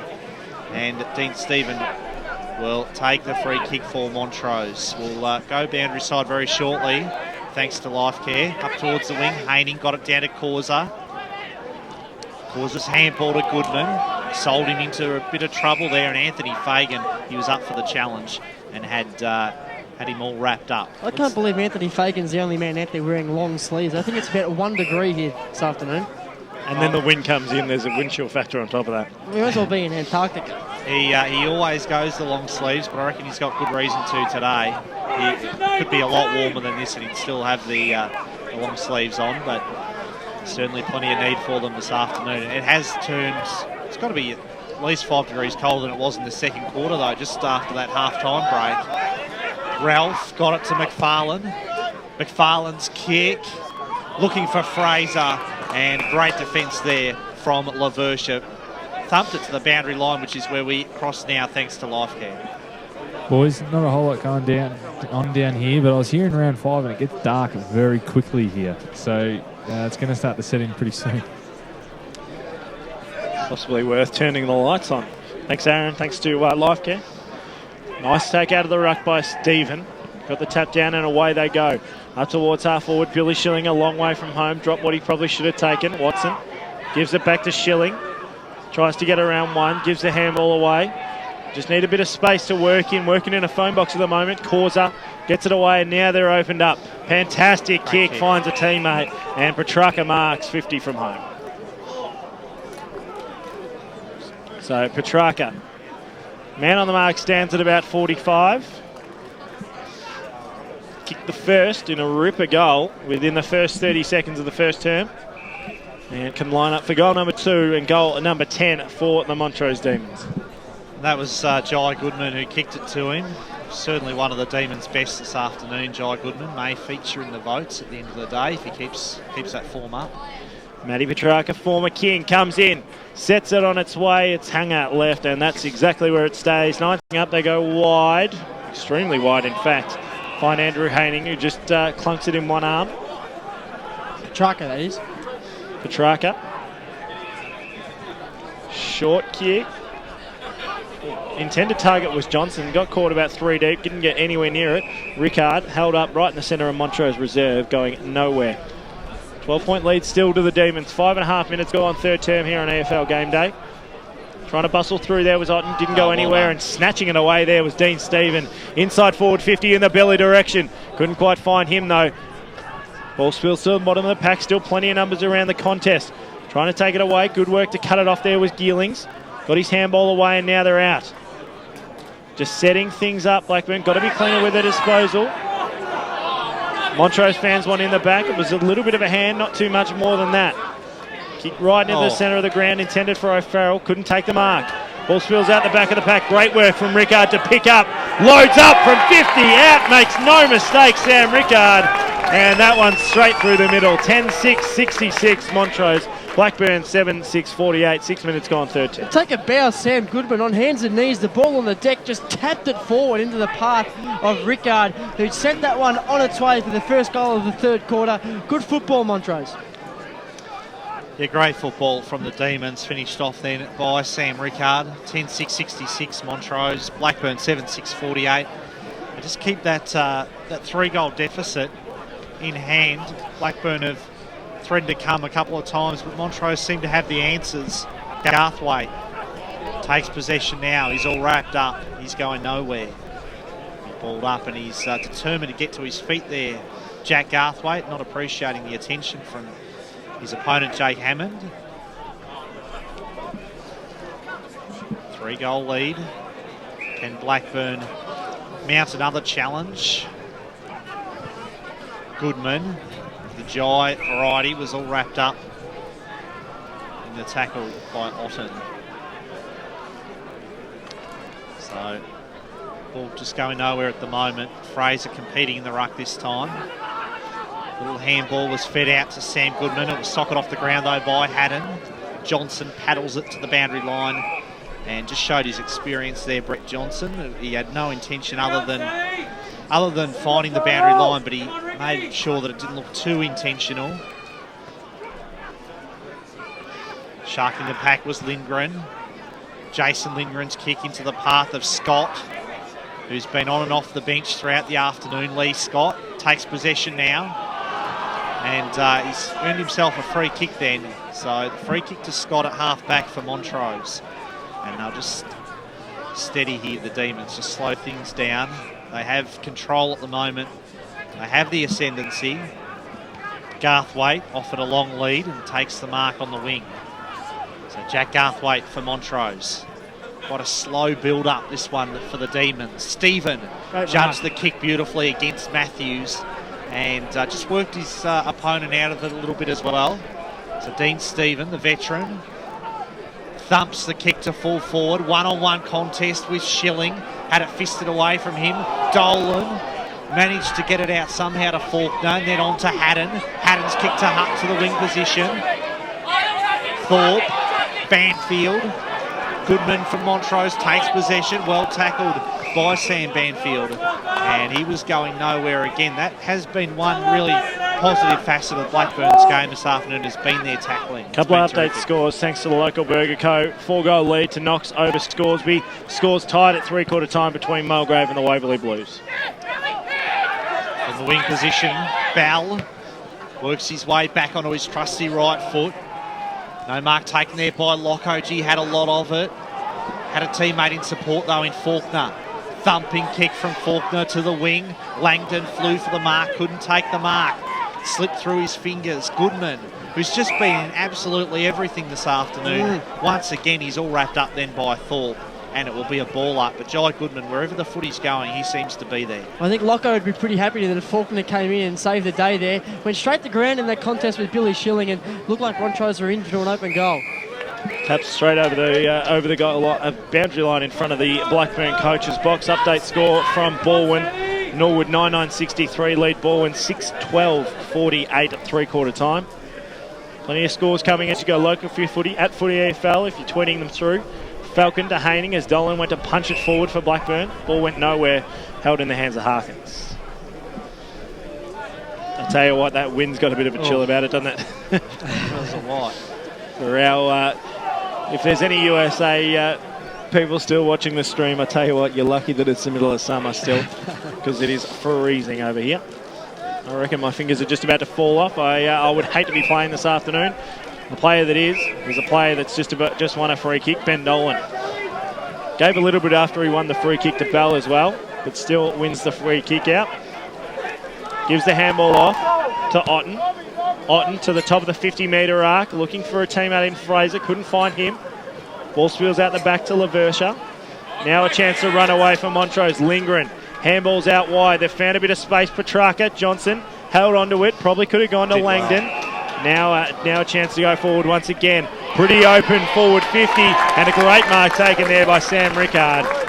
And after a fantastic set of play, Sam Rickard can line up for goal number 2 of the quarter. It's been all Montrose so far in the third quarter here. As you mentioned before, the wind is absolutely freezing. It'd be interesting to see if it's actually favouring any side of the ground here. It feels like it's blowing straight in my face, so we might have to get our life care boundary riders just do the old Matty Lloyd trick. Just figure out which way this wind's going. Sam Rickard for goal number 11 for the Demons. It's from Trayton front, 35 out, loves it straight off the boot, celebrated before it had even gone over the goal line. 11-6, 72, a second goal for Sam Rickard of the quarter. 7-6, 48, a 4-goal lead in favour of Montrose. 12 minutes gone, Bendigo Bank scoreboard. Bendigo Bank, bigger than a bank. I think we've come down to crunch time for the Blackburn Football Club. They've got to start doing something now. But when you have a look at what's been happening since half-time, is that Montrose have wanted the ball more. They're prepared to put their body on the line a little bit more than what the Blackburn side have. Update score, sorry to cut you off there, Brad. Thanks to the local Burger Co. Forest Hill 13-8-86, Nunawading 5-6-36. So it's all for Ferntree Gully to do if they want it. Stevens' long kick was marked by Locko in defence for Blackburn. And Michael Locko, his kick favoured a teammate then. That was good footy. Mark safely held there by McFarlane. Up towards half forward. Edwards should get to it first here. Goes to ground, Michael Edwards. Chain of handballs, that was great footy. Finished up with Laversha. Causa it is now for the Demons. Causa was bumped by Tui, but got his kick away. That was good footy. Got it to Stephen. Thumping kick. Schilling on a long lead against Locko. Doesn't take the mark. Ralph's clearing kick. It was a bit of an underground job, but travelled up towards the wing. And that's not a bad result for Blackburn because Montrose, they look dangerous going forward on that occasion. Try to throw it up on the outer side. Stephen, another kick. He's working overtime at the moment. Went looking for Schilling. This is Faulkner for Blackburn. Kick around the corner by Faulkner was a bad one though. Landed in the arms of Lindgren. Got it to Causa. Causa's kick, it was a shank. Lands at the top of the square. Players dive in. Gee, the Blackburn player dragged it in then. But his luck's a fortune because he got one over the shoulder. That was Locko. Shares it with Ralph. Driving kick by Josh Ralph to half-back. Demons still have it through Bell. Bell. It's the clearances 9-5. Ralph brings it back into Matthews. Kyle Matthews. What a recruit he's been this year for Blackburn. Harkins. Out to Odden. Odden's careful kick to Macaulay. Sam Macaulay, who's drifted to the other end of the field. Macaulay's kick really set Thorpe a hard task. And Garthwaite had that kick well scouted. Forced it to the boundary line for a throw-in. It was a terrible kick, Brad. If you're a forward and you've got to sit underneath that, it's suicide. Well, Sam Macaulay's probably not used to that scenario, I suppose. More renowned as a defender. Wasn't his best effort. Odden's kick to Thorpe. That's a great mark by Mitch Thorpe. And he takes a diving mark there against Langdon. Knew the contact was coming, but he braced himself for it and clutched a pretty difficult mark. This kick will be difficult too for Mitch Thorpe. Doesn't want to kick it. Dishes off the handball to Ralph, who's a thumping kick. Josh Ralph. But he's put that one out of bounds on the full. He had the distance, Josh Ralph, but he didn't have the accuracy. And no score there for Blackburn. Once again, Montrose, they dodge a bullet. Montrose 11-7, 73. Blackburn 7-6, 48. Bendigo Bank scoreboard. Nice kick out of defence. Macaulay slipped but still had time to recover. and takes the mark. Kicks straight back inside the forward 50. Kick wasn't flash though, straight to an opponent. Off you go, Ray. Why would you kick the ball to that pocket, for one? And secondly, why would you kick it up in the air the way he did? That's the same Sam McCauley again, twice in the space of a couple of minutes. So the ball in the arms of Watson, who kicks to the outer side, finds Langdon, gives his handball off to Goodman. Sam Variety, who just spun 3 times, turned it over. Anthony Fagan pounced and kicked it behind. Had to kick that. He just simply had to put that through. It's almost panic stations now for Blackburn. The last 5 minutes they have pushed and pushed and pushed. They've got absolutely nothing to show for it. Someone's got to give here. 7-7-49 Blackburn, Montrose 11-7-73. 17 and a half minutes gone. Third term here at EFL Game Day. It's the Demons and the Panthers. I reckon you're right, Seymour. Just the timing of it and the way it came about, that would have been a game changer if he'd managed to slot that one. And as it is, it's such a reprieve for Montrose. Really lets them off the hook again. They still hold a 4-goal lead. Back in the middle from the kick in, Jai Goodman. Got it almost to the middle of Montrose reserve. It's on a good length outside the off stump, that ball. It was indeed on the cricket pitch. High to throw it up. Just makes a bit of space in the middle there, gets away from the wicket. Palmed down then by Watkins. Loose ball. Tui was all wrapped up in the tackle by Goodman. Fire throws it up. Quick kick came out of the pack from Harkins. What can Blackburn conjure up here? Laversha was determined to contain the ball there. He was going nowhere. Tell you what, that fog's getting lower and lower, and it's getting colder. Kick gives the handball off to Harkins, who sets it on goal, and it's gone through for 1 behind. So another behind on the Bendigo Bank scoreboard, and Blackburn move on to 7-9-51. Montrose 11-7-73. 21 minutes gone. Into time on here in the third term.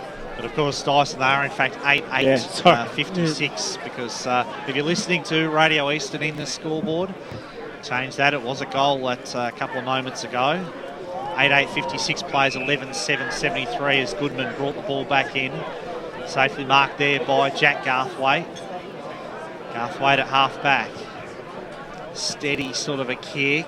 Set his teammate a hard task. The mark was held there by Ralph. Odden, in fact, it is.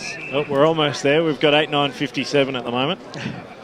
Scoreboard, the goal's been put on, but they've got to take it behind off, the one that was awarded to O'Farrell. This is Thorpe, Mitch Thorpe, true wing position. Thorpe, thumping kick to a massive pack of players. And there is a whistle. Push in the back, I think, for the intended fly. I'll tell you what, you know we're a fair way behind when we're halfway through the third term and there's a final score already come through. Mitcham, what a mark. Mitcham 13-10-88, Heathmont 3-8-25 final score. Great mark then by Thorpe. Neat kick to Ralph. Josh Ralph had to wait for it, but he safely takes the mark. And just one to you, Brad, they are listening to you in the scoreboard because they got it correct now. Very good. They've got their correct score once again. Sam Goodman takes possession, shovels it out. A lot of players around this footy. It was shot out to Faulkner. Faulkner's driving kick, but the mark safely held in defence by Haining, and Lindgren comes away now for the Demons. Nice kick out. Looking in the direction of Baton Lee. She'll lead in the race. Picks up, couldn't quite take it though. McCauley putting him under a fair bit of pressure. Young man just struggled against an older defender. Great work there from Goodman. Langdon, he'll win the free kick. Right in front of the Montrose faithful. Inside forward 50, the coach, Brett Johnson, the target, and outmuscled his opponent there, Aaron Hatton, convincingly, and took the mark. He's just got to go back, slow the clock down, and just give himself a chance. This is an uncontested shot on goal. He puts this through. It breaks the hearts and the backs of the Blackburn players and the Blackburn supporters who've just had all the football in the last 5 to 10 minutes, and just weren't able to kick a goal. The coach kicked one in the first. This for his second. Just to, as you said, Seymour, just steady the ship a little bit. Comes in now. Hop, skip and a jump. Sends it on the left boot. Fagan takes the mark. Has plenty of room. Plenty of space to run the footy, but it's a poor kick. Poor finish. Obviously thought he had too much space. And gee, Blackburn are just wasting chances in this third quarter, and it is denying them any chance of snatching the lead. At this stage, they still trail by 18 points on the Bendigo Bank scoreboard. Bar the dotting of the I's and the crossing of the T's, it looks like Scoresby will go down into Division 2 next year as we go around the grounds, thanks to the local Burger Co. Bang bang, 2 goals in the opened the last quarter and skip away to a 41-point lead. Knocks Falcons up convincingly out at Scoresby Recreation Reserve. And it's Montrose up at the moment. They're in possession. Right in the middle of the ground, Goodman. Kicks inside forward 50, looking for Stephen. Couldn't quite find it. Petrarca. Couldn't quite find him, but he works the ball in the bottom of the pack. He's dived on it beautifully. Gearlings came over the top and held him down. Bronx cheers and a few boos from the crowd. Ball thrown up, 25 out directly in front of the Montrose goal. They currently lead this one by a straight 3 goals. And going nowhere on that occasion, Sam Goodman. Game's just lulled out a bit. I reckon the Blackburn need the next couple at least. And half a chance here with 26 minutes gone in the third term to try and leak it out up towards Tui. He's the intended target. Nice mark taken. 80 from home. Push it inside 50. Clean kick. Perfect spotting. And it's spotted up a teammate in Otten. Otten's kick wasn't flash. Plenty of Montrose players just swoop on it. Goodman gets it away. Jai out to Dean Stephen. Dean Stephen up towards centre wing. Manages to find Brett Johnson. 60 from home. And I'll tell you what, if they can score off this one... again, the world's shortest siren. Considering we got a 30-second job at that Doncaster last week, and we just got half a second there. And we're not going to break yet because Brett Johnson's going to back himself. I'll tell you what, if he gets anywhere near this will bring the house down. Loads up. Torp, going to get nowhere near it. And, tell you what, the Blackburn defence, it slipped through a couple of hands and it's almost actually gone through. But the score that we read out before will stand. 11-8-74 Montrose. Blackburn 8-8-56. A 3-goal lead at 3-quarter time here in the EFL Game Day match of the day. It's the Panthers and the Demons live from Montrose Recreation Reserve on EFL Game Day. Have you got a premiership or milestone jumper that needs framing? Is the better half nagging you to clean up the man cave? Well, you're in luck. As well as being Australia's largest licensed memorabilia dealer, the team at Authentic Autographs also do custom framing. From the deep rebatted frame, the acid-free pins, the mount will not only look great, but won't damage your prized jumper should you want to relive the glory days. The team will also design a frame, including photos and all the important information, so you have no trouble bragging to the boys. Contact David on 0439 743 710. Authentic Autographs, Australia's largest licensed and authentic memorabilia dealer across all sports. If you plan to be cremated when you die, where would you like your ashes scattered? Sorrento Beach at sunset. The famed Flemington Strike. Just leave me on the mantelpiece facing the telly so I can watch the Mighty Hawks. I've boxed my 1951 FX Holden. At Tobin Brothers Funerals, you can celebrate your life in any way you wish. What you want done with your ashes, music to be played, donations to charity. Those and other wishes can all be set out in a fixed price funeral plan. Find out more at tobinbrothers.com.au. Tobin Brothers Funerals, celebrating. The answer is no, he didn't. He ran one short, he picked up 9 goals in the end, and in the end was a big win for the Swans today. Sydney 19-13, 127, have defeated St Kilda 8-8-56. Buddy Franklin ended up with 9, 3 to Tippett and 1 to Cunningham. Their best possession getters is Parker 33, McVeigh 28, and Hanbury 26. For the Saints, Nick Ringwald, sole goal kicker of note, ended up with 3 goals, Stanley 2 and numbers each one. And match of possession getters Stephen 31, Ray 27, and Tanya 26. And a very interesting game up at the Gold Coast, Metricon Stadium this afternoon between Gold Coast and Port Adelaide. And it currently it's a 7-minute mark of the last quarter. And Port Adelaide have gone in front. They're rather bad kicking, 5-13-43 over the Gold Coast, 5-5-35. So a 8-point lead to Port Adelaide, the 7-minute mark last quarter. For Ports, Gray, Hartland and Schultz have 1 each, and now Harbrook have 1 each for Gold Coast. Major possession getters for Port, Harlett 22, Broadbent 19, Gray 19. For Gold Coast, Prestia 22, Mackenzie 21, and now 19. And our afternoon twilight games between Essendon and West Coast at Etihad Stadium this afternoon, getting underway at 20-5. This is EFL Game Day 98.1 Radio Wisdom.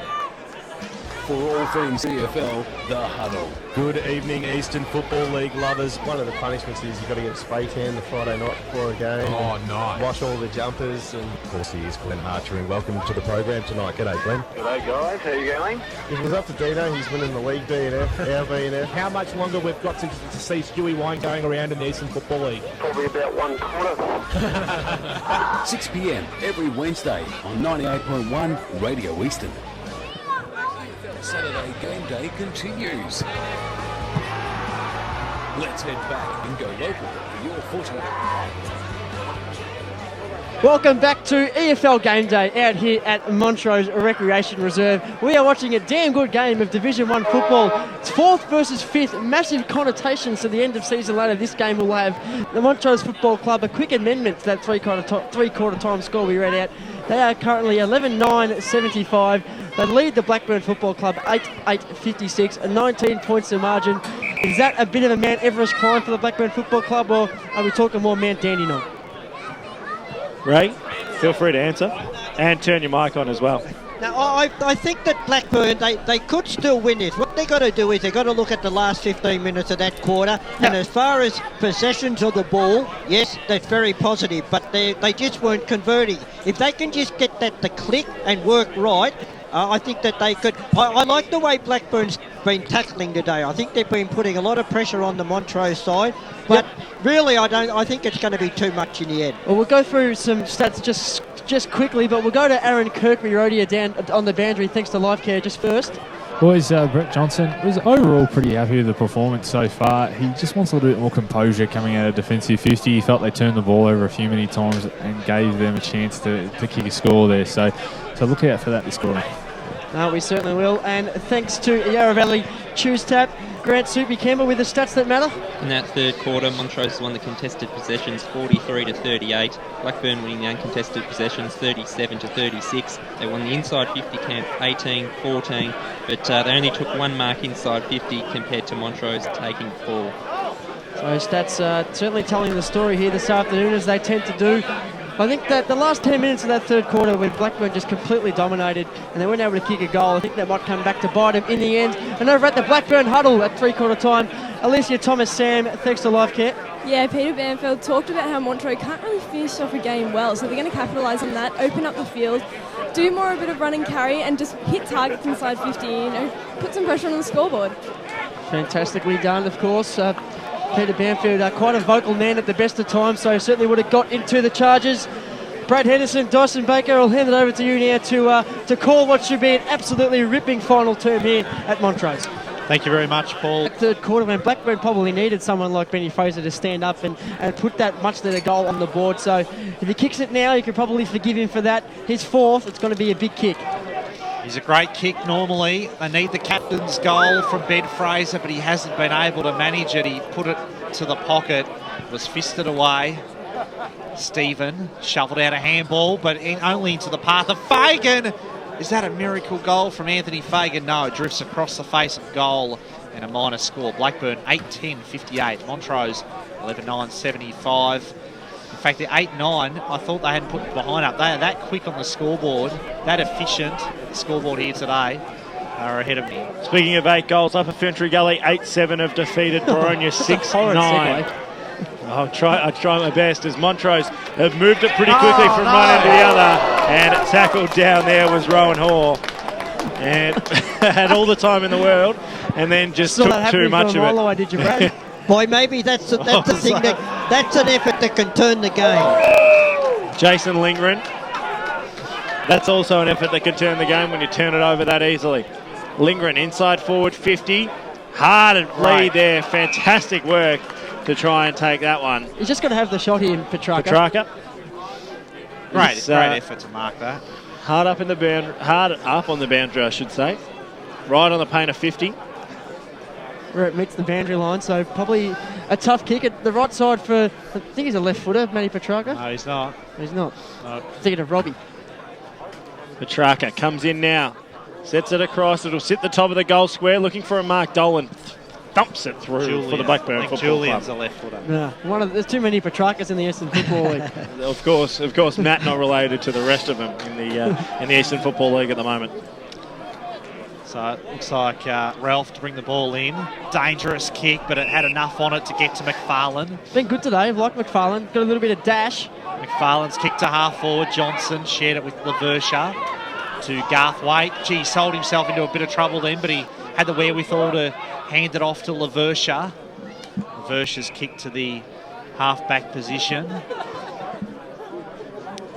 Looks like Lee Scott there for Montrose with the ball. Winds up with the kick.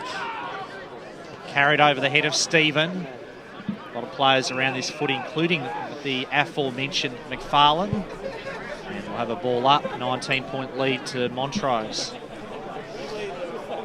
Palmed down beautifully into the hands of Stephen. Stephen's kick for Rickard.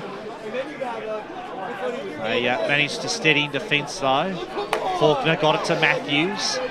Paddled on. Matthews was clever to Tui. Got it to Thorpe. Thorpe, bit of a dashing run from him. Not his best effort with the kick again. Doing the forwards no favours. Garthwaite gave it to Goodman, who shanked the kick. Little handball from Brooker to Odden. Odden's handball to Faulkner. Faulkner winds up from outside 50 to the top of the square. And that was great footy from the Burners. Fantastic build-up. Brooker and Odden, and then finally Tyler Faulkner, all combining. And the mark safely held by Jake Hammond. That was a show of strength from Hammond. Perfect out muscling. Big, tall boy. I think one of his main strengths is he knows how to and when to use his body during a contest, and he rarely gets beaten in the air in a one-on-one. You saw a perfect example of it just there. Hasn't kicked one yet this afternoon. Can't miss this, surely. He doesn't. Sneaks it through, and Blackburn move on to 9-9 at 63. Montrose 11-10, 76. There's still definitely a pulse for the Burners. They trail by 13 points on the Bendigo Bank scoreboard. Well, at the goal of Blackburn, they certainly needed to kick it. But I mean, as you say, they've got to keep on going because, look, if they're good enough, they can win this game. They're only a couple of goals down now, but they've certainly got to play a lot better than what they have. But their endeavour in getting that ball let forward then was good, and let's hope they can build on that. It's only 13 points the margin, but I feel like that it's got that feel about where Montrose, they feel like they've got a 4 or 5 goal break on them. So I think they're doing well to be this close. Ball back in the middle once again. Goodman came through, dispossessed as he tried to get it away. Tui swooped on it and managed to pick it up. Got a kick inside forward 50, wasn't great. Bendigo Bank scoreboard, and I'm glad to report that Tim Morgan won't have to be waxed live on air on Eastern FM because Waverley Blues haven't been able to make the finals. This one for you, Ray Baird. Surrey Park 14-13 have defeated the Eastern Lions 9-12. I tipped the Panthers. I'm going to go with that. Well, yeah, that's probably the big scalp that they were looking for. Exactly right. Johnson's handball wasn't flash. It left Jai Goodman in a fair bit of trouble. Jeez, he's tough, Jai Goodman. Start thinking about your 3-2-1s, fellas. We'll have to rip those out quickly at the end of the game as well. Plenty of contributors from either side. The Eagles 16-10-106 have defeated Noble Park 11-11-77. All these scores thanks to the local Burger Co. 114 Bayswater Road in South Croydon, just across the road from Cheong Park. O'Farrell. We'll have to swing past. That one's gone 50 metres across and 50 metres up. Underneath it was Hammond. Couldn't make the most of it. And now a chance for Montrose to regroup. Short chip kick, found Stephen. Been good this afternoon. Stephen, man on the mark, stands right on defensive 50. 20-point lead in favour of Montrose. Blackburn need to do something quickly. 8 minutes gone, final term. Bunch to fly, and Hayden, hasn't he come alive in this term? Again, looks confused. Manages to kick it down the line. Petrarca, the man in back position, and manages to take the mark. Umpire said, no, you didn't, son. Calls play on. Great work there from Otten. Found a bit of space, and then finds a teammate in a bit of space in Banfield. Need to make the most of this next kick. Kick out wide, and now a bit of run on. Although putting themselves under a fair... Behind the goals, but he was off target. Minor score, Blackburn 9-11-65, Montrose 12-11-83, an even 3-goal deficit on the Bendigo Bank scoreboard. I think he just had to have a pot shot then. There was 30 players, 15 from either side, congested inside the Blackburn forward 50. 8-point lead to Port Adelaide over the Gold Coast. Aaron, if you're keen to know that score, thanks to Life there. Great work from Matthews, used his body well, got around an opponent, now gives the handball away, finds Harkins. Harkins tried to get round one, couldn't get round the second, and he's wrapped up. Norwood secure the minor premiership, 16-12, 108. They've defeated Balwyn, 8-15, 63. I think 16 of the last 20 goals in that game, the Norwood Football Club. Balwyn kicked the first 4 of the game. Snap around the body, Tui, and that's going to struggle to make anything. And it's gone over the boundary line and out of bounds. 12-11, 83. Blackburn, 9-11, 65. 11 minutes gone. Choose tap match stats thanks to Grant Campbell and Era Valley Water. Blackburn leading the inside 50s in this final quarter, 7-6, and the clearance is 5-2. Ball thrown in once again. Haining had back position but managed to get the tap down. Trying to push through. Nothing really presenting there. Nice work from Dean Stephen. Just makes the pack of players a bit of a couch. Settles down on that. 35 metres out. Ball up in front of the Blackburn goal. Third man up. Managed to get the tap down. Tui with another snap. Couldn't quite make the most of it though. Chance to regroup now as Montrose clear out. Only as far as Otten, who marks. Now a chance for Blackburn once again. Otten doesn't waste too much time, and he's put it out on the floor. And I tell you what, when probably the best kick in the team turns it over like that and gives the ball straight back to the opposition. Right in front of the Montrose faithful. Suggests that may not be their day this afternoon, the Burners. So the free kick will go to to Montrose through Watson up towards the wing and fisted over the line. It was be a boundary throw in. Final score 12-11, 85. Knox have defeated and will stay up in Division 1. Scores be 4-7-31 by 54 points. Haining got it to Johnson. Little handball. Shot out to Causa. And the boundary line was beckoning. Boundary throw in right in front of our broadcast position. Division 2, Doncaster East 14-13, 97 have defeated Eastfield 12-9, 81.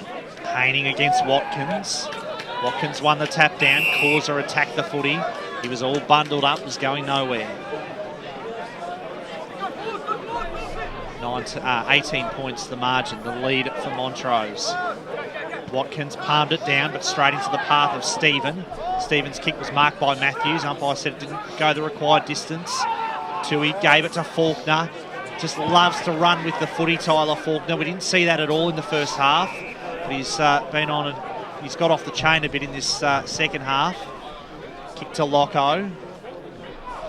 High up and under kick from Locko. Set his teammate a hard task then in Brooker and over the boundary line for a throw-in.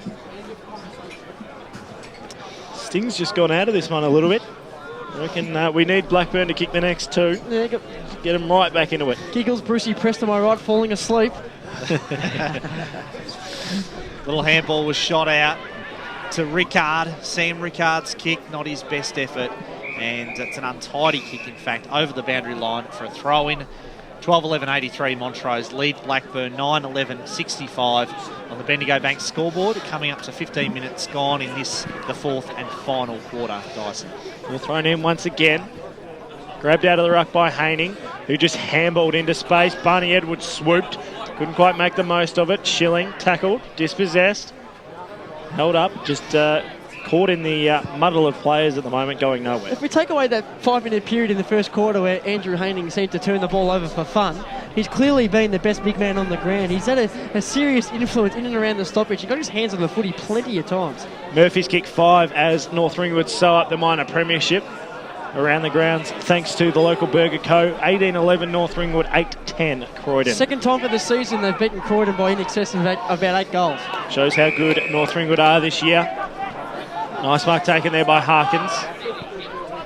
Dishes off, gives to Faulkner. Went to put the afterburners off. Now he put himself under a fair bit of pressure. Nice shepherd from Tui. Faulkner, inside forward 50, looking for Hammond. Nice tap off the back of the pack. Good work there from Jack Garthwaite. So it's gone over the boundary line at about the 50-metre arc. Need to make the most out of this going forward. Seymour? Look, it's the same story as the third quarter. I mean, Blackburn have probably had the majority of the play. I think they definitely have had the majority of the play, and they just can't. They're not going to kick goals, not going to win games. Boundary line and out. Do we just have a little cuddle after goes over the boundary line?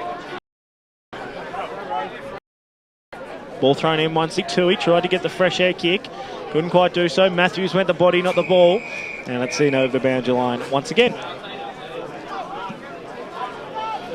You get the feeling that Blackburn don't see themselves out of this one. Still probably plenty of time left. 16 and a half minutes gone. You'd say there's another roughly 8 minutes left,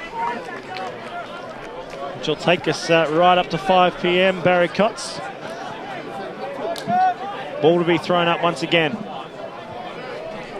Tapped down by Haining to Johnson. Done that a fair few times this afternoon. Almost a nice mark taken there by Causer. Couldn't quite make the most of it though. Ball spills out the back. Nice pick up there from Hatton. Hatton goes forward. Harkins.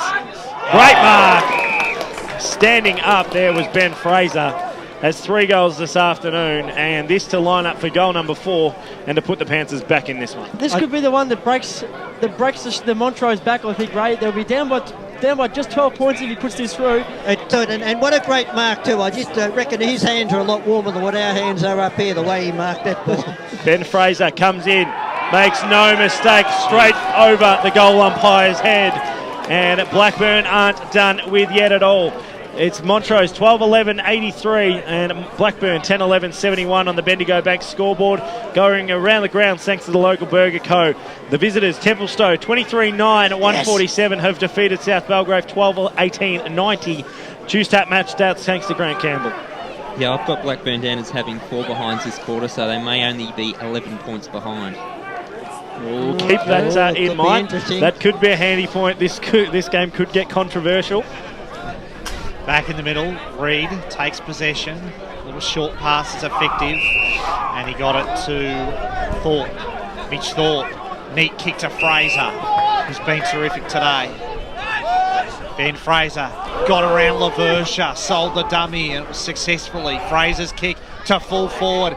Big pack combine. Came off hands to Sam Goodman. Clearing kick from Goodman. He just showed his great poise then, and he found Langdon. Langdon's kick to the wing. Good spoil by Gearlings against Goff. And a boundary throw in out of sight of Montrose reserve. 12 points to the lead according to the scoreboard. East Ringwood have won by 133 points, 2017-137. They've defeated Lilydale 4-10-34, all thanks to the local Burger Co. Good way to finish the season for the Roos. Good on them. Thumping kick into open space. Could be a free kick there. Wasn't paid. Laversha out of defence. He was under pressure. Tried to get it to Langdon. Matthews, great effort. Great tenacity by Kyle Matthews. He got it out to Harkins. But it will go no further. I'll tell you what, Kyle Matthews' disposal hasn't been great this afternoon, but his work rate and his body work has been phenomenal all afternoon. There's a reason why he wears a helmet, because he goes in head down, ass up every single time the footy's near him. His courage has been unbelievable, as has his endeavour. Hoare takes the resulting free kick for Montrose. Just goes short then to Sam Rickard, who's had a quietish day by his standards. Great kick by Rickard.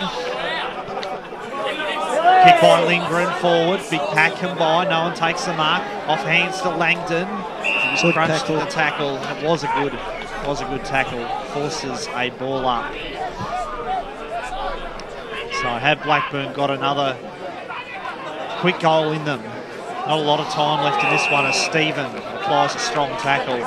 And his work rate, conversely, just as Kyle Matthews has been for Blackburn, the efforts of Dean Stephen today have been phenomenal.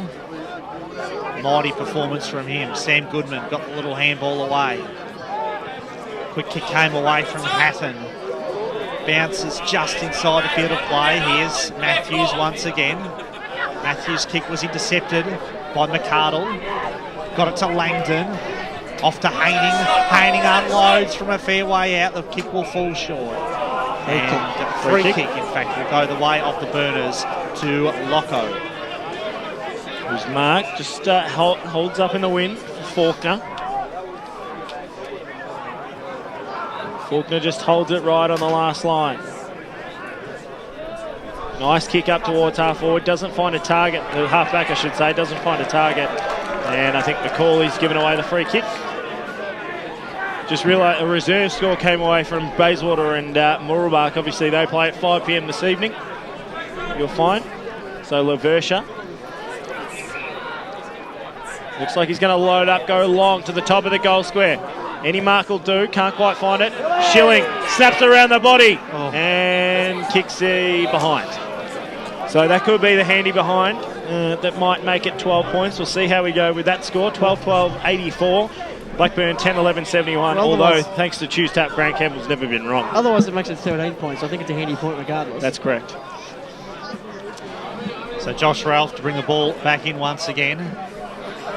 I'm sure Soupy is right, but I suppose all the players out there would be going according to the scoreboard at the ground. So we'll assume that that's the go until it's confirmed. This was Thorpe with the handball. Garthwaite intercepted it nicely. Thumping kick by Stephen, real high, up and under kick. Big fly from Schilling. He's a bit hurt as he gets back on his feet. Well played by Thorpe, got it to Gearlings. Ralph, in fact it was. Ralph's kick to the wing. No mark to Hammond. Gee, did that well, Hammond. Got it to O'Farrell. O'Farrell's wrapped up in the tackle by Johnson. And again, the umpire really quick on the whistle. As soon as the tackle was stuck, he said, I'll ball it up. Throws it up, true wing position. Lindgren got it from McArdle, kick into open space. Odden takes possession now for Blackburn. One of his better kicks this afternoon. He's had a few shanks, Max Odden. Fraser, long way out from home still, too far to score. Fraser's short pass is a good one, and he's found his teammate there in Jason Reed. With thanks to Choose Tap, Grant Campbell. Marks inside 50 this quarter, 5-1 in favour of Blackburn. Inside 50s, 12 apiece. So Jason Reed, much needed goal here for Blackburn. Not too far out. Bit of a iffy approach, and he didn't look confident. As soon as he kicked that one, he was arching the back, trying to will the ball to find its way back, but it couldn't do so. Blackburn 10-12, 72. Montrose 12-12, 84. Well and truly into time on now in the last quarter on the Bendigo Bank scoreboard. We know that any point's going to be a handy point no matter which way it goes. Nice kick out of defence. Great work from Matthews. He's run from about 25 metres away and spoiled that ball over the boundary line in front of Laversia. Kyle Matthews, he's been terrific, as you said, Dyson. He's been for the whole 4 quarters. Every quarter he's given them something. Ball to be thrown back in. Double-handed tap there from Hayning. Stephen just came through, had his arm out and just collected Matthews on the way through. He wins the free kick. Umpire said he didn't play on, just kicks long. Doesn't go anywhere.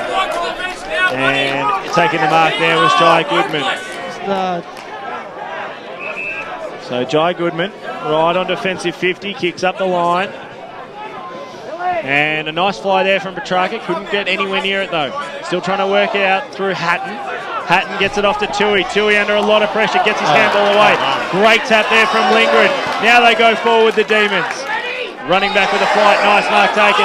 Here they go. Great work there from Watson to Billy, who can run into an open goal. Seal this win for the Demons. Great goal from the Montrose Football Club, and that'll have them home and hose in this one. 13-12-90. Blackburn at 10-12, 72. 25 minutes gone. Final term here on the Bendigo Bank scoreboard. Bendigo Bank, bigger than a bank. So you've been saying. Well, that was he's had an outstanding game, Kyle Matthews, but he'll regret that one, that turnover, because that really, from that point on, I don't think Blackburn got their hands on the footy again, and Montrose kicking the goal through Billy Schilling to his kick out at the middle. Good spoil then by Causa. Very vocal Montrose crowd here on the balcony at the Montrose Reserve. It's an 18-point lead to the Demons. 25, coming up to 26 minutes gone in the final quarter. To his kick to full forward. Good spoil from Laversia. Came off hands to Watkins that time. Reed had it for a long time, given every opportunity to get rid of it. Garthwaite kicks it forward to Watson, who's had a quiet day, but he's standing up when it counts, deep into this last quarter. And we will have a ball up. Start thinking about your 3-2 and 1, gentlemen. We're going to have to run through them straight away. Like clockwork. Montrose have 22. We might get our life care boundary riders to head out and see if they can track down Brett Johnson for a quick chat, and then we'll get you to jump up into the commentary position. And while we do that, we might start thinking about our 3, 2 and 1. But first, as Grant just slowly works through his stats, we might even get your thoughts on the game first of all, Seymour, and maybe even your votes if you feel accustomed. No, I'll give my votes, but just quickly, congratulations, Montrose. It was a fantastic win because they got out to a good start. They were challenged by Blackburn. Your first half was a real attacking, frenetic, high-paced game of Division 1 football. The second half was completely different. We only saw, I think it was about 7 goals all up in the second half of football. So Montrose showed that even when the game turned defensive, they were able to play good enough footy as well. So there's a real all-round performance today for the Montrose Football Club. Well, I will quickly give my votes. One vote today from Montrose I will give to Brendan Gardole. I thought he was fantastic on Jakey Hammond this afternoon. Jake Hammond kicked a goal late in the... We'll get yours just in a moment, but Brett Johnson's got the cans on. Aaron Kirby-Rodier, thanks to Life Care, down with the victorious Montrose coach. Brett, terrific win today. You boys fought hard. You were challenged a bit there for a while, but you pulled out with the win in the end. Yeah, it's a fantastic game of footy. Blackburn, obviously, really good opposition. We're a bit disappointed with our last effort against Blackburn away. We're up by a couple of points at half-time. We let ourselves down in the second half, so we knew we were better than that, and we had to go to work on our game. I think we've kept improving since then, and I think it was a better performance today. So really pleased with the guys' effort. Boys? One thing that you mentioned, Brett, during the week, I think, to the boys was that to not let this occasion, obviously the International Cup game and everything like that, get in the way of what was a massive game for your team. Is that something you felt happened this afternoon? Yeah, I thought our focus was really good, and our preparation during the week was excellent. You know, these guys are really passionate about their footy. They're a good bunch of guys and enjoy playing together. So a terrific group to coach, but I think that's been the focus for us all year, being in Division 1. We haven't had really any expectations at all. It's just, you know, we want to give it our best shot and, you know, keep improving each week and play the best we can and see where it takes us. BJ, first of all, congratulations on being reappointed for next season. That's a fantastic effort from yourself. And congratulations for taking the Montrose Football Club to a Division 1 Finals Series. Are you expecting to at least win one? Are you hoping to just win one, or are you just taking it as it comes? Oh, I think we're just enjoying the journey, you know, along the way. I think we'll get about what we deserve as long as we work hard. I think more often than not that's the case. So that's been our focus all year. Just keep working hard, giving it our best shot and see what happens. And, you know, the clubs, I think we've already exceeded expectations, but I know the boys... want to give it their best shot, and we'll see what happens. Get in there and sing the song, mate. Thanks for your time. Yeah, good on you guys. Cheers. Thanks very much to Brett Johnson, the senior coach of the Montrose Football Club. Happy with an effort that sees them a possibility to finish within the top 3 in the Division 1 competition. It's amazing, isn't it? Your 2 votes, Paul Semertzidis for the Ferntree Gully Motor Group Best on Ground. Brendan Gardole got the 1, as I mentioned before. I'm going to give 2 votes to a man who you guys called a hell of a lot this afternoon, and that was Dean Stephen. I just thought the number 15, he was real tough in and around the packs today. He got his hands on the footy, I think, more than just about anybody, and used it well. So 2 votes to Dean Stephen. And the barometer today for the Montrose Football Club was Jai Goodman. He's as strong as an ox. He's a bulldog. He busted packs. He had a real presence. He's loud. His leadership was fantastic out on the ground. It dropped off the pace a little bit in the last quarter, but I thought he was the reason why Montrose started off so well. Yeah, that's a fair call. Ray Baird, you're 3, 2 and 1. Thanks to the Ferntree Gully Motor Group Best on for the Ferntree Gully Motor Group Best on Ground. Yeah, I gave 1 vote to Jai Goodman. I just thought, as Seymour said, he was very good down back for them. 2 I gave to Matt Petracca. I just thought that when the game was there to be won, his presence up forward was fantastic. And to me, 3 votes on the ground. He got a lot of the ball, but not only that, but he was directing players all day. And that's the captain coach himself, Brett Johnson. I just thought that he was a general out there, and he just showed that he's the captain coach and you do what I say. Exactly right. It's a good way to put it. Brad Henderson, you're 3, 2 and 1. Yeah, plenty of players there mentioned which are unlucky to not get in the votes, including Dean Stephen and Brett Johnson. I agree with your thoughts there, Ray. But I gave 1 vote to Jai Goodman. I thought he was outstanding down back and played a terrific game, was in everything. I gave 2 votes to Kyle Matthews. I thought he was Blackburn's best player this afternoon and played a mighty game. We spoke plenty about that in the last quarter, of course. And I gave 3 votes to the Sam Goodman, and I thought he is the coach's pet. You can see why. You'd absolutely love to have him in your team. massive work rate as always. And I know there are 2 of them out there, but I felt like, I don't know about you, Dyson, I felt like today I was saying the name Goodman so many times. I thought he was fantastic, as we mentioned during that last quarter, just put his head in and under and everything. 2 votes I gave to Sam Goodman for all the reasons that have been said previously, but I gave 3 votes to Dean Stephen. I thought when the game, like Ray said, when the game was there to be won, there's players that just open up the game, and he was one of those players that just was classy when he needed to be, and I think that was the difference in terms of this game. How's your mental arithmetic? What we've got, Dyson, is a triple dead heat as far as the votes go. Sam Goodman got 5, Dean Stephen got 5, and Jai Goodman also got 5. Do you want me to give my votes? We'll throw it to Soupy. Yep, I've got them with the tiebreaker. I went 1 to Brendan Gardle. I thought he was outstanding, particularly early on. He can still force a 2-way tie. I gave 2 to Andrew Haying. Now, I was critical of Ewan McKenzie last week, but I thought he was really good in the ruck. I gave 3 votes to Jai Goodman. I thought he was outstanding in defence, just repelling the attacks on many occasions. So does that mean Jai Goodman gets it? Jai Goodman got 8 votes, with Sam Goodman getting 5 and Dean Stephen also getting 5. And Brett Johnson and Kyle Matthews got 3 votes each today. So Jai Goodman is our Ferntree Gully Motor Group best on ground. Thoughts for the Trojan workhorse, Paul? I liked you guys snuck him in for votes. I couldn't quite get him in there, but the man with the helmet for the Blackburn Football Club. Oh, that was a suggestion. You didn't necessarily have to go with it, but no, that's one of my suggestions. I was going to roll out about 2 or 3 players, but no, that's okay. Don't let me finish. Quick mention to Kyle Matthews, but Montrose won the game, and there was a reason they won the game. Special mention to Stephen Goff. I thought he was fantastic early. Lee Scott was great as well.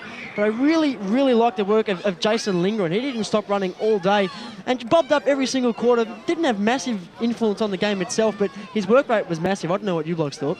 I thought his second half especially was very good. And I thought in the third quarter, premiership quarter, he really stood tall. So that's probably a bit of a lateral thinking sort of call, Seymour, but I wouldn't disagree with it. And just to throw another one in, I like the work of Heath O'Farrell, particularly in the first 3 quarters. I thought he was a very good in and under player for the Blackburn Football Club.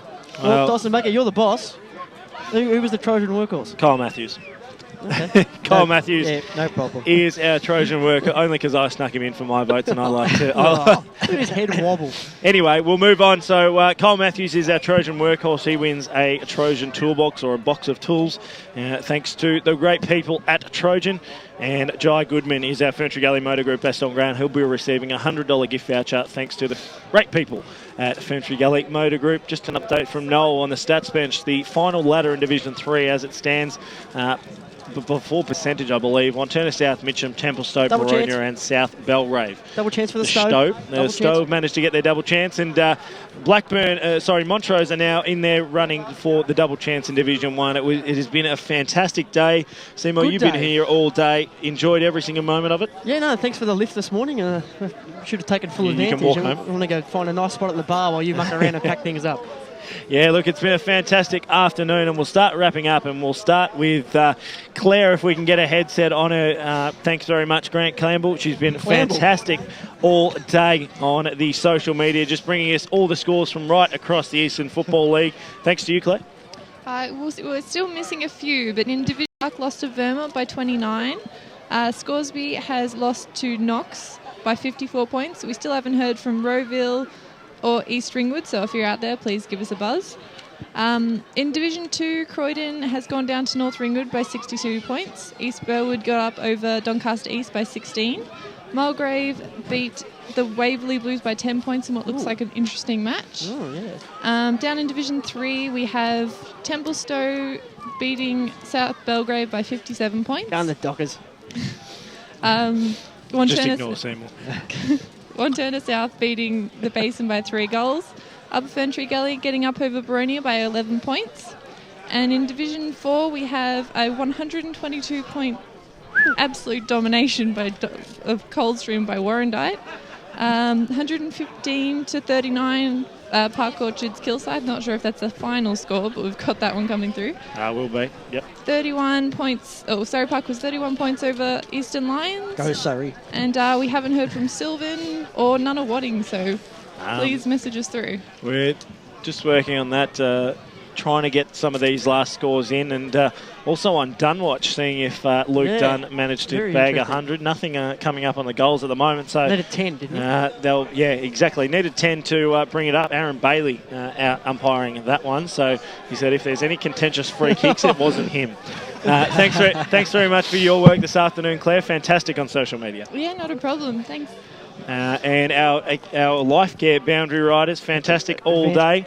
Did brilliant work all day, both in the International Cup game and then again in the Montrose Blackburn game. Alysia, fantastic. Thanks, I know. Thanks, I know. Listen to it. Gee, only 5 minutes. Alysia just sewn up her spot on Division 1 Grand Final day. Aaron Kirby-Rodier, fantastic as always. Both in special comments and on the boundary. Unfortunately, the Suns didn't get up. Yeah, looks like I'll be hanging around the EFL come September. So. Nothing presenting for the Suns. Port Adelaide getting up in a tight one. Our special comments men, fantastic as always. To you first, Ray Baird. Thanks to Dyson. Anyone know how many Buddy ended up with? 9 goals, 4 okay, from about 16 kicks. Yeah, but look, I must just say, I thought the 2 umpires in this game today were fantastic. I thought they're 2 of the top umpires in the Eastern Football League, and they both deserve to be. Will you be coming in during the week to tell Darren Goldspink how well his umpires did? Oh, Darren might give me a call and ask me what I thought. And to Paul Semertzidis, you were my wingman during the earlier game, and then backed it up fantastically in the special comments chair for this one. Pretty sure you were my wingman, but thanks very much. I'll see you next week. There we go. Just getting a bit too big for his boots is Paul Semertzidis. Grant Campbell, thanks to Yarra Valley Water and Choose Tap. Another sterling performance from you. Another sterling performance from you. Yes, the Burger Co., our new sponsors, need anyone to help out with sampling, I'm going to put my hand up and volunteer. I tell you what, it's a very good burger that they produced. We had them in the Eastern Football League offices for lunch yesterday, supporting a new advertiser, and they were brilliant. Another man who was brilliant was my co-commentator this afternoon, Brad Henderson. Accurate as always. Thank you very much, Dyson. I'll tell you what, if you could get conditions and facilities like we had this afternoon and games of football like we got to watch this afternoon every week, I mean, you'd never want to do anything else on a Saturday afternoon. It was a great day of footy and a great place to call it at. And I think we should come out to Montrose as often as is reasonable next year. Let's hope that Montrose are playing good football for many, many years to come, because we'll be out here weekly if that's the case. Fantastic work from the call team today. I must thank everyone involved with today. Barry Cott's back in the studio. It was fantastic. Giggles, thanks to the Loft Productions, was brilliant. Lee on the camera was great, and John Higgins as well in the earlier game. It was a mammoth effort to try and get this involved. Tim Morgan, who was here earlier in special comments, was brilliant. We've really enjoyed bringing it to you. If you've been watching on YouTube, watching the stream live, I hope you've enjoyed it. Also listening live on 98.1 Radio Eastern. Make sure you stay tuned for the BGC Bayswater post-match show. There'll be all the results coming through, and the Bendigo Bank Saturday night scoreboard is going to be the biggest edition of the year. All the results that'll come through right across that we just don't know exactly how these ladders are going to play out, and we're going to have all the finals fixtures for you for next week. So we look forward to having your company next week.